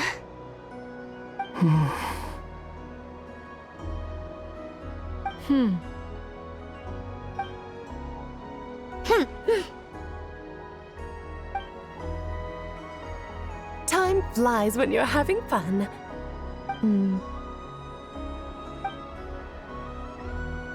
Oh. Looks like the time has come. Columbina. You're heading off, then? Yes, to the ruins you mentioned. And from there, back home to the moon. Wait! I know? At least... Take one of our craft shop's crumb cookies up to the moon with you. You know, for a snack. Sure, why not? The Curatorium of Secrets believes in proper farewells. No story should be left without a satisfactory endnote. Never. Farewells are an important affair for the Ratniki, too. We never know when we might meet again. Haha! And here I thought grand farewells wouldn't suit tonight's mood. But I suppose friendly passion is not to be stopped, eh?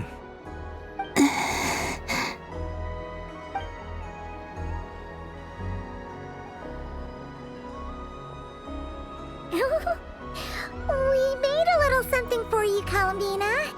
Ta-da! What is it? A Moon Prayer Night greeting card with drawings by all of your friends. You did mention that you'd like a portrait done, so I took the liberty of creating one for you. I, meanwhile, did the portrait of Mr. Albedo, and Mr. Varka did the same for me. I mean, I think my work was pretty true to life, don't you think?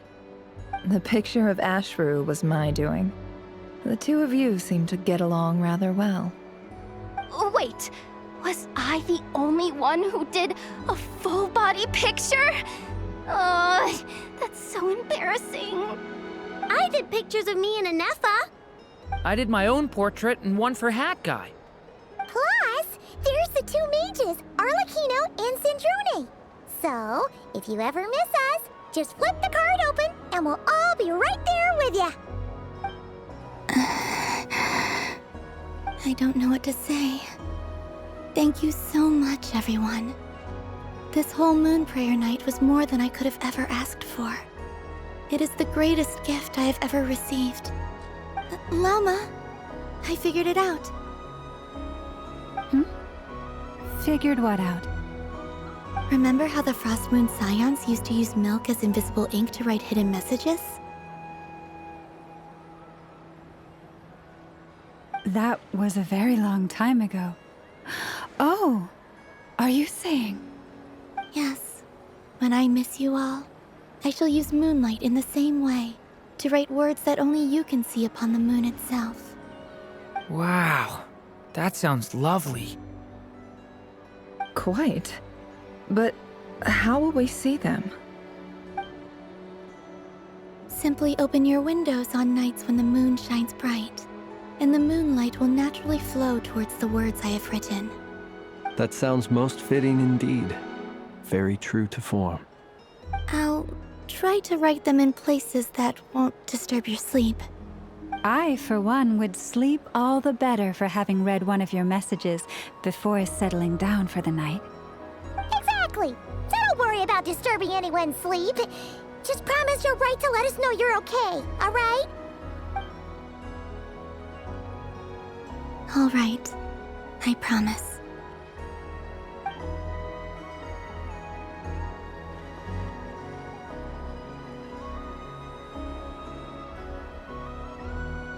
In that case, Columbina. I'm ready.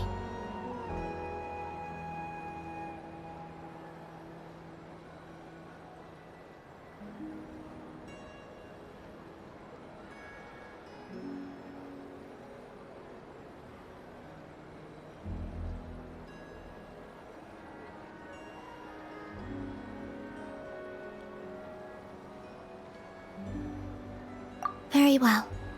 Let's go.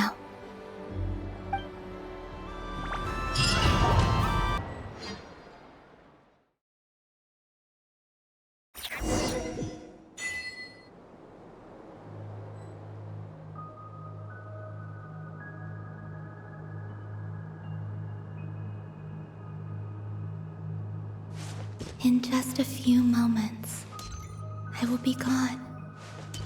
I still don't know what to expect on the moon. Will I really be able to send messages to my friends? The Kuhenki, the animals of Not Cry. I'll never get to see them again. I wonder where I'll be when the next moon...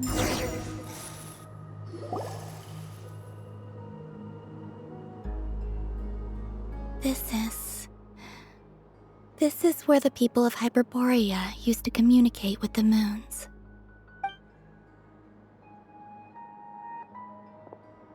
Eternal moon, frost moon, iridescent moon. When the power of all three converge, the gate to the moons shall open. Moon marrow preparations are complete. Only the final step remains. I'm sure Nasha Town is livelier than ever at this moment. Yeah, it's a shame you couldn't be there for it, but it's now or never, right? It's fine. I'm more than happy with this. My last piece of luggage. My only piece of luggage.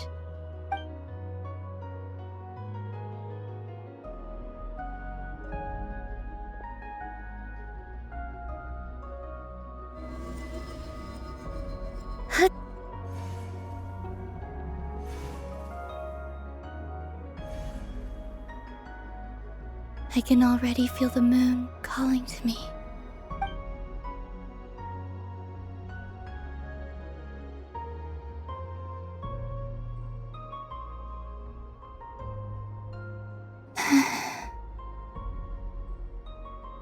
Your home lies on the far side of this light, Columbina. From now on, we will at last have a reason to pray to the true moon. Columbina. Yes? I'm listening. Be sure to come back and see us when you get the chance.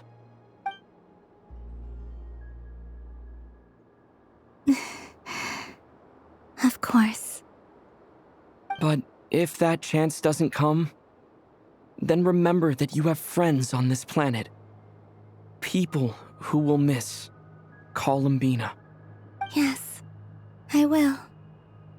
Thank you for everything you've done for me.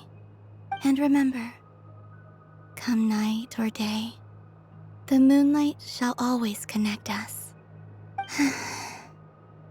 Well then, farewell, my friends.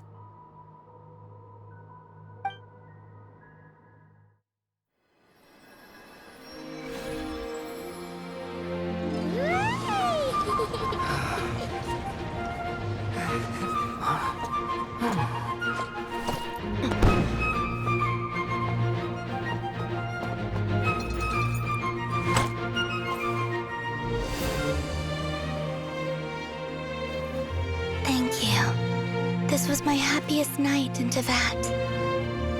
Farewell, Columbina.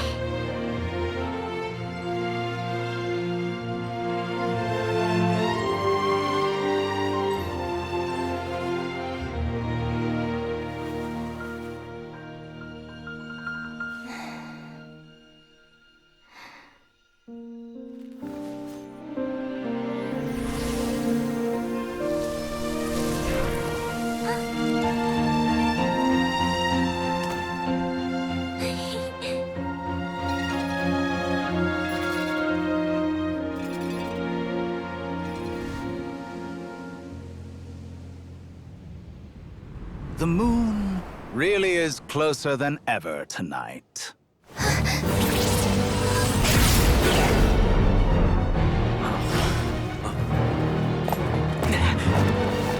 Columbina.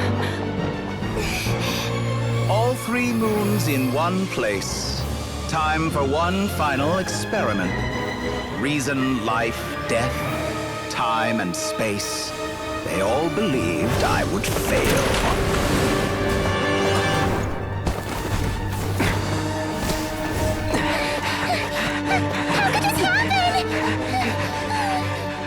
But Tevat's primordial power never did belong to the throne of heaven. And now, they are mine.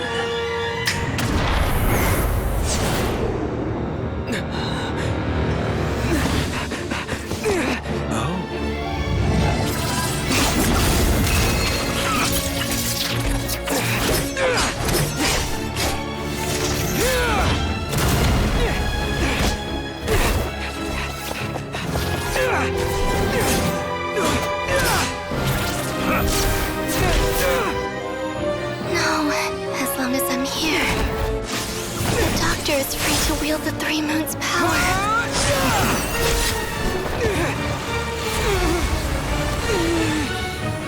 It's the only way.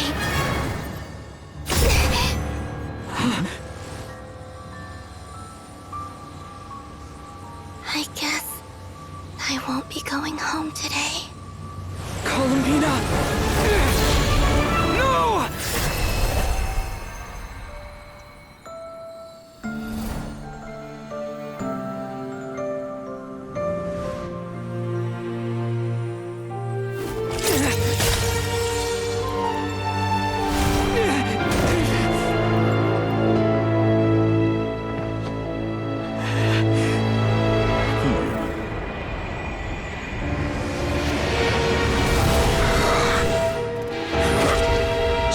World, do not try to control me!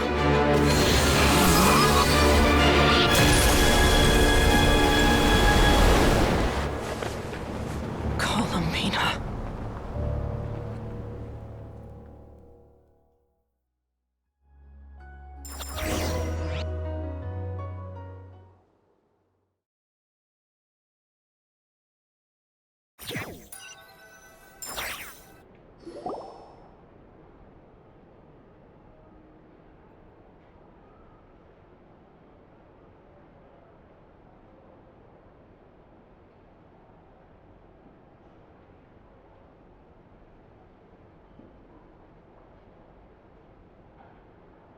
Are you all right? Do your wounds still hurt? I had someone prepare a little medicine that could prove effective. Take it if you need to. In that case, let me relate the contents of the call we made to Alice after the incident occurred. That Dottore is a crafty one. He distracted the Hexenzirkel by creating a huge fuss at Tevat's borders. I'd assumed that the cause was an abyssal intrusion from the outside world, which in fairness is a rather common occurrence.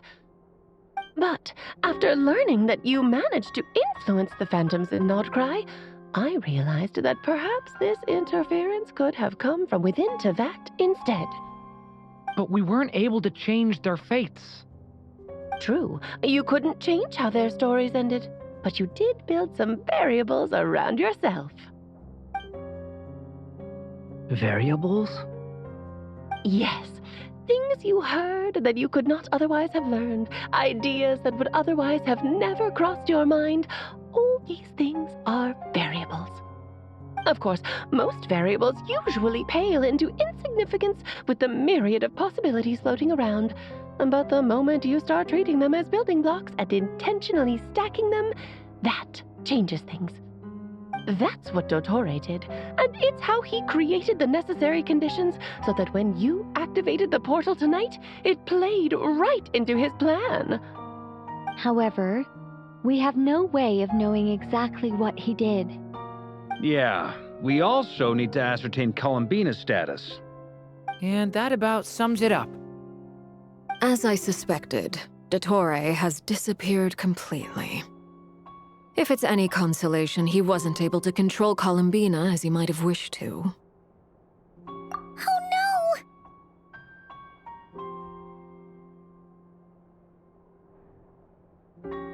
What? She did what? All we saw was Dottore appeared and used some kind of power. The next thing we knew, he and Columbina were gone, and you were falling into the sea.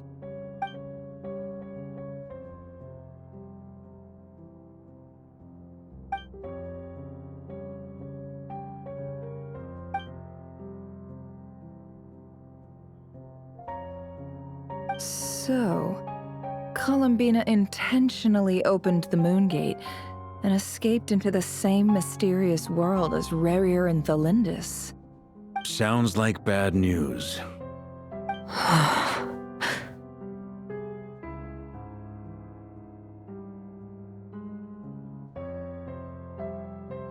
Seen in that way, the trilunar syzygy and Rerir's emergence, Dottore might have been pulling the strings in both cases.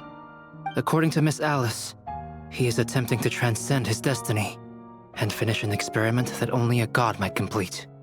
An utter lunatic. Wait a sec, where's Hat Guy? Seems like he'd want to be here for this. He took off with the Dodo communication device after we spoke to Alice. He said he had a hunch that he wanted to investigate by himself. The look on his face was terrifying. I've never seen him like that before.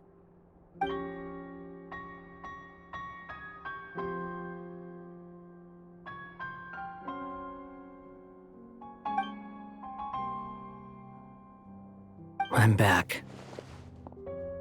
Hat Guy! I went to look for the Hyperborean phantoms again. I think I've gotten to the bottom of it. I got them to talk to Nicole on the other end of the communications line. Turns out, the history they describe is different from how Nicole remembers it. Really? But how? Surely Nicole can't have been wrong. Because the phantoms are the ones who are deceived. They speak of a savior who appeared in their history. One who never should have existed. This savior promised to create a new moon within the false sky, and even bring back their moon goddesses. Foolishly, they believed in him, and told him everything he wanted to know about the moons. It's obvious that this was Dottore's doing. Now you mention it, the first time we entered the Hyperborean ruins, we heard the phantoms discussing their history, and I remember Nicole commenting that something sounded a little strange. But Dottore shouldn't have been able to get in there in the first place. He didn't. Nicole said that this was an anomalous state triggered by disruptions in the causal connections between phantoms from the same era. The variables that Dottore put in place were substantial enough that they even affected phantoms that he never met. So it's not that their memories were unclear. They'd been tampered with. That's exactly the possibility Dottore was trying to manufacture. He turned these variables into knowledge and engineered the situation so all that knowledge would fall into his hands. Then, he harnessed that knowledge on Moon Prayer Night to truly create a false moon. How is that even possible? To be precise, he exploited a weakness in the way the spell works. The spell senses Kuvaki to detect the moon's location. So, as long as the false moon more strongly resembled the moon than the frost moon beyond the skies, the gate would teleport Columbina to the false moon's location. In other words, to Dottore's side. Once he had her under control, the teleportation spell remained active, and he manipulated her power to seize both moon marrows. At that moment, the moon marrows disappeared right before our eyes. It was already too late, even as we were leaving the ruins. By then, Dottore had already amassed the power of all 3 moons. So, where does that leave us? What do we do now? I'd certainly like to know what Her Majesty thinks, now that the concerns I expressed to her have come to pass. But we cannot simply sit and wait for her to decide the matter. And in any case, it is not the Fatui Harbinger Damselette who sees us as her friends, but rather Columbina Hyposelenia. If, even in such extreme circumstances, Her Majesty will not lift the prohibition on Harbingers drawing steel against one another, Then I will do as my heart demands. I will fight as Peruware instead. Oh, Arlecchino! Time is short, so I'll make the first move.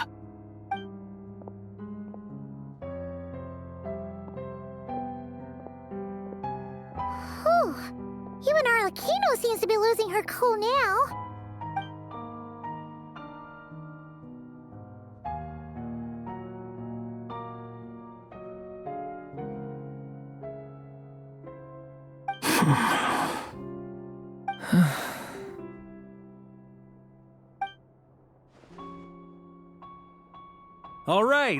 All right.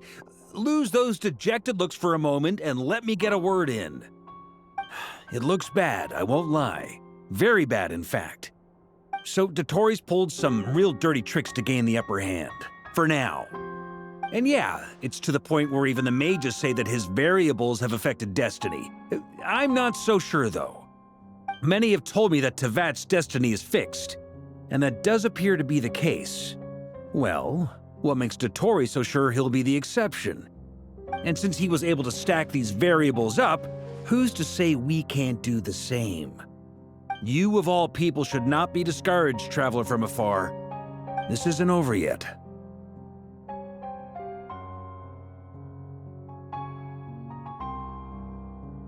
And you're not alone in that. Everyone here does, whether they've spoken thus far or not. But none of us are the type to sit back and wait for the sun to shine again. That's exactly how a knight should roll. If they knock you down, you get back up and get back in it. Don't forget, Honorary Knight, you're a legitimate member of Mondstadt too.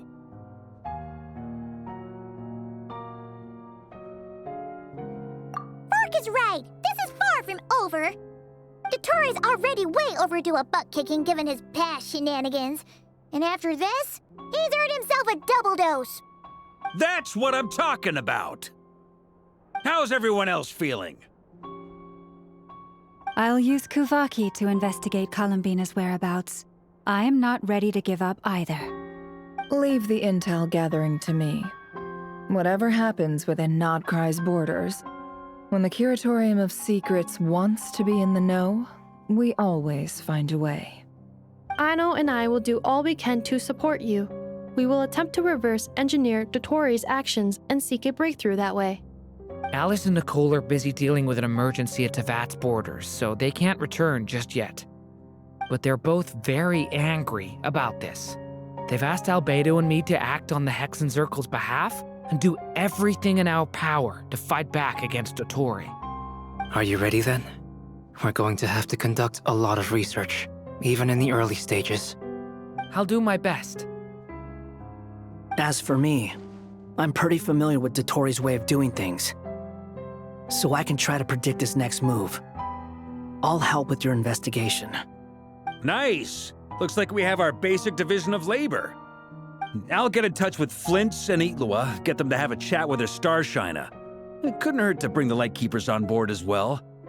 At the same time, I'll pass on instructions to the Knights present in Nodcry to assist the Lightkeepers and other organizations in ensuring the safety of those living here.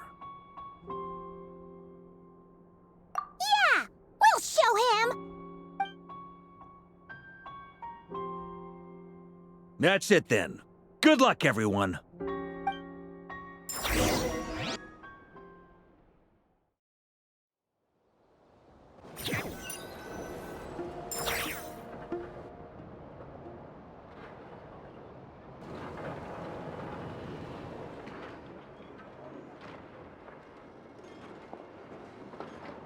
I never thought that Columbina would become my real name.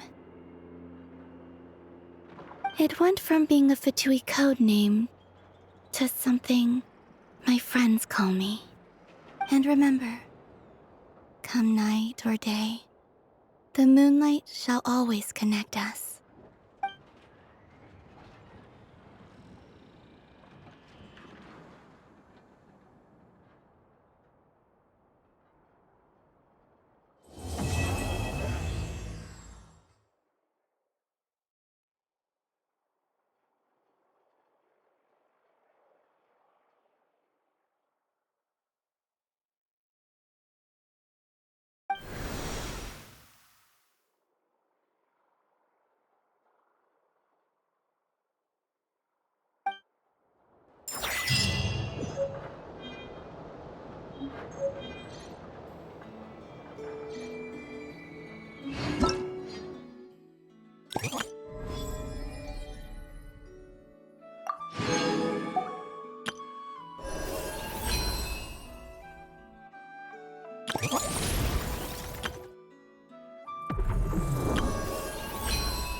Whatever happened to...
Interesting for the Hello there, little one.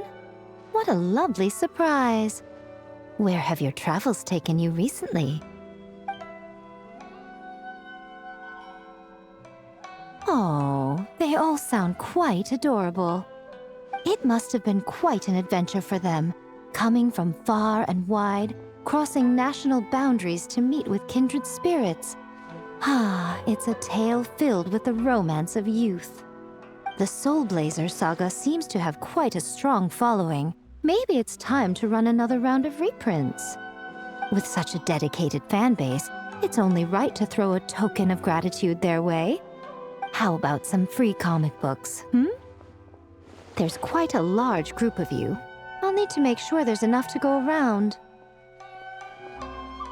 These are first edition prints. You won't find them for sale anywhere. Take good care of them now. The new book from Yai Publishing House is out. Come take a look.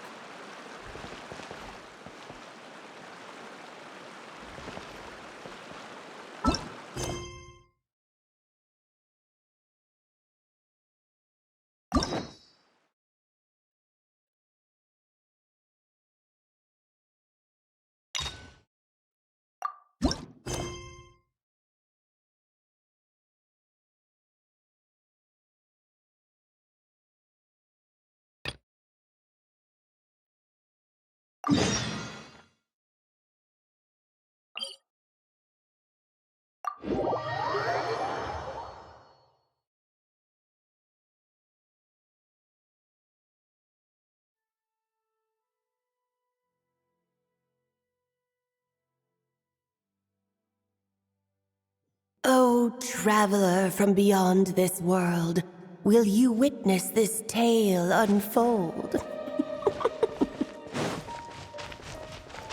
Alice? You recognized me just like that? Maybe I need to work on my impression. Anywho, come to Star Sand Shoal. There's a little something I'd like your help with. Well, it wouldn't be Clay's mom without a hefty dose of mystery, huh?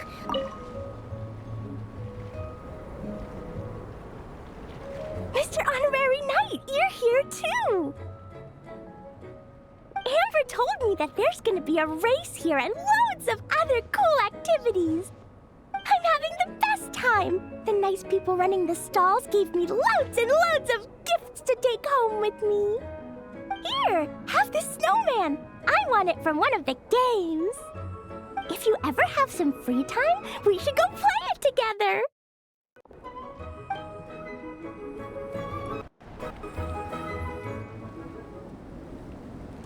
Hey, Marissa! We finished reading that comic book you gave us. It was pretty cool.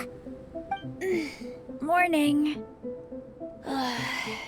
Wait, you finished it? Wow, that was so quick!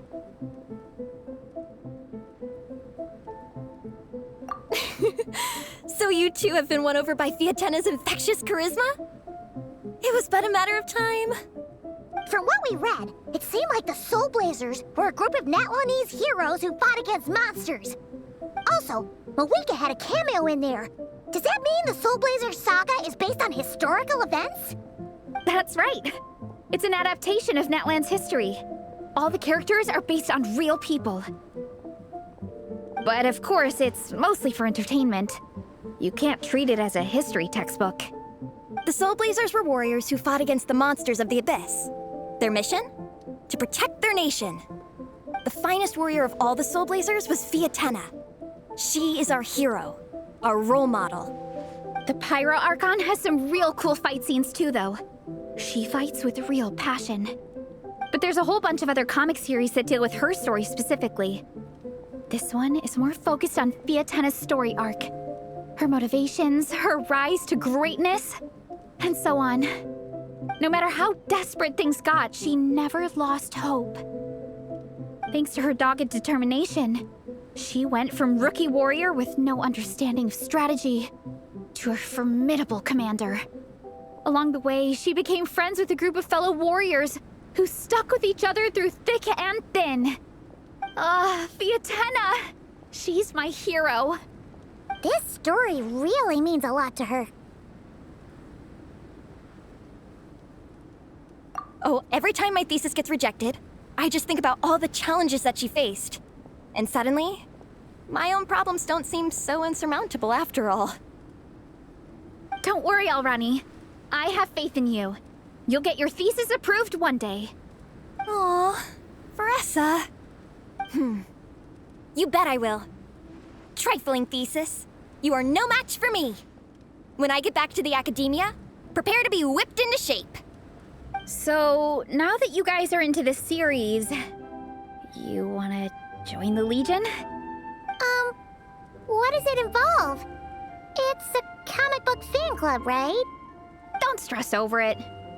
Yes, we were initially brought together by a shared interest in comics, but ultimately our main purpose is to share life's joys and get rid of life's woes. Whatever comes our way, we have each other, and we can face it together. We discuss comics together, eat together, and chill together. In that case, Paimon's in!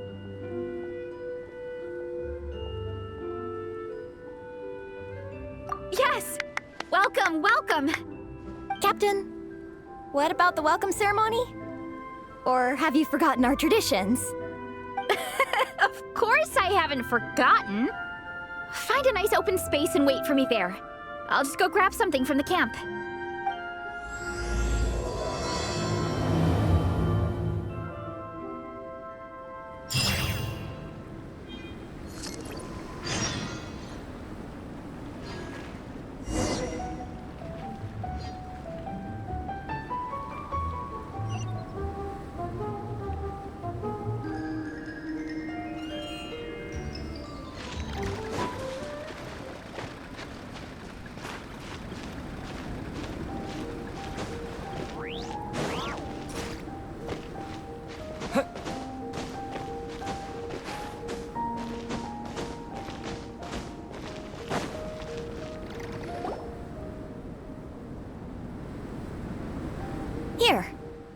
This is a good spot.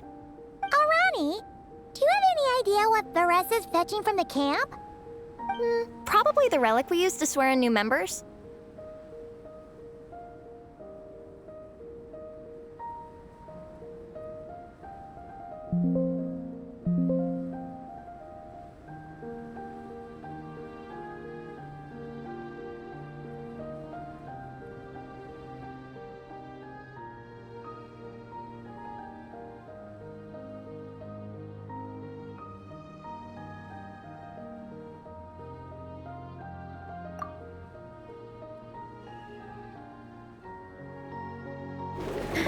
I'm here!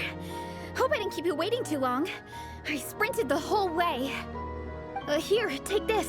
It's a Fiatenna mask. I made it myself. Thanks! Huh? Isn't this the mask you wear in combat? That's right! Fiatenna used to wear a mask in combat too. So the one I made for myself is modeled after hers.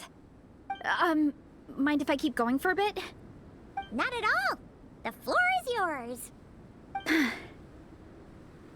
The tale of the Soul Blazer saga is a long one, told over 12 volumes.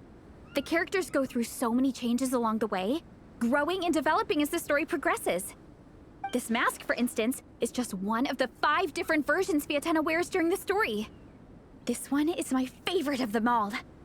At one point, Fiatenna goes through a tough phase where she's disillusioned after fighting so many battles, but her friends are always there for her even through her darkest time. With their encouragement, she was able to rally and get back on her feet. And this is the mask she wore when she made her comeback. In my view, that makes it the perfect relic to use for inducting new members into the Legion.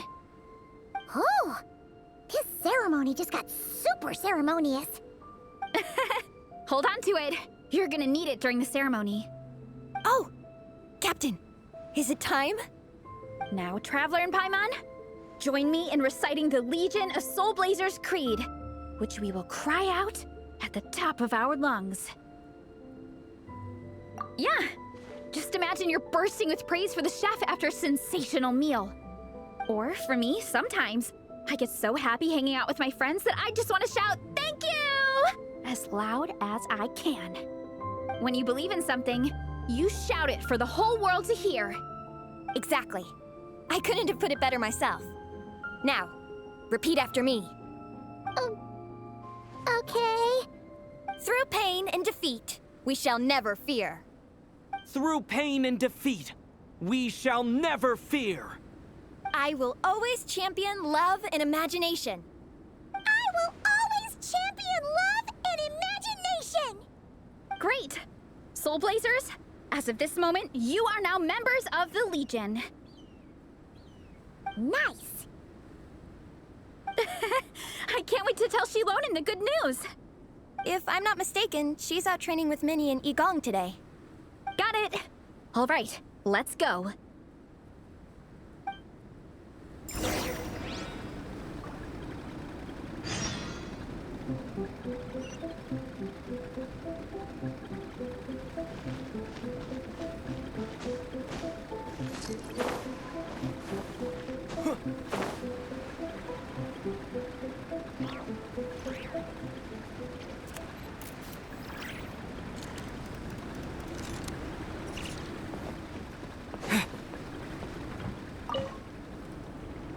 Honorary Knight! We're so lucky to have you come and test out the entertainment stalls. It really puts my mind at ease.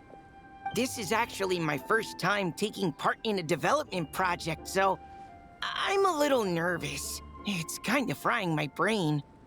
All I had to do was put a casing on an existing device.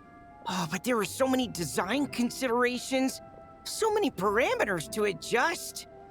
I don't envy Captain Albedo, having to create purpose-built devices from scratch. Oh, it must be such a difficult task. Wow, thank you. Thanks, Honorary Knight. That means a lot coming from you. I'll keep doing my best. Hopefully I'll get to the point where I can build some useful stuff for the reconnaissance company. Oh, I won a few toys in one of the games. I'd like you to have this one. I have another one the same. Now, whenever I look at it, I'll think of all the encouragement you gave me.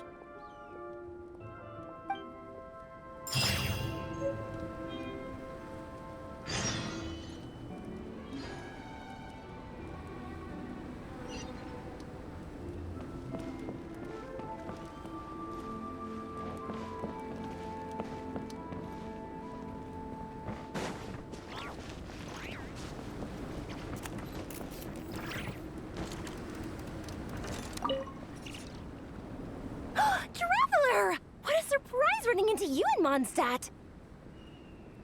I've never been anywhere with a climate like this before. It's so cold! But wow, what an experience! I've had my first snowball fight, built my first snowman. Oh, and the comics are a nice surprise. The Soul Blazer saga is super popular in Inazuma, but I totally wasn't expecting to find so many people that read it. I had a great chat with some Natlanese fans earlier. Oh, it really got me inspired. So, I ended up making a character stand. Oh, sorry, let me backtrack a little. Have you ever heard of the Soul Blazer saga? Oh, no way! Your friends are into it too? What a funny coincidence. In that case, let me give you this character stand of Fiatena. Oh, she'll be right at home in the Legion of Soul Blazers.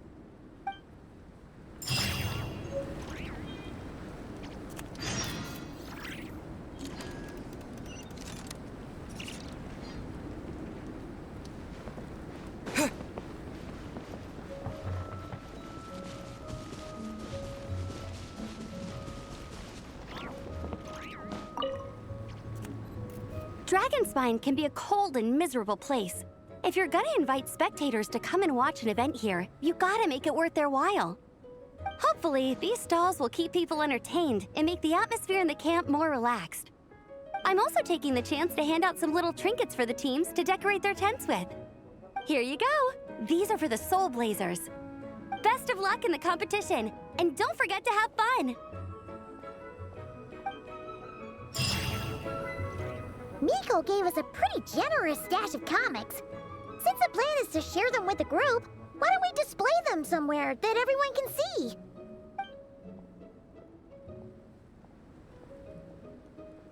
Let's put them near the book stand at the Legion of Soul Blazers camp. That way, it'll be easy for people to browse. Nice! It's looking good! Now, people can come and pick some out when they're free!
Vice Captain, shall we call it a day?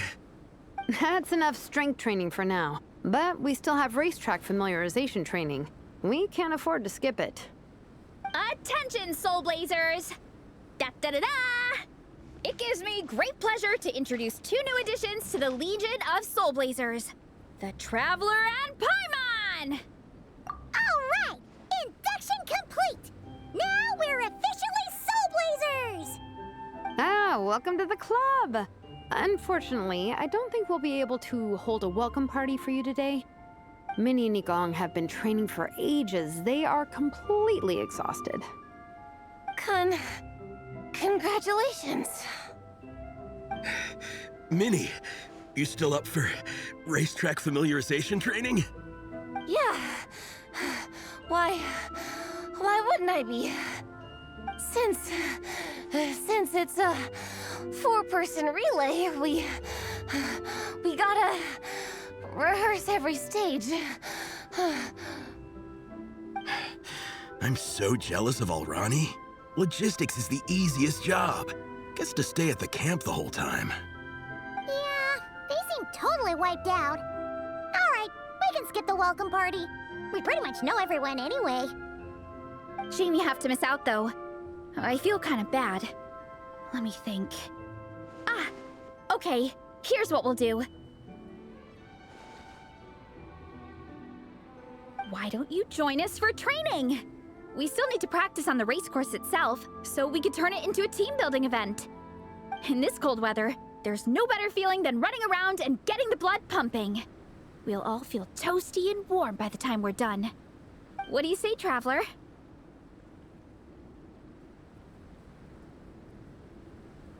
Come on, it'll be fun. We can chat while we train. It'll take your mind off it. Count Paimon out. She is not cut out for this at all. Paimon's never run a day in her life, 'cause she can fly. Flying's way faster than running. Is it now? We should race sometime. Put that theory to the test. No thanks. Paimon flying is faster than Paimon running. Not Veressa running. All right, we'll let Paimon off. It would be pretty absurd having someone who can fly join a running race. I'm all rested up, so I can join you instead. As for Minnie and Nigong, if you guys want to keep training, then pace yourselves and stick to slow jogging. But if you're worn out, feel free to stay put and recover. Thank you, Vice Captain. Yeah, I'm not moving. I'll just rest right here. I'm down to keep training. Okay, that makes 4 of us for training. Me, Veressa, Minnie, and the Traveler. Let's split into 2 groups then. Shilonen and Minnie can do a slow jog. I'll be sprinting full speed on the race course. Traveler, you join whichever group you want. We're just happy you can join us.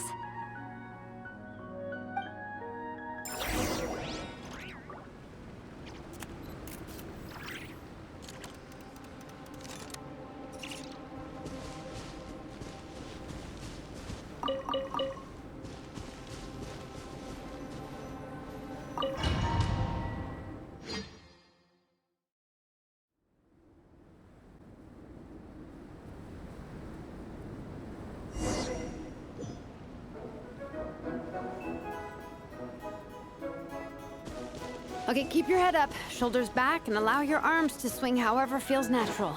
You'll save energy that way.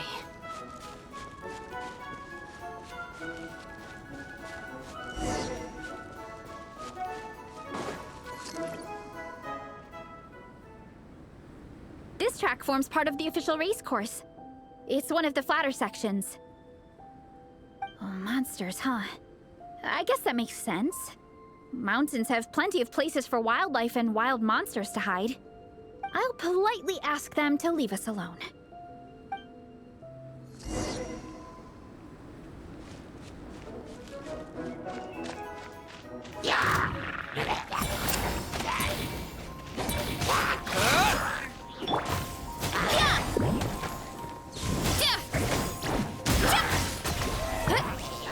It's justice o'clock!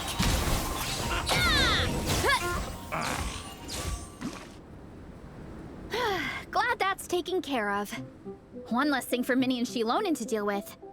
They're jogging the same course as us, right? They should be here any minute. Let's wait for them.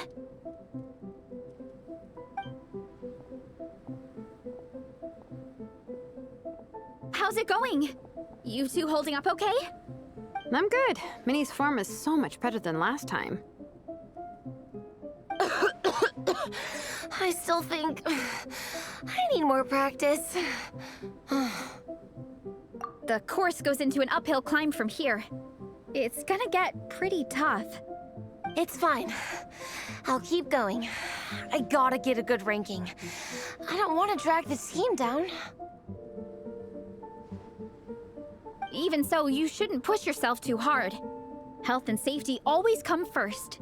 Results are second. Thanks, Veressa. I do appreciate it, but the thing is... You need this, don't you? For personal reasons? You mentioned some kind of deal with your parents. I'm guessing it's something to do with that? I noticed you had a certain look on your face when you first brought it up, like you were trying to suppress how you were feeling. In my view, when a kid makes a face like that, it's actually a cry for help. So, what's really going on? You can tell us. If you keep it to yourself, we can't help you fix it. I remember Minnie saying in one of her letters how she hoped to go to Inazuma one day and work as an assistant comic book artist. That or become a prop maker, building true-to-life comic book items for fans. But her mom and dad aren't very supportive of her goals. Could that have anything to do with the relentless training? Oh, okay. I'll explain. Veressa's right. My mom and dad don't approve of me moving abroad for work. I'm the baby of the family. There's a huge age gap between me and my older brother, and I was a pretty sickly child, so my parents worried a lot about me growing up. They don't like the thought of me moving so far away from home. They say they'd always be worrying about my health.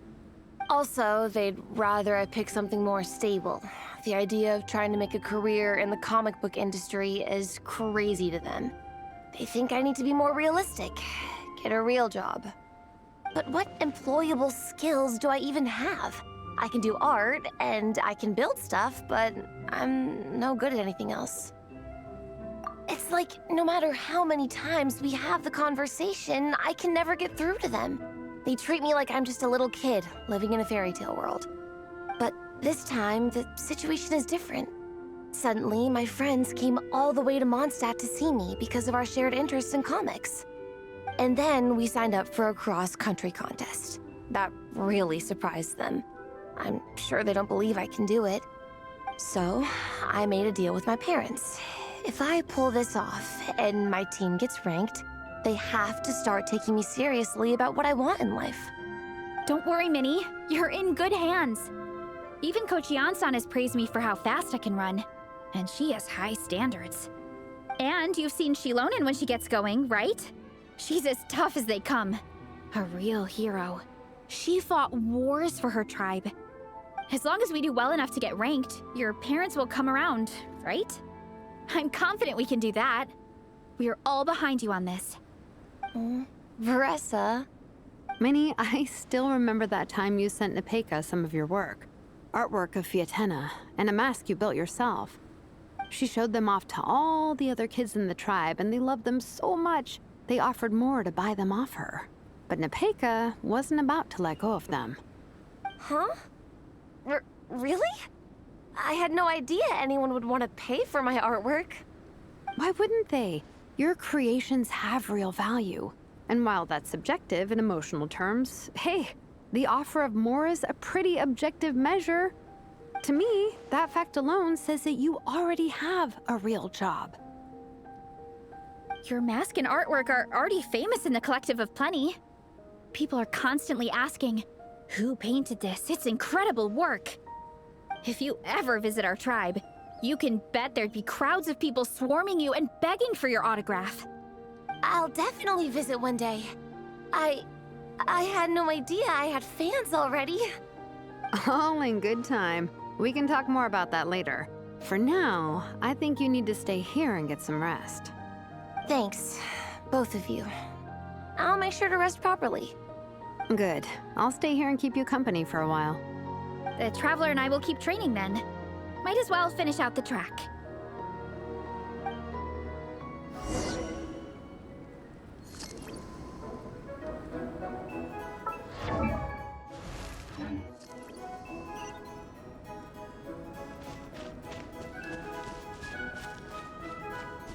definitely don't want to stray off course on a mountain like this. It could get dangerous. If you find yourself getting cold, there are some torches off to the side in this section. Just set one alight and warm yourself up.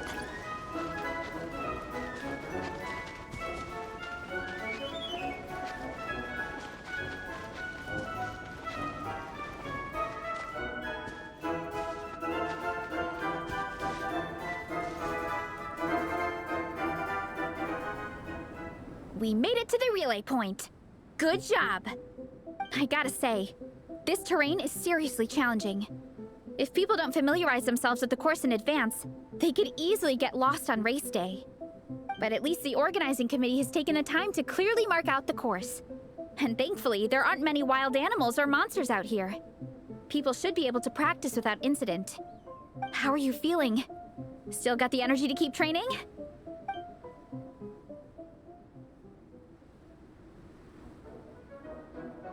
Awesome! Then let's get back to it! Whew! The next section looks even harder. Let's make sure to stay alert so we don't leave the course, and pace ourselves to protect our joints. That's what Coach Yan-san would say. Her advice is always spot on. This is the second section of the official race course. Watch out for signs so you stay on track.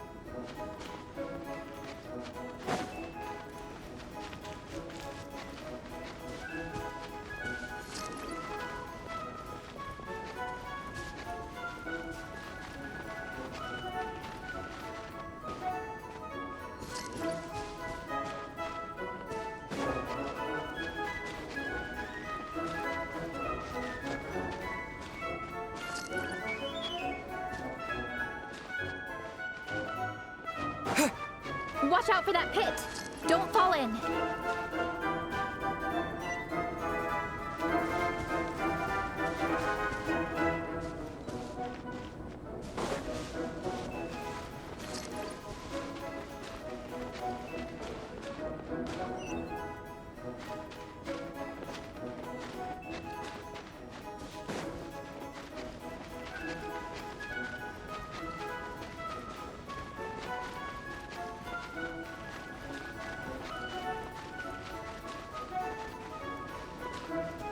There's a gap here. If we jump down, it should shave off a lot of our race time. But it's a little risky. Gotta be careful not to sprain an ankle or it's game over. We made it to the relay point of Section 2. That's today's training target officially smashed. We just need to check out Sections 3 and 4 of the course, but we can do that tomorrow. Now that we've stopped, it suddenly occurred to me. After a whole morning of running, we're still only halfway up the mountain.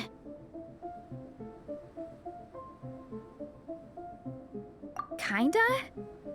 But then again, I'm already freezing. And it must be even colder up at the top. Yeah, forget it. Let's head back. I'll catch a cold if I'm out here much longer. Why don't we regroup with Shilonen and Minnie, then head back together?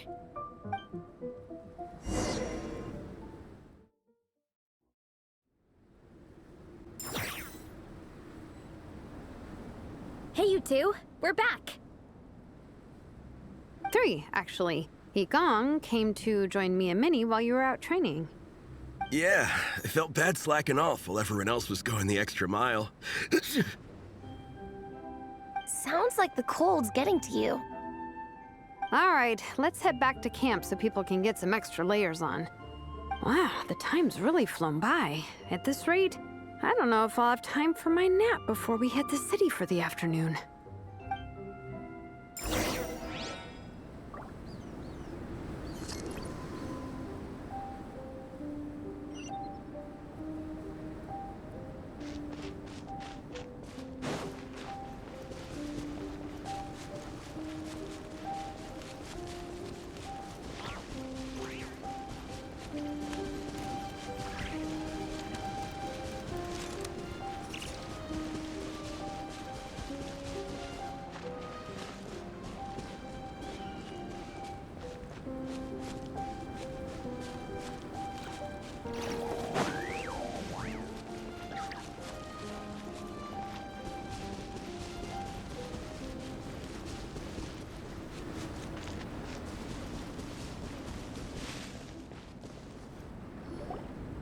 Well done on your training, everyone. Now we have some free time before this afternoon's activity. As planned, we'll meet by the Knights of Favonius headquarters at 2 p.m. Will we get to go to the library? Will we? That's right! Excited? Yes! Me too. After days up here in the mountains, I'm looking forward to finally checking out the city. Great! In that case, see you all at 2 p.m. sharp for some well-earned fun. Yeah! That perked them up. Now that fun's on the agenda, they don't seem so tired anymore. Well, of course. It's important to relax and de-stress after training hard. And to eat. I am super hungry right now. Okay, everyone. Dismissed.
Okay, people, time to go.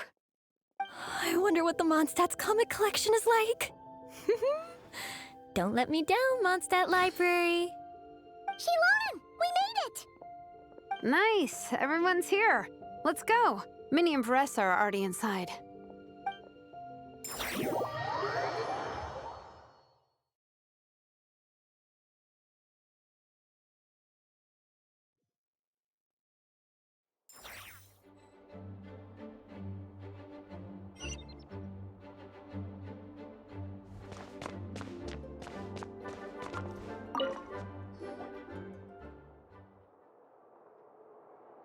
I am loving the atmosphere in here. The peace and quiet, the subtle scent of flowers in the air, plus the chairs look really comfy. Whoever runs this library has great taste. Ooh, that being said, what happened to actually running the library? I don't see any staff anywhere. Lisa's probably taking her afternoon break at the moment. Afternoon break? I'm the one who should be on an afternoon break. That's it. Okay, I am taking a nap. You guys go hang with Varessa. I'm gonna find a table to pass out on. Yeah, it's just too cozy here not to. It'd be a shame to waste the opportunity. There, that table. I have been eyeing it since we got here. It has nap material written all over it. Paimon has a funny feeling that Lisa would approve of Shilonen's commitment to afternoon naps.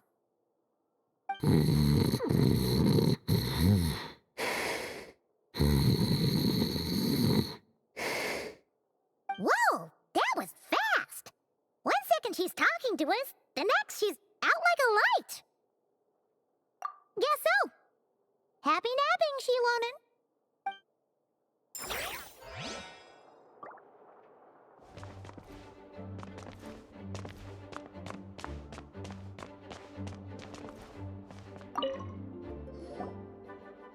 I'm surprised Miss Musk isn't here today. I always see her by the linguistics section.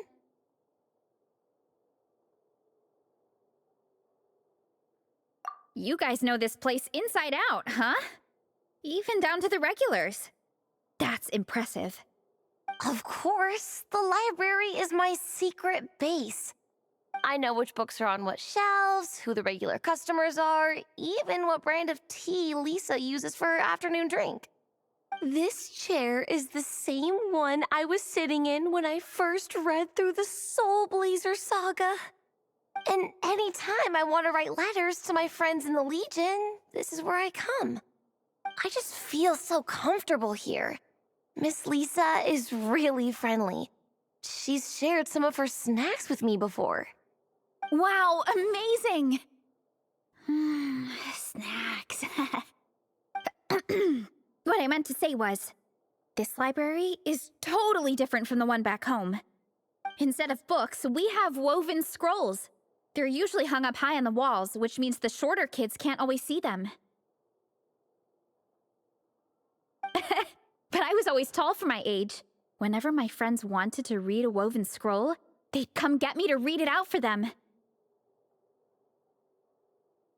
I got so used to reading woven scrolls in a group that when I eventually got into comics, I carried on the habit. It's more fun reading them together with friends. You think so? How does that work, though? 'Cause everyone reads at a different pace, right? It works fine. The faster readers just wait for the others to catch up before turning the page. Plus, with other people around, you can read for a bit, then chat for a bit, then read some more. Beats reading in silence. Funnily enough, that's actually how I got to know Shilonen. This one time, I came to her workshop planning to commission her for a job. When I arrived, I found Nepeka reading a comic book. And it turned out it was the Soul Blazer saga! We were both pretty stoked to meet a fellow Soul Blazer fan. And I guess we were chatting so loudly that we woke Shilonen up from her nap. She came over, intending to quiet us down. But that turned into us roping Shilonen into reading comics with us. Next thing you know, it was the middle of the night and we'd been at it for hours. Shilonen was so tired, she just laid down in between me and Nepeka and went to sleep. Ever since then, we've been the best of friends. That sounds so nice. I really want to meet Nepeka too. I hope I can visit Natland one day. We can make that happen. I'm sure Shilonen would be more than happy to introduce you. And don't forget to invite me too. It's just... Hey, don't feel down. A deal's a deal. As long as we get ranked in the contest, your parents will have to respect your wishes. So let's put all our energy into doing the best we can. We're gonna get that ranking, and you're gonna go on that trip. I'll do my best.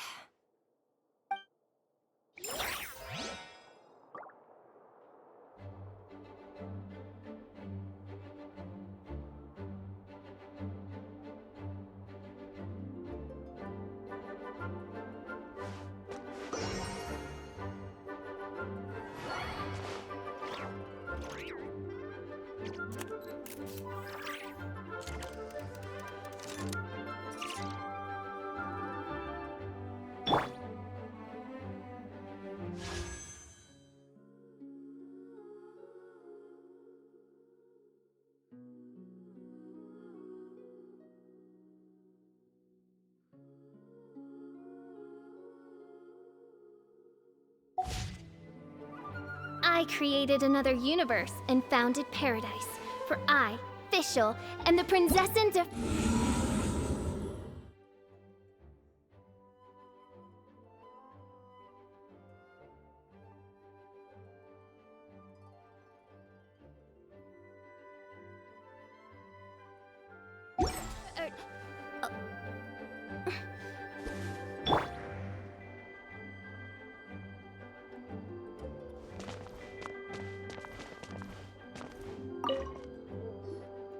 They don't seem to have a dedicated section for comics and light novels here. Everything from the Yai Publishing House is grouped under children and teens.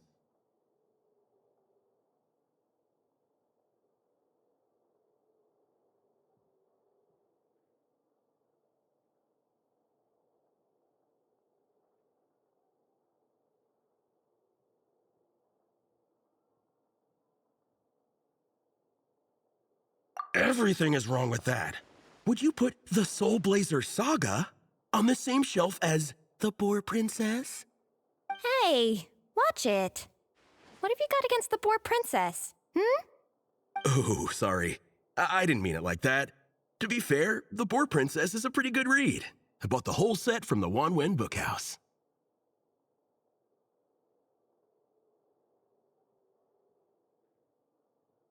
The Soul Blazer Saga Armored Assault Volume 1. Ah! The Soul Blazer spin-off! Yep. This book was my first introduction to the Soul Blazer universe. It abandons traditional modes of human combat, instead housing the heroes within giant armored mecha, each the size of the Jade Chamber. And since it isn't canon, it's free to delve into territory that the original series can't explore, like aerial combat. It goes pretty hard. When I discovered this as a boy, I thought it was the coolest thing ever. As soon as I saw mecha and mid-air dogfights, I was hooked. So you're big into the mecha genre, huh? I sure am. After that, I was hunting down books in the Soul Blazer series wherever I could find them. I even bought the Mecha Warrior action figures released by the Yai Publishing House. I gotta say, though, it really did a number on my savings. Those action figures are so expensive and there are so many to collect. Yep, that's how it goes. Seems like every other day there's a Soul Blazer reprint, collector's edition, spin-off series, sequel. So much to keep track of. Yeah, the thing is, the publisher knows exactly what they're doing. They keep milking their cash cow for all it's worth, because chumps like me fall for it every single time. Me too.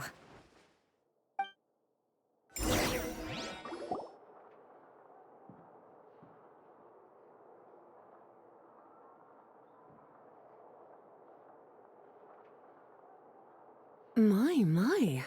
Looks like a lot of visitors snuck in while I was on my afternoon break. Hello, cutie. Hello, little Paimon. It's been too long. That's quite all right. I'm sure your Natlanese friend here has read the library rules carefully and intends to abide by them. As for your other Natlanese friend, I'm glad to see someone appreciates the cozy atmosphere.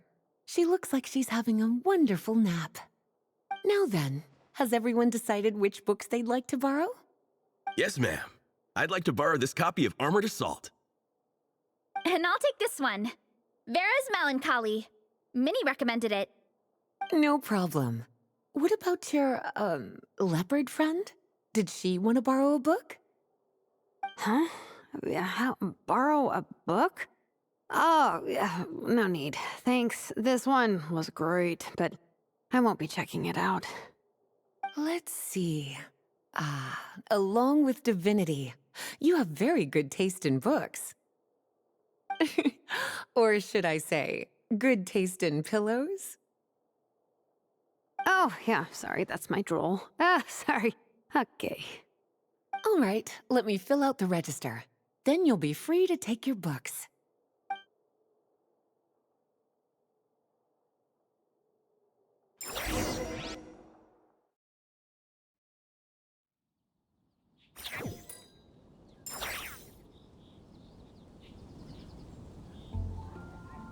My appetite is insatiable today. Must be because of all the exercise. Yeah, I bet everyone's getting hungry by now. We did push it pretty hard this morning. Plus, the organizing committee had a load of supplies to distribute today. Stuff to keep people warm. I'm ravenous after moving all those boxes. Minnie, you're a local. Any recommendations on where to get a late lunch? How about Good Hunter? Their steaks are really good. Oh, I am so down. I'm craving a plate full of meat right now. Yigong, don't tell me you caught a cold again. Sounds like we should get some hot soup for the table. Come on, let's go.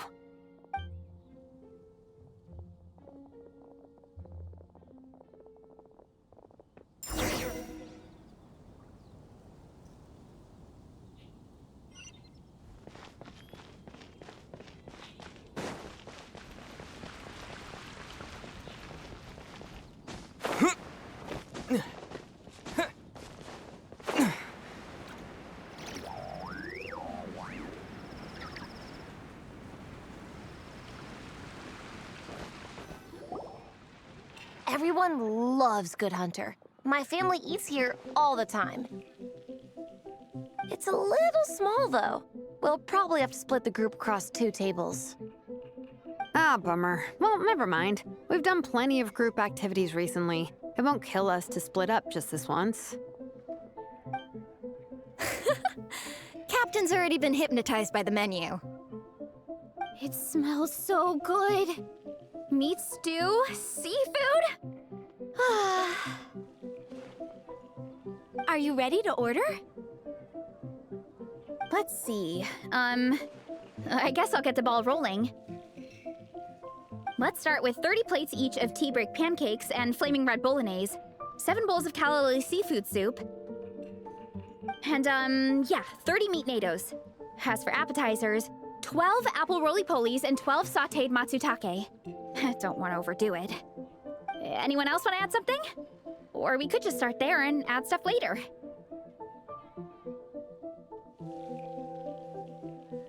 Looks like Baressa's appetite is as crazy as ever. Thanks, Sarah. That'll do for now. Are you sure it's not too much? Oh, I promise you, none of it will go to waste. If you say so. Well then, I guess I better get cooking. Nothing beats eating a nice big meal when you're hungry for it.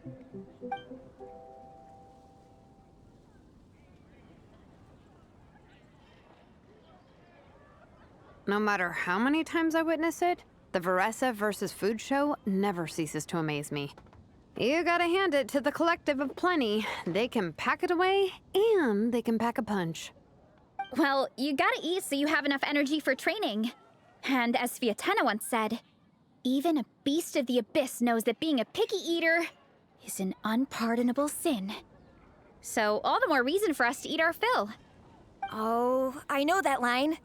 It's from that standalone special, Fiatena versus Abyss Lecter, Battle of the Meat Feasters, right? Don't underestimate a hardcore fan. I know every line in the Soul Blazer saga, no matter where in the Soul Blazer universe it comes from. Nice one, Alrani. The writers had fun with that one, didn't they? Pure comedy. Can you imagine if that was based on a true story? An eating competition with an abyssal monster. Such a hilarious proposition. Yeah, it's really stretching the boundaries of possibilities. I guess it takes a certain kind of talent to come up with ideas like that.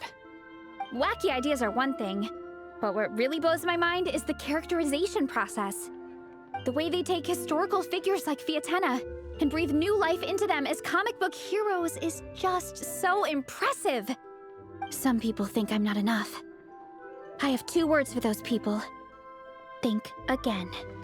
That's one of my favorite Fiatena quotes of all time. That's from the Soul Blazer Saga Volume 3.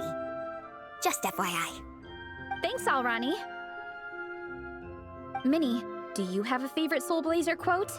Or a favorite plot point in general? I think for me, it's the way they portray Fiatena's dream. Despite the endless numbers of monsters, and even when the Abyss seems like a never-ending threat, Fiatena never gives up fighting for her dream homeland. Maybe it is impossible, but if we don't try, we'll never know. Yeah. I love that line too.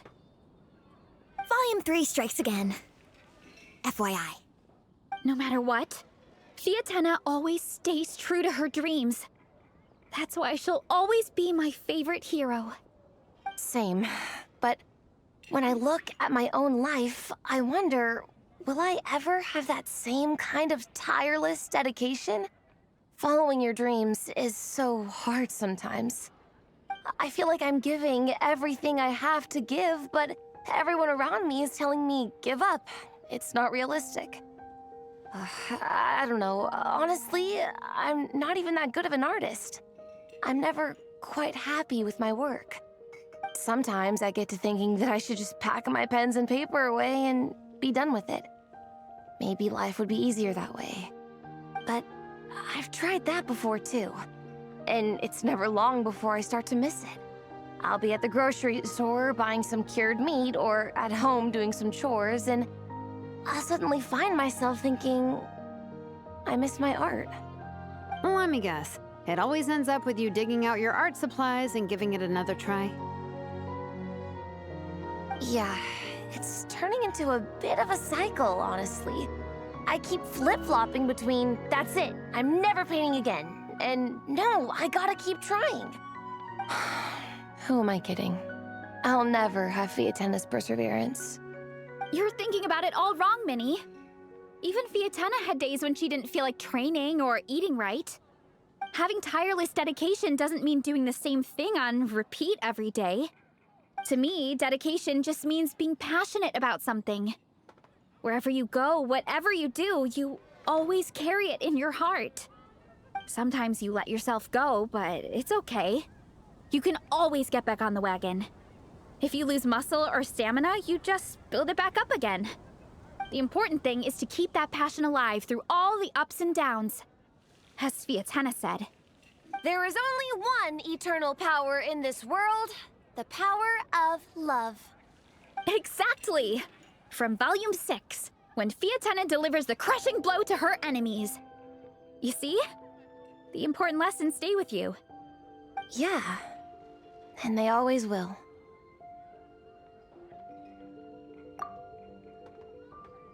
Wait a sec! Beressa?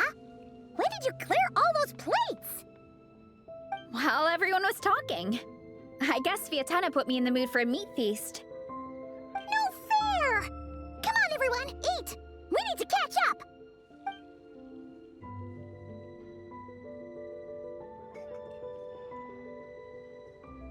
So full. I can't eat another bite. I'm absolutely stuffed. Should we head back to camp? We can walk off some of that food.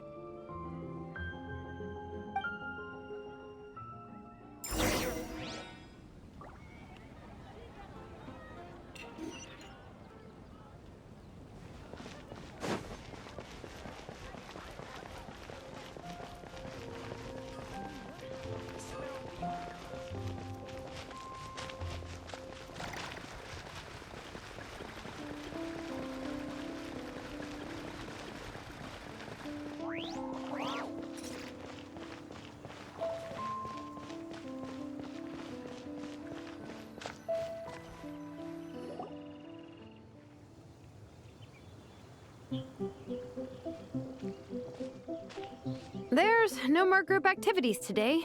Once we get back to camp, everyone's free to do their own thing. That's a relief. I'm about to go into a food coma. Oh, Minnie, where have you been? I've been looking everywhere for you.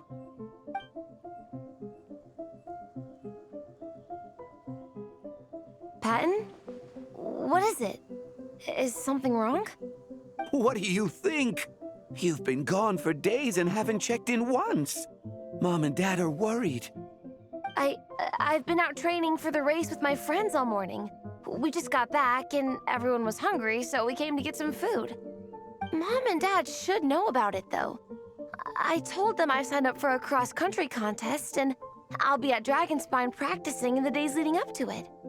They agreed and everything. Yeah, well, you know what they're like. They agree at first, but then several days go by without seeing you, and now they're freaking out. It's always that way. Oh! So, Patton from the tavern is your brother? Are these the friends you were telling me about? Wait, honorary knight? Hey, everyone! I'm Minnie's much older brother.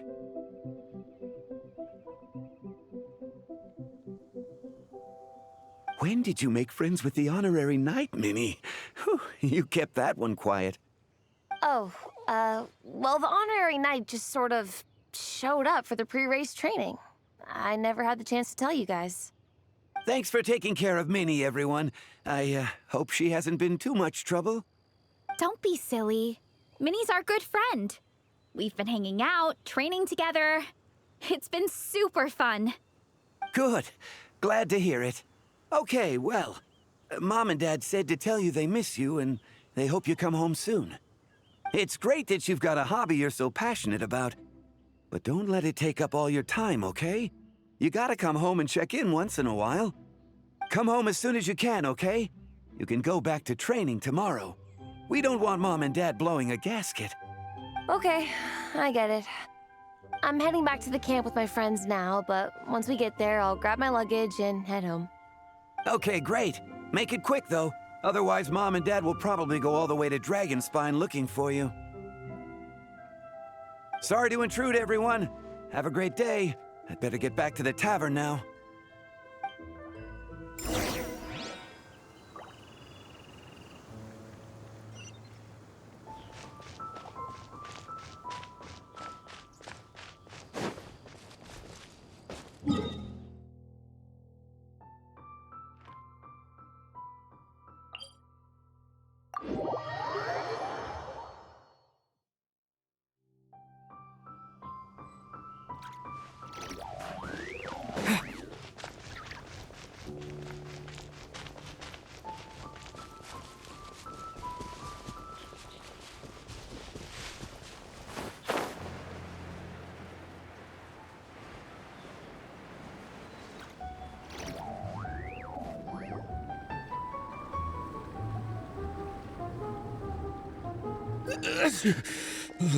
Man, I almost forgot how cold the mountain was.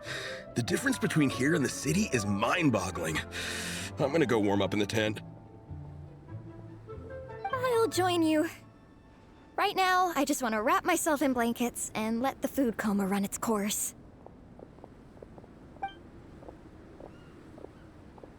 I'd better come too so I can grab my luggage. Minnie!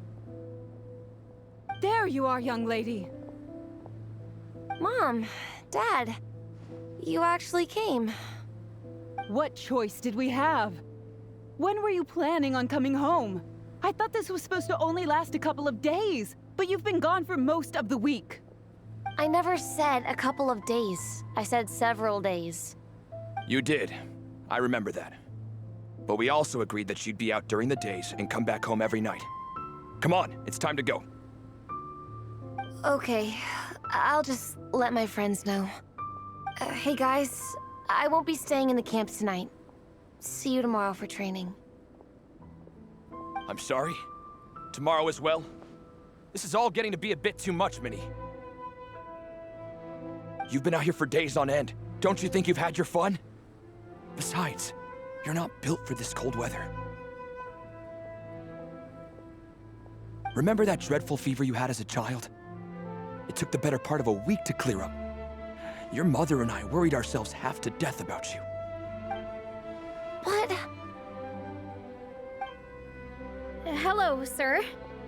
I'm Minnie's friend, Veressa. Ah, Veressa. How do you do? I believe Minnie's mentioned you before. Thank you for keeping her company out here. Sorry, I would have brought a welcome gift if I'd known. Welcome gift? No, there's no need for that. I just wanted to say, this contest, it really means a lot to Minnie. We've been training together in preparation for it. Minnie's taking training really seriously. Every day she starts earlier and finishes later than anyone else. Whether it's strength training or practicing out on the race course, she's been working the hardest out of everyone in our group. Didn't you make a deal with her? I heard that as long as Minnie gets ranked in the contest, you'll consider letting her do what she wants with her life? Her greatest wish is to work in the comic book industry, and she's putting so much work into it. Surely you don't want to see all her efforts go to waste. Of course not. But the thing is... Mom, That's enough! What's more important? Your comics or your health? I don't know how many times we've told you. It's great that you have a hobby, but you need to learn the difference between work and play. When's it going to stop, Minnie? When you ruin your health in the name of fun? Don't take your father's words too hard, Minnie. Both of us just want what's best for you. You're still young, and it's great that you have something you're passionate about. But at some point, you need to think about your future. I've seen your artwork, and I do think you have a wonderful talent. But being a comic book artist just isn't a stable career. I'm sorry, Minnie. I didn't mean to be so harsh. I know how much effort you're putting into this. We both do. We really admire your determination. You're our daughter. And we love you so much. But surely you can appreciate where we're coming from. Dreams are great. But at the end of the day, they don't put food on the table. Mom, Dad, can we please continue this in private? Yes, of course. Let's move over there.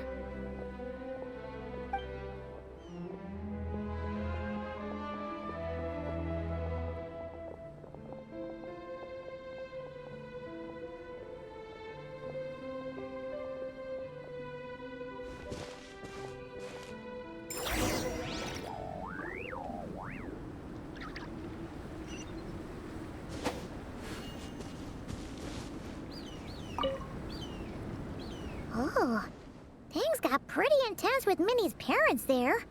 Even Paimon didn't dare to interrupt. Yeah, I kind of wanted to speak up on Minnie's behalf again, but I didn't even know how to butt in. I mean, it sounded like their hearts are in the right place. They said they have her best interests in mind, expressed concern for her health, tried to comfort her, but the whole thing still just felt kind of off to me. I can't quite pinpoint what it was, though.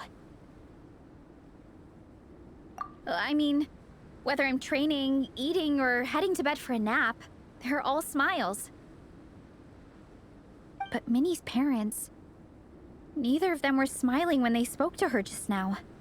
Their words were caring, but their tone was so angry. I don't understand it. It sounds like they don't want to let Minnie take part in the contest. But then all her hard work will have been for nothing. What are we gonna do? I'm supposed to be Minnie's captain, but I feel powerless to help her. I wasn't expecting the Peka's gift for Minnie to come in handy so soon. I was planning to save it as a final surprise before we leave, but under the circumstances, it would be silly not to use it now. I can't put smiles on her parents' faces, but I think I can make sure Minnie gets to participate in the contest.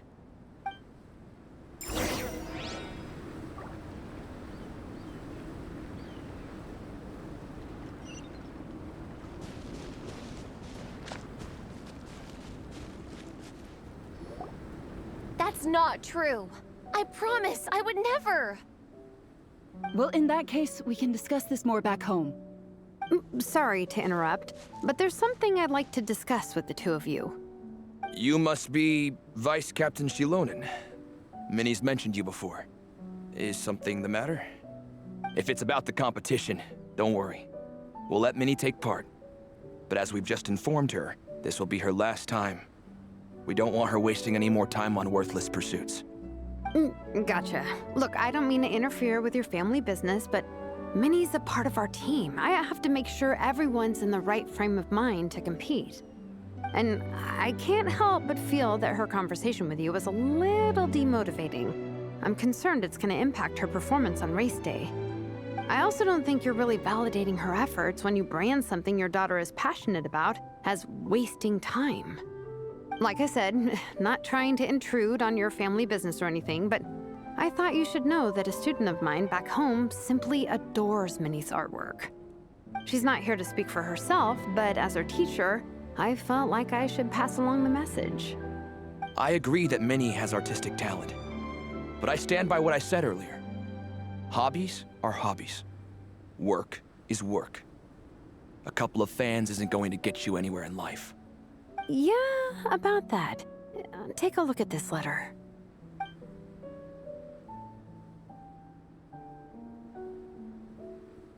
What's this? Let's call it a token of appreciation from Minnie's fan base. They wanted to write one letter each, but I told them I couldn't take a whole sack of mail on a long-distance trip. So instead, my student Napeka arranged for them all to make a group painting for Minnie. In the end, So many people participated that it was pretty much one brushstroke per person. Nepeka's so thoughtful. Sorry, Minnie. Nepeka wanted me to give this to you as a surprise after the competition, but given the situation, I made the executive decision to give it to you now. So how many people is this? You think Minnie's wasting her time because in your eyes, making art isn't a worthwhile job? And when you use words like worthless, what you're really saying is it's not a stable source of income. Am I right? Yes, you're right. Well, now you have another way to measure worth. Your daughter's artwork has attracted a whole lot of fans, and very enthusiastic ones at that. Since arriving in Mondstadt, I've learned that being a bard is seen as a very respectable profession here. Let's imagine Minnie was a bard for a second. Instead of drawings and paintings, she'd produce poetry and songs. Instead of fans, she'd have an audience. Would you still be inclined to stop her from being creative? Would lyrics and music be just as much of a waste of time? I take your point, but there's still the issue of her health. Sorry, let me butt in real quick. You know, Minnie's not nearly as fragile as you think. I'm not just saying that either. I've been doing competitive sports in my tribe since I was a little kid, so I know what I'm talking about. Sure, Minnie's not built like a pro bodybuilder, but she's got great potential. A sensible amount of exercise is good for her health. Far better than staying cooped up at home all the time. Mom, Dad, my health is a lot better these days. Really, I feel great. Now that I'm training every day, my appetite's improved and I'm sleeping better. Minnie, sometimes I forget how grown up you are now. You're your own person with your own ideas. To tell you the truth, your mother and I don't really understand this whole world of comics and Yaoi Publishing House. When all's said and done, we just want you to have a safe and stable life. The last thing we want is to see you suffer. But a deal is a deal. This competition clearly means a lot to you. So, give it your best shot. See it through to the end. I will. Thank you, Honorary Knight. It really does ease my mind knowing that you're on the team. I think I've said enough for one day. Minnie, you're free to attend training and attend the competition. But you're not to stay out at night. Come home and sleep in your own bed. Understand? Yes, Dad.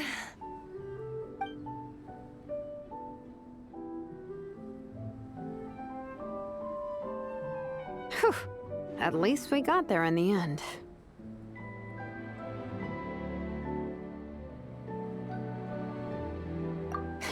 It was a shot in the dark, honestly. I'm not good at dealing with family drama. Sure as heck didn't have a plan B, so it's a good thing the letter worked. This is way more than I signed up for. I only came here to buy that, merch stuff or whatever. No, you think? I don't know. Seeing how Minnie's parents were acting, it just reminded me of a similar situation from a while back. Sometimes someone can love their idea of another person so much that they'll try to mold them to fit that mental image. But if love is starting to restrict your freedom, it's time to get out. Anyway, Minnie's parents aren't nearly that extreme. Let's go get ready. Tomorrow is race day and we have to deliver results.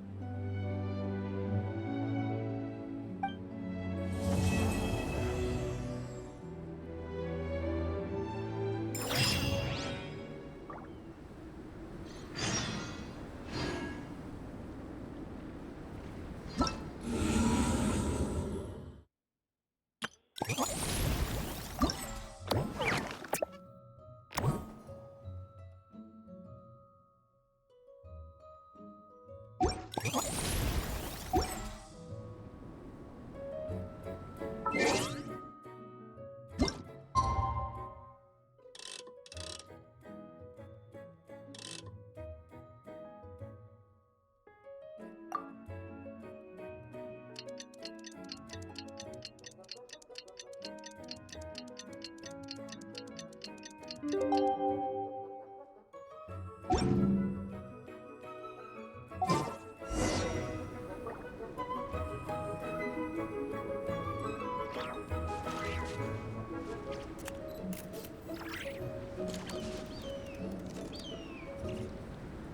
cross-country contest is about to begin! So many people have shown up! How's everyone doing? Feeling ready? Towels, hot soup, warm blankets. Yeah, I think I'm all set. Captain is taking the team through a warm-up as planned. Once the race starts, I'll go wait at the finish line to hand out water and blankets to the contestants. I got here a little late because I was coming from home. Are they still warming up? The race is gonna start any minute. Yeah. I wonder what's taking them so long. Huh. It's not like Varessa and Shilonen to be behind schedule. Okay, we'll go check on them. Thanks, guys.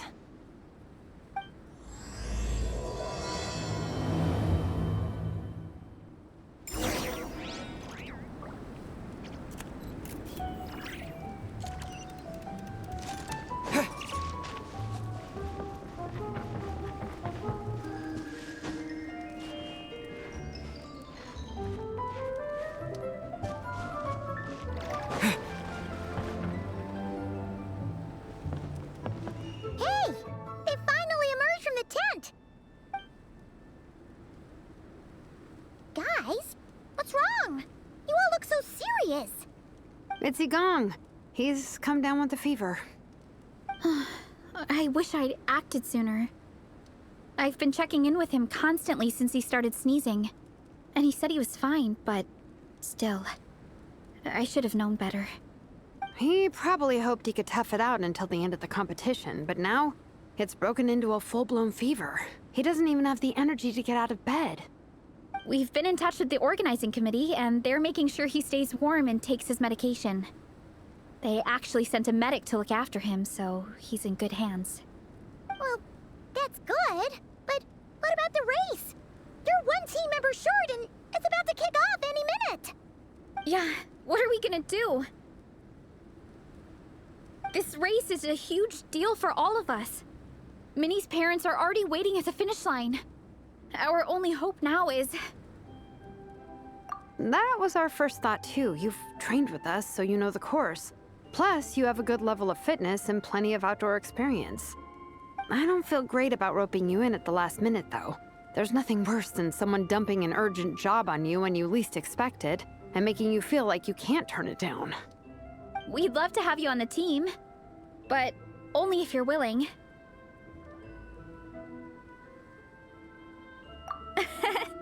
Miney to the rescue once again! You'll always be Natlan's hero, Traveler. Wherever you go, we place our pride and our hope in you. All right, let's save the fawning for later. We don't have much time. The order for the relay will be as follows. First me, second Traveler, third Varessa, and finally Minnie. Your section of the course is the first uphill stretch. Remember to pace yourself and conserve your energy. Don't try to sprint the whole way. Once I hand you the baton, follow the signs until you reach the statue, where you'll hand it off to Varessa. We can do this, guys. All right, time to make a move. Everyone, get to your starting positions.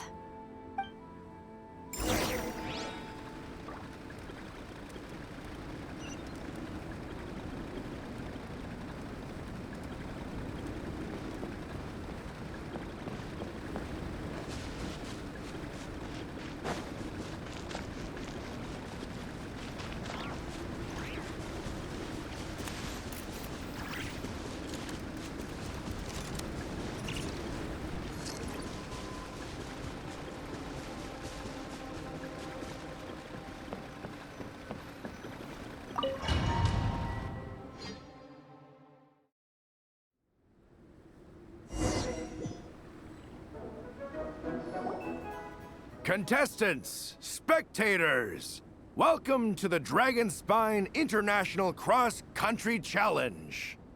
My name is Draff, and I'll be serving as referee for today's proceedings by appointment of the organizing committee. Let me start by saying, I wish all our teams the best of luck, and I look forward to a day of new personal bests, fantastic results, and of course, playing by the rules. I'm also obliged to remind everyone how important it is to remain within the bounds of the official race zone. The terrain on Dragonspine is hazardous, and the last thing we want is anyone getting injured, or worse. The organizing committee has taken steps to remove all hazards from the race course, but the rest of the mountain remains a danger zone. Contestants, if you find yourselves unable to complete the race due to injury, illness, or other reasons, please step to the side of the track. A member of the organizing committee will come to your assistance and deliver first aid if necessary. Captain, where's Gong? The race is about to start. I'm afraid Gong came down with the fever. He's sleeping it off at the moment. Sorry, Minnie. He's not going to be taking part today. What? But that means... The Traveler won't let you down, Minnie. He's a pro at this stuff. Heck, you might even have a shot at first place. Okay, got it. Thanks for coming to the rescue. And now, it gives me great pleasure to welcome the cross-country relay teams. From Sumeru, the Sand Blasters. From Inazuma, Lightning Strike. From Liyue, the Sunset Squadron. And from Fontaine, the Frostbite Friends. Next, we have the Adventurer contingent. Dragonspine must be scaled. And coming all the way from Springvale, the Mild Hunt. Last, but by no means least, we have a team that brings together contestants from all over Teyvat. The Soul Blazers! Oh, looks like we've got some pretty strong competition. Don't panic. There's no need to be nervous. Think about Fiatena. It's time to show our courage. Together, there's no obstacle we can't overcome. And if there is, just charge right on through. I'm not sure that's an option for everyone else. Okay, fine. Yeah, charge it is. I'm not gonna nitpick your motivational speech. I'm gonna give it my all. I believe in our team, and I believe in me. Will all contestants please proceed to your starting positions? Ready? Go!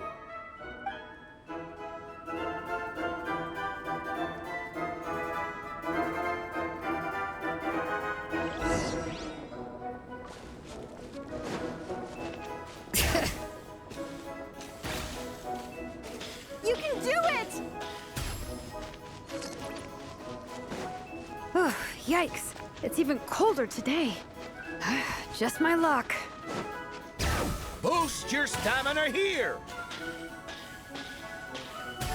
Oh, the Traveler's up ahead. Time to pass on the baton. Eyes on the road! Whew, made it. Great, I'll take it from here.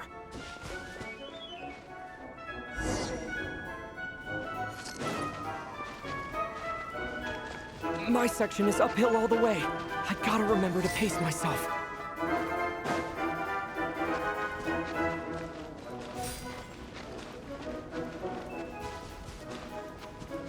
You're killing it! Keep going!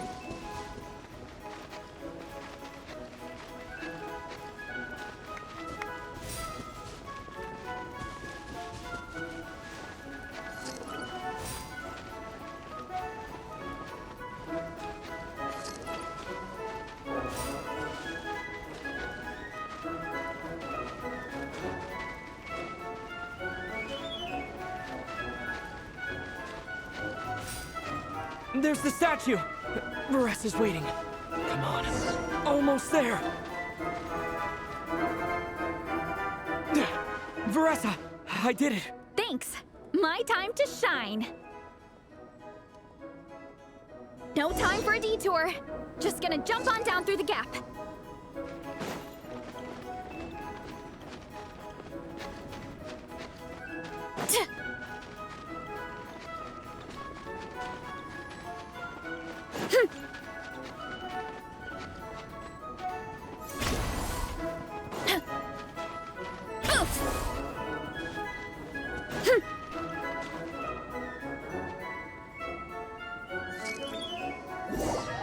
No time for a detour. Just gonna jump on down through the gap.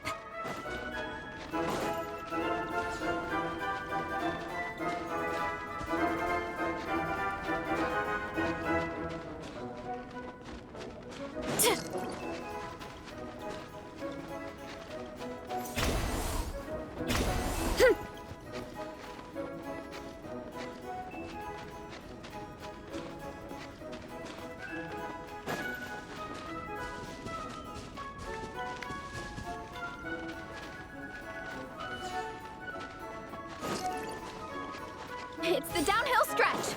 Full speed ahead. Minnie's waiting for me.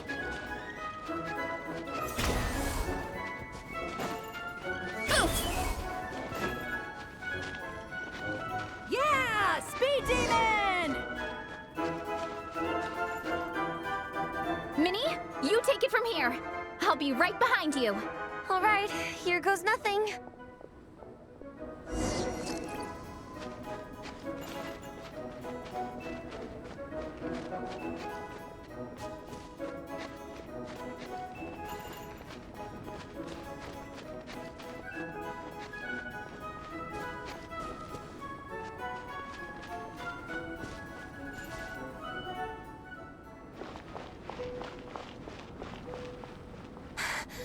Monsters! At least they're not on the course. Better steer clear. Oh, everyone's waiting for me by the side of the course. I'm coming, guys. I can't do it. I'm out of steam. I can barely see. Wait, is this the right way? Shoot! I've gone off course! No, no, no! Stay back! Uh-oh. Help!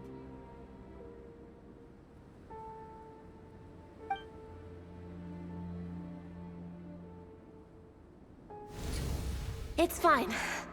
I'll keep going. I gotta get a good ranking. I don't want to drag this team down. I believe in you, Minnie. I do too. Let me help you.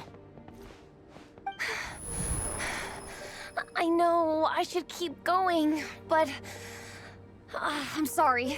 I can't ignore this. Quick, over here! Someone's injured. We have to help them. Vressa! Traveler! On it.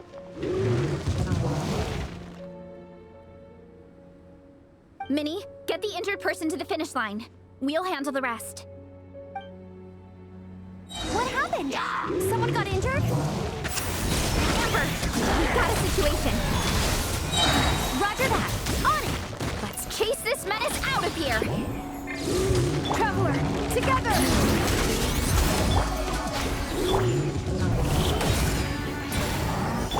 Let it rain.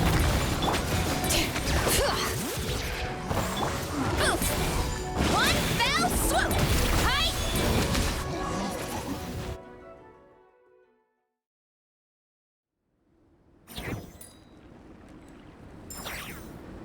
Don't blame yourself, Minnie. It's not your fault. You did great, Minnie. Ollie Gong, don't force yourself to speak if you're not up to it. Honestly, I'm amazed you even made it here to watch. Traveler?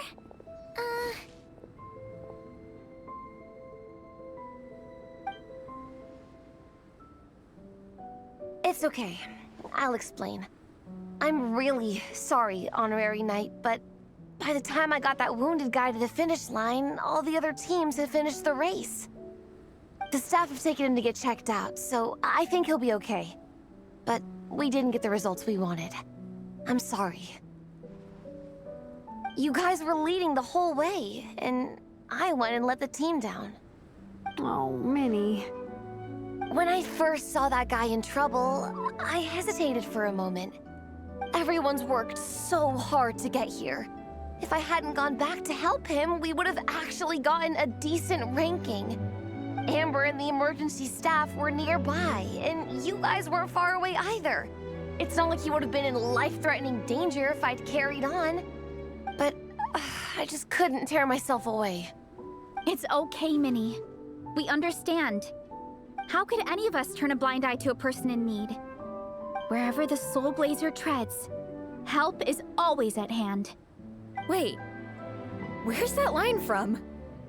My brain just came up with it on the spot. Thanks, Captain. Minnie! Thank goodness you're okay. I was so worried. Minnie! You could have put your life at risk. Please, don't ever scare us like that again. I'm sorry.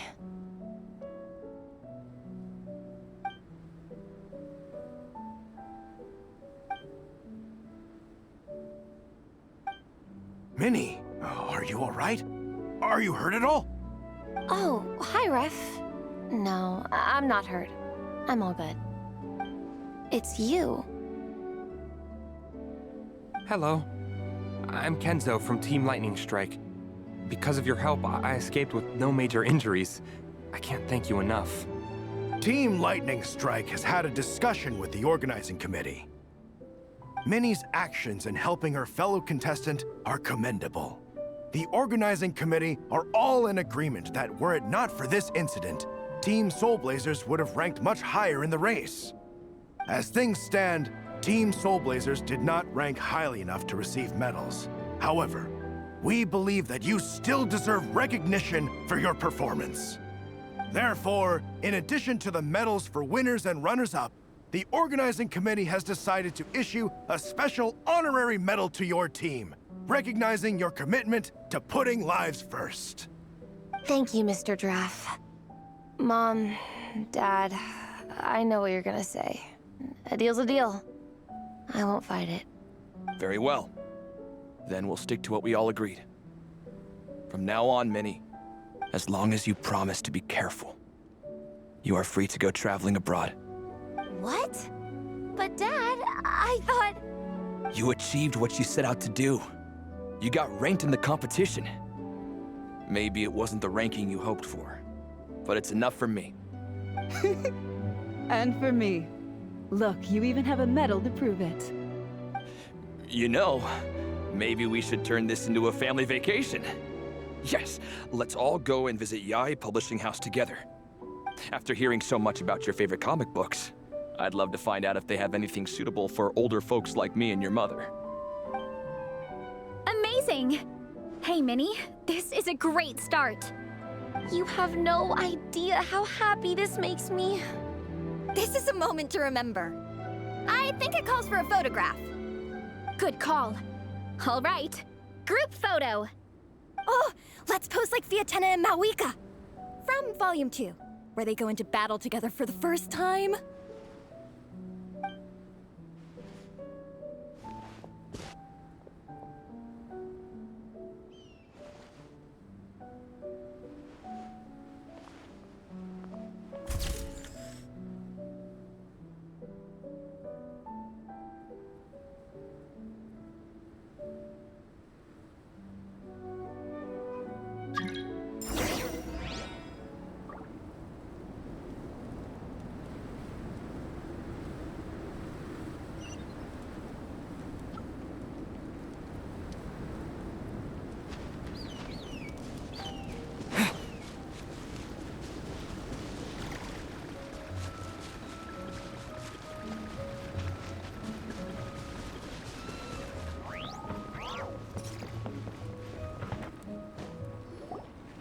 Well, we weren't the winning team or the runners-up. But one way or another, we still came away with medals. I'm sorry. I picked the worst time to get sick, didn't I?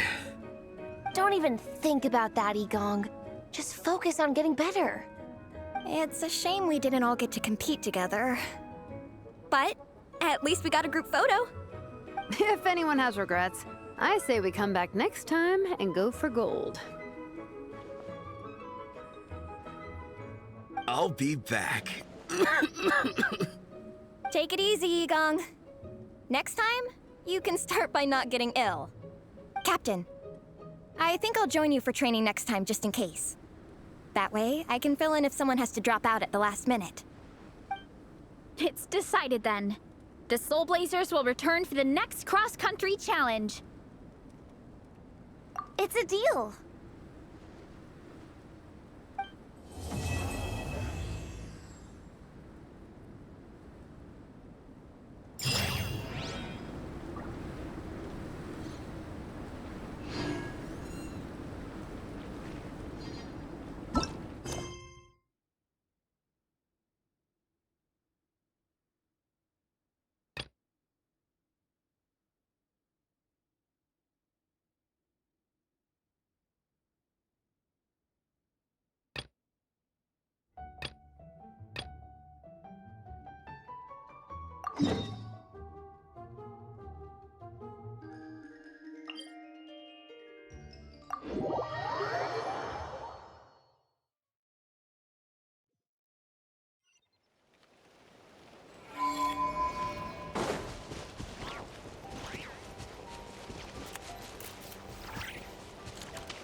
Maybe I wasn't meant for this world.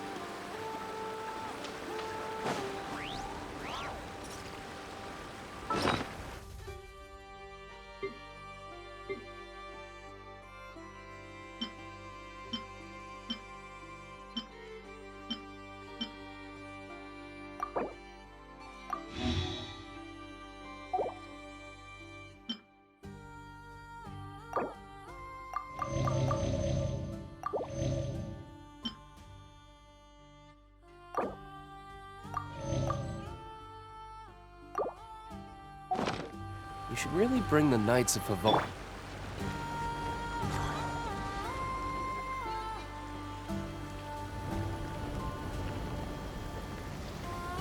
Oh, it's Durin!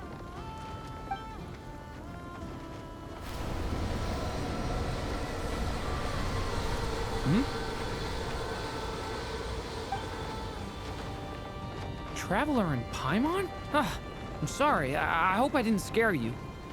Oh, no, you didn't scare us. Just gave us a little surprise. Looks like you've gotten even more powerful now. I don't know. It just feels like it's gotten harder to control. I didn't mean to strike so hard. I'm so relieved you didn't get hurt. It's all good. We've had worse. No, don't worry about that. It's been very stable ever since I got this body. Albedo made sure of that. What you saw just now is something that only started happening recently. Maybe I'm still acclimating or something. I'm sure it'll clear up over time.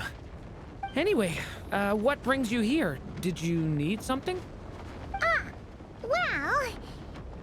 The day that the Writer and the Watcher crossed paths was the day that the magic known as storytelling was born.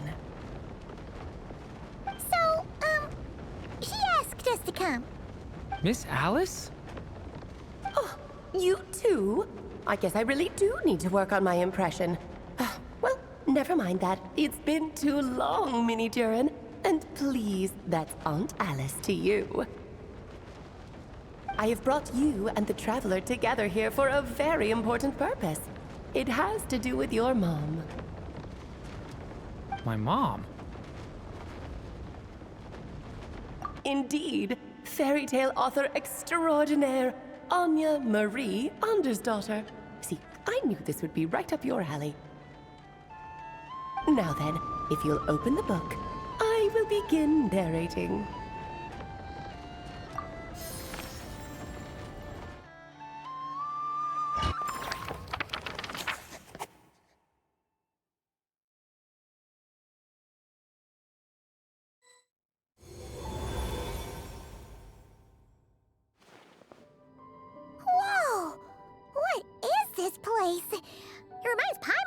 Simulanka. The two are indeed similar. Both worlds were built using the same magic, after all.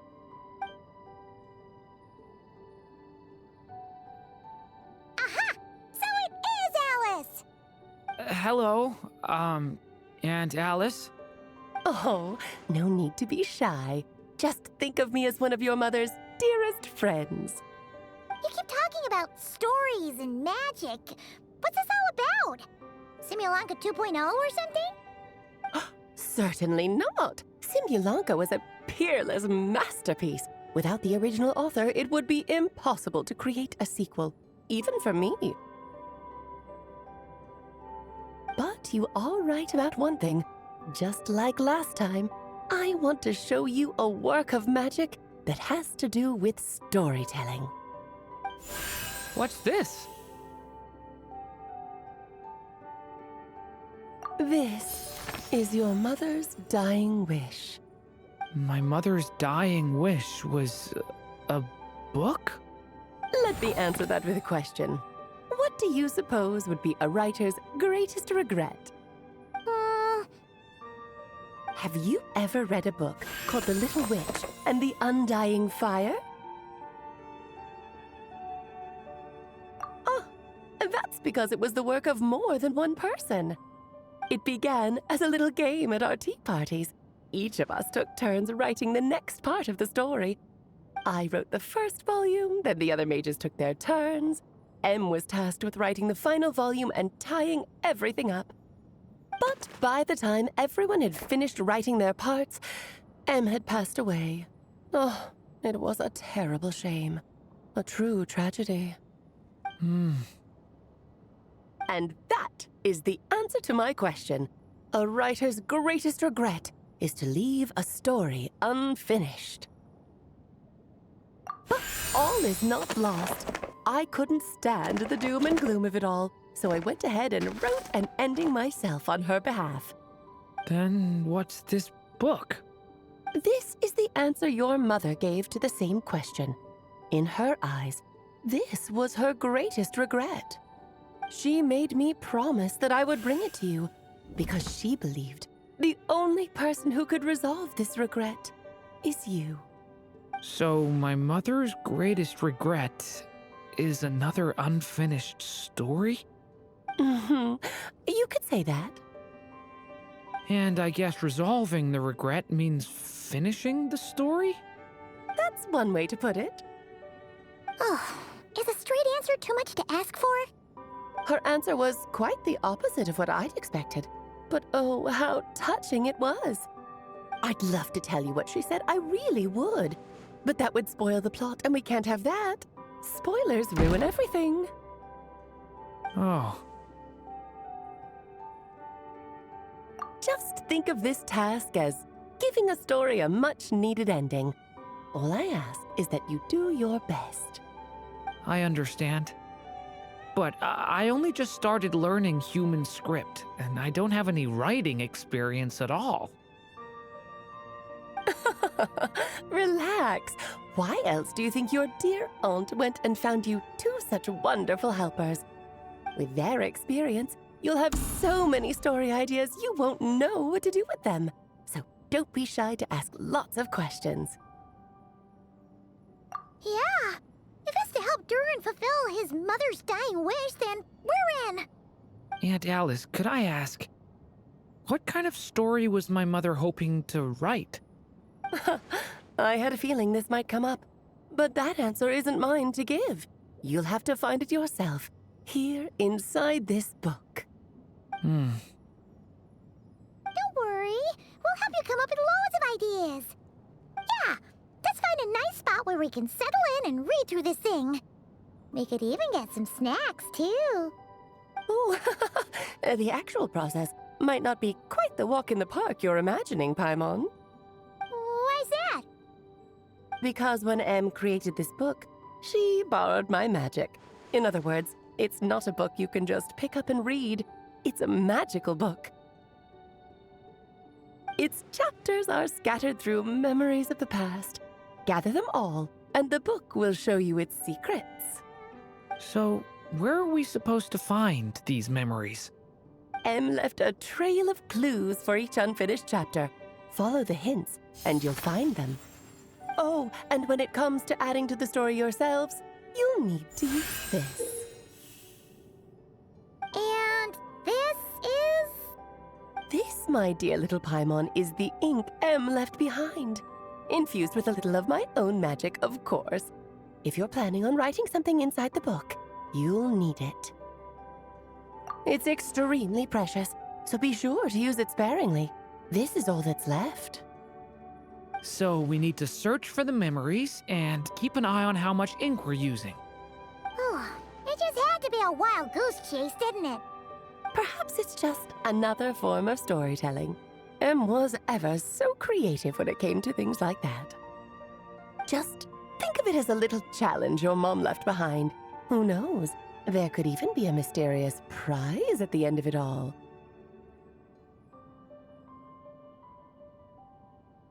I don't care about that. This was my mother's dying wish. Whatever it takes, I'll find a way. Yep. With the two of us by your side, you'll be just fine. Okie dokie. That should be pretty much all you need to know. Oh, and once the story's complete, do let me have a little look-see, okay? I've read everything she ever wrote, so naturally, I can't miss this one.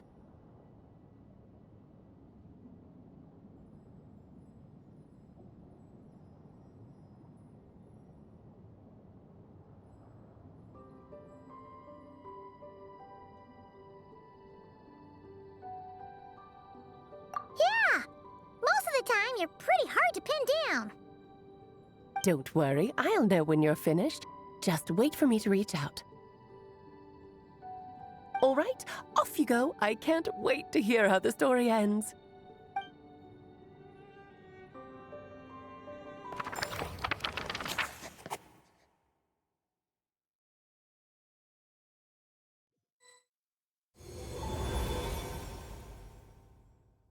Oh, here we are again. Alice's magic really is incredible, huh?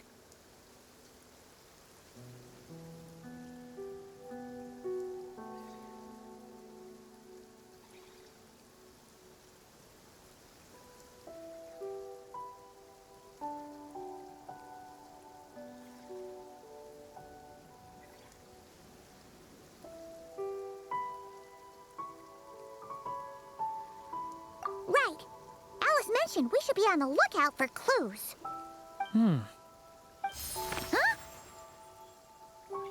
A corner of repose for countless tales, watched over by the honor of knights.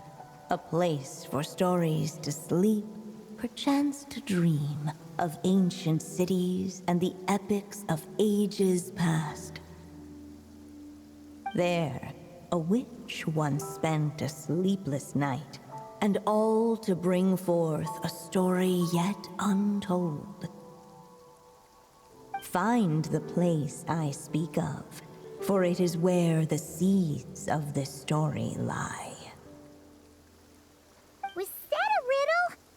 Where do you think this mysterious place could be?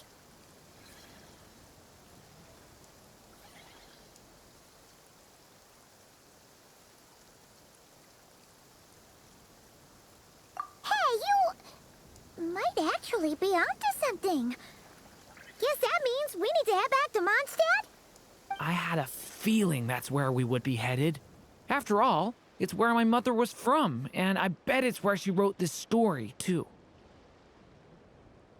Yeah, that makes sense. Still, I feel bad about dragging the two of you along on such a long journey. Don't worry about it. We don't really have much going on right now, so we're all yours. Come on, let's go!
Whoa, that doesn't sound very good.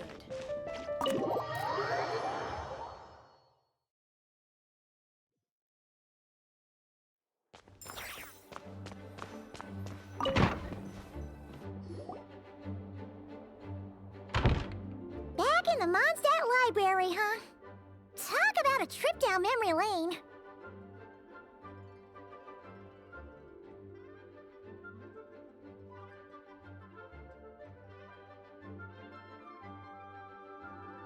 So, we're supposed to find the seeds of the story, right?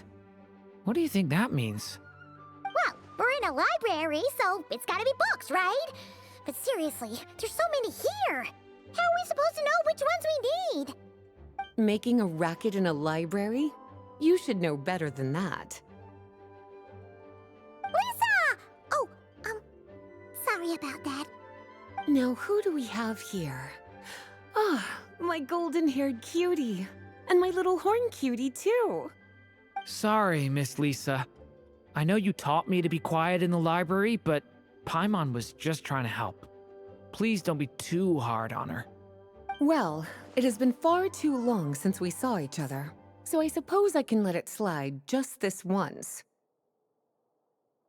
Back when he first arrived here, poor Jean wasn't sure what to do with him, so I stepped in to lend a hand. I figured, if I can handle a boy raised by wolves, then teaching one who's part dragon should be a walk in the park. Nice! Sounds like Durin was welcomed with open arms. Why, of course. Now, let's save the reminiscing for another time. I'm sure you're here for a reason. Did you need to borrow some books?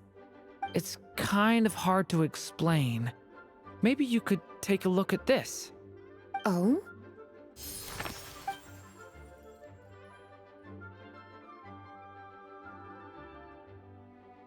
Ah, I see.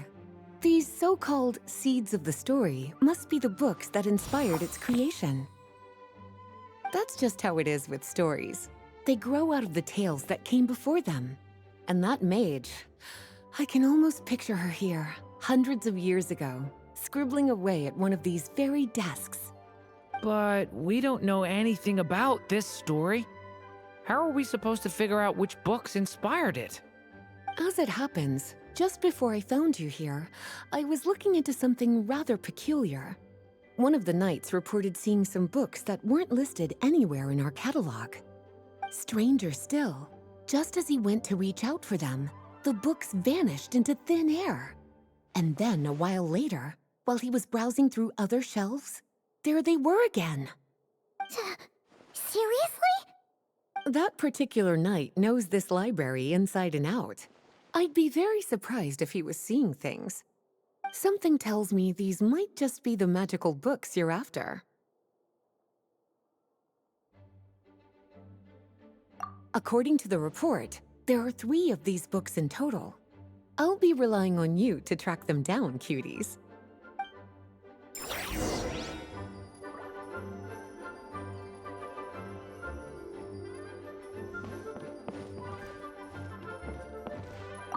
Oh, wait! Did Klee write this one? Should this even be here? We better show it to Lisa.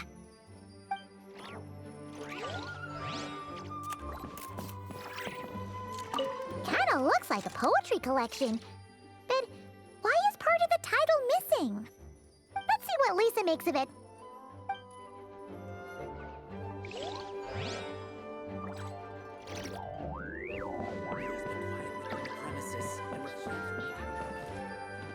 An experiment log? Looks like part of the title's been erased. There's something seriously suspicious about this book.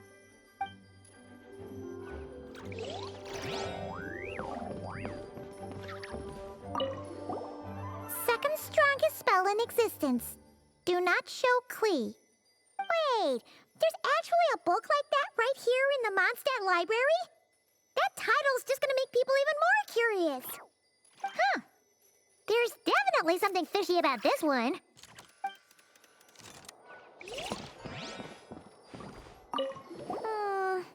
Let's hang on to this one for now. Could be one of the ones we're looking for. It's one of M's, after all.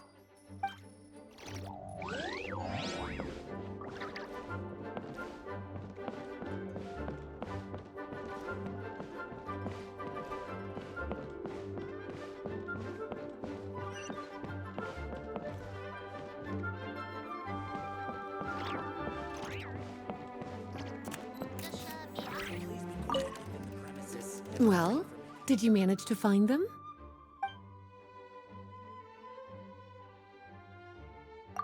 Huh. This book definitely doesn't belong here. Yeah, we can tell just from reading the title. Albedo was the one who brought it in. He suggested I place it on the restricted list and keep it sealed away. Why? He said it's full of forbidden alchemical formulas, some of which could even result in the creation of dangerous monsters. Apparently, the danger it posed was so great, he didn't even feel like it was safe to carry around or keep it in his workshop. Really? Definitely sounds like it shouldn't be here then. Still, if that mage read this book too, it must have been written a lot earlier than I'd imagined. Well, did you manage to find them? Truly extraordinary, and certainly not the kind of thing that should be just lying around. In fact, Miss Alice gave strict instructions about it. So, it's some kind of book of spells? Paimon's guessing magic this powerful should be kept a secret. It's true. This book does contain one of Miss Alice's spells. But honestly, virtually no one could actually pull it off, even if they tried. The only reason it's even meant to be in the restricted section is because we can't let Klee get her hands on it. After Klee was born, Miss Alice advised us to seal it away. She even added that little subtitle herself. So, it's to keep it away from Klee, huh? Does that mean she could use it to cause even more mayhem than she already does with Jumpy Dumpty? No, that's not it. As Miss Alice herself put it, letting Klee see it too early would spoil the surprise. Well, did you manage to find them? Yes, this is a restricted book, all right. It certainly isn't supposed to be here. Huh. But it looks like a regular poetry collection. How did it end up being classified as a restricted book? The issue lies with one of the poems inside. You've heard of the great battle that took place on Dragonspine, yes? 500 years ago, during the cataclysm in Conria, an evil dragon descended upon Mondstadt. A fierce battle with Dvalin ensued, but in the end, the evil dragon fell, and Dragonspine became its resting place. You're talking about Durin, the Durin of Dragonspine. Well, the poem in question turns the whole battle into a dance, with the evil dragon recast as an innocent child who came here in search of friends. But given all the suffering experienced at the claws of that dragon, how could the people of Mondstadt accept such a retelling? Bards are often accused of inventing history or distorting the truth in their ballads. But this one hit a bit too close to home. And since the knights back then were unable to track down the author, they decided to ban the entire collection, blot out the title, and seal it away for good. So the version in the poem it was all a lie? I'm afraid that question is something only the dragon himself could answer. Well, would you look at that?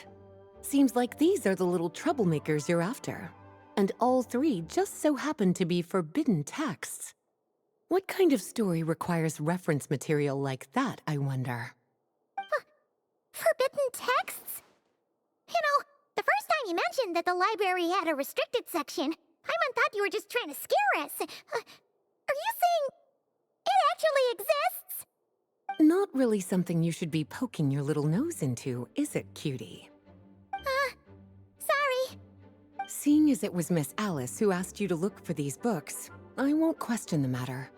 But they'll need to be sealed away again once you're done, so don't forget to return them. Don't worry, Miss Lisa. I won't forget. Well then, that's all from me. After all that hard work, I think I've earned myself a nice cup of tea. All right, we've gathered all the reference books. What's next?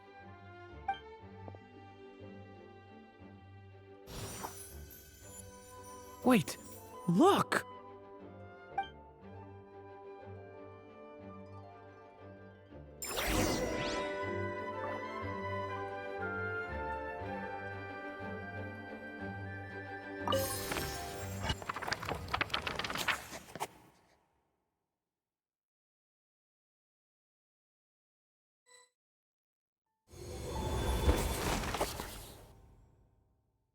Long, long ago, an evil dragon descended upon the human world, bringing terrible calamity in its wake. Bravely did the people resist, until at last, the dragon lay slain. Later, a witch with a love for stories came upon the tale of the evil dragon, and for reasons she could not explain, felt a pang of sorrow on its behalf. For she knew, despite its body being born of wicked alchemy, all along, the dragon's soul was that of an innocent child. Right up to the moment of its death, it had no choice in becoming a vessel of calamity, nor could it fathom the cruel fate that lay before it. Though the witch had a love of stories, she was not pleased with how this one ended. No, that won't do, she thought. I'll write you a better ending instead. And so she set off to do just that, borrowing a little magic from her friend. With it, she wove a dragon's egg, resolving to rear a dragon child of her own.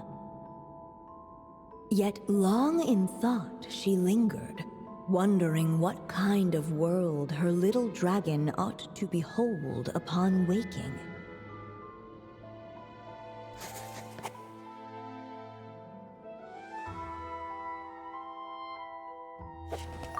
At last, she made her mind up, adorning the cradle with a wisp of woodland air.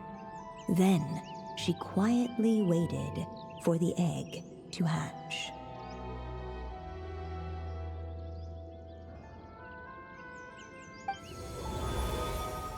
Whoa!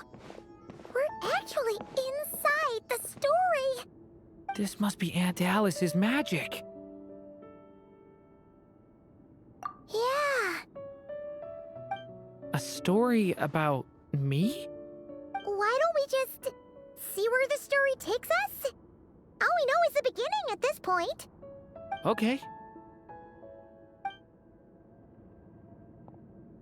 And now a golden-haired traveler, a silvery sprite, and a dragon-born youth step onto the stage. What new chapter will their arrival bring? Whoa! That came out of nowhere! Was that the same voice we heard just now? Yeah. But Why does it sound so familiar? I've missed this. It's just like the stories my mother used to tell me. You mean... Em? She used to tell you stories? Yeah, she loved it. Back when she was still alive. Sorry, we should focus on what we're here to do. So, now that we're in the story, what's next? The dragon youth wondered aloud. Yet all he could do was wait for the story to unfold. Of course, there's something to be said for helping it along. Perhaps a little exploration could prove fruitful. Oh, is that a hint? Yeah, I agree.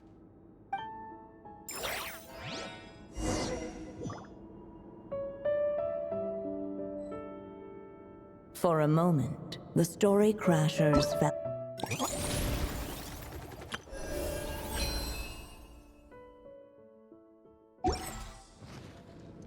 Yet though...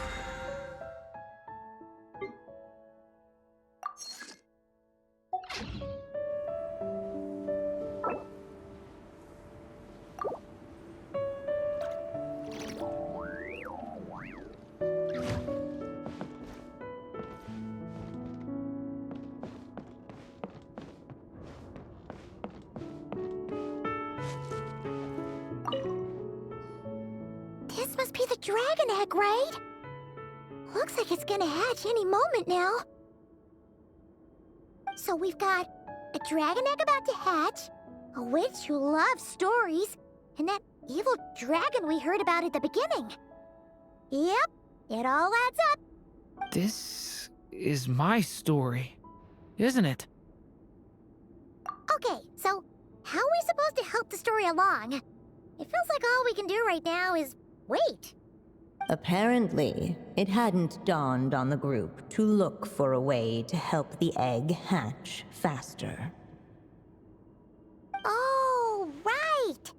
We're at the point in the story where we're waiting for the baby dragon to hatch, so that has to happen before the story can continue. With the flames at his command, perhaps the dragon youth might be able to provide the egg with sufficient warmth. What? You want us to roast the dragon egg?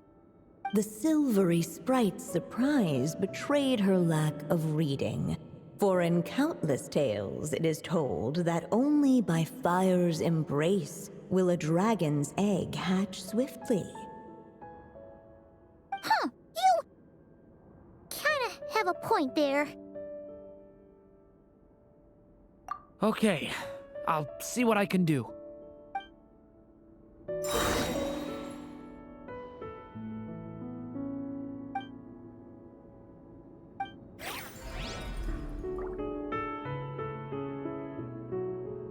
Can I stop here and play? I mean, take a stroll.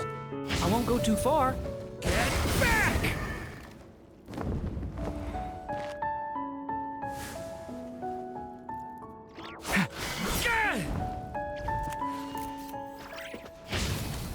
Get back! Stay away from me! Clearly, both the golden-haired traveler and the dragon youth were eagerly awaiting the little dragon's birth, though perhaps their longing burned a little too brightly. Still, such fiery anticipation might itself become a blessing.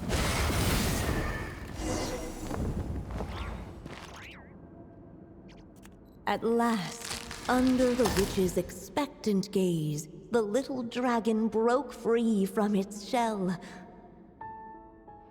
No living being has ever decided the moment of its birth.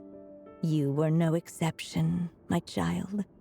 I brought you into being because I willed it so, just like the witch who created that evil dragon. But I promise you this. Your birth was wanted. You are loved, and you will have a different fate than the dragon that came before you. You've never told me those things before, but for some reason, I always knew. Thank you for bringing me into this world.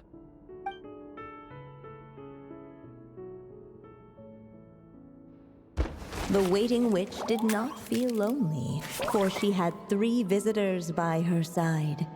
Together, they beheld the hatchling's first breath of life. Holding her dragon child close, the witch promised him a life unlike that of the evil dragon.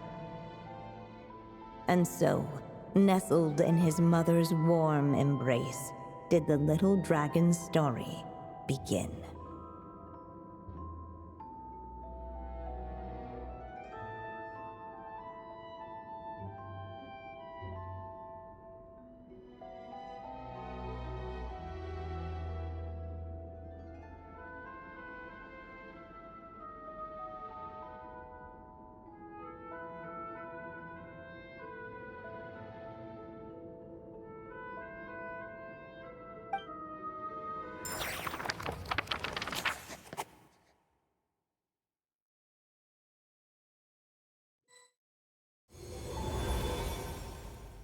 Wait, isn't this Mondstadt? Looks like we're back in the real world. Looks like there's more written on the page now and less ink left than before. So, does that mean we've completed this chapter? Yeah, but why does M seem to think that the story isn't finished yet?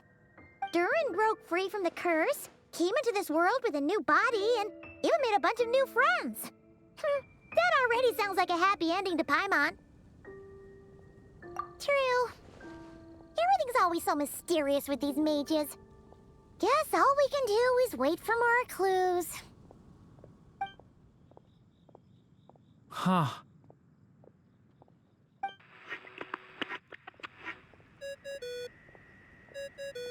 Is this thing on? All right, that should do it. Hey! That's Alice's voice! Hello there, children. If you're hearing this, you've stumbled upon the little recording I left for you. I thought you could use a few hints about how the book works. By now, I'm guessing you've already begun to leave your mark on the story. You should know, however, that the book needs time to absorb the ink, so the next chapter's clues won't show up right away. Wait, so even magic ink needs time to dry? The good news is, you can return to any chapter you've already completed and continue to explore the mystical, magical storybook world you helped create. Have fun, dearies. Toodles! Aw, man! Paimon was so ready to knock this out in one go! Maybe it's for the best. Sooner or later, we'll end up being whisked off to another world again, and if that happens, who knows when we'll be able to come back. So it might be good to take a break while we can. A break.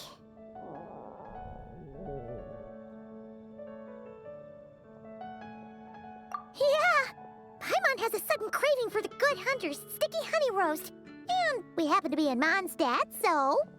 So let's meet up here later. I need to find Miss Lisa to return those books anyway.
Ad Astra Abyssosk. Thank you for completing today's commission.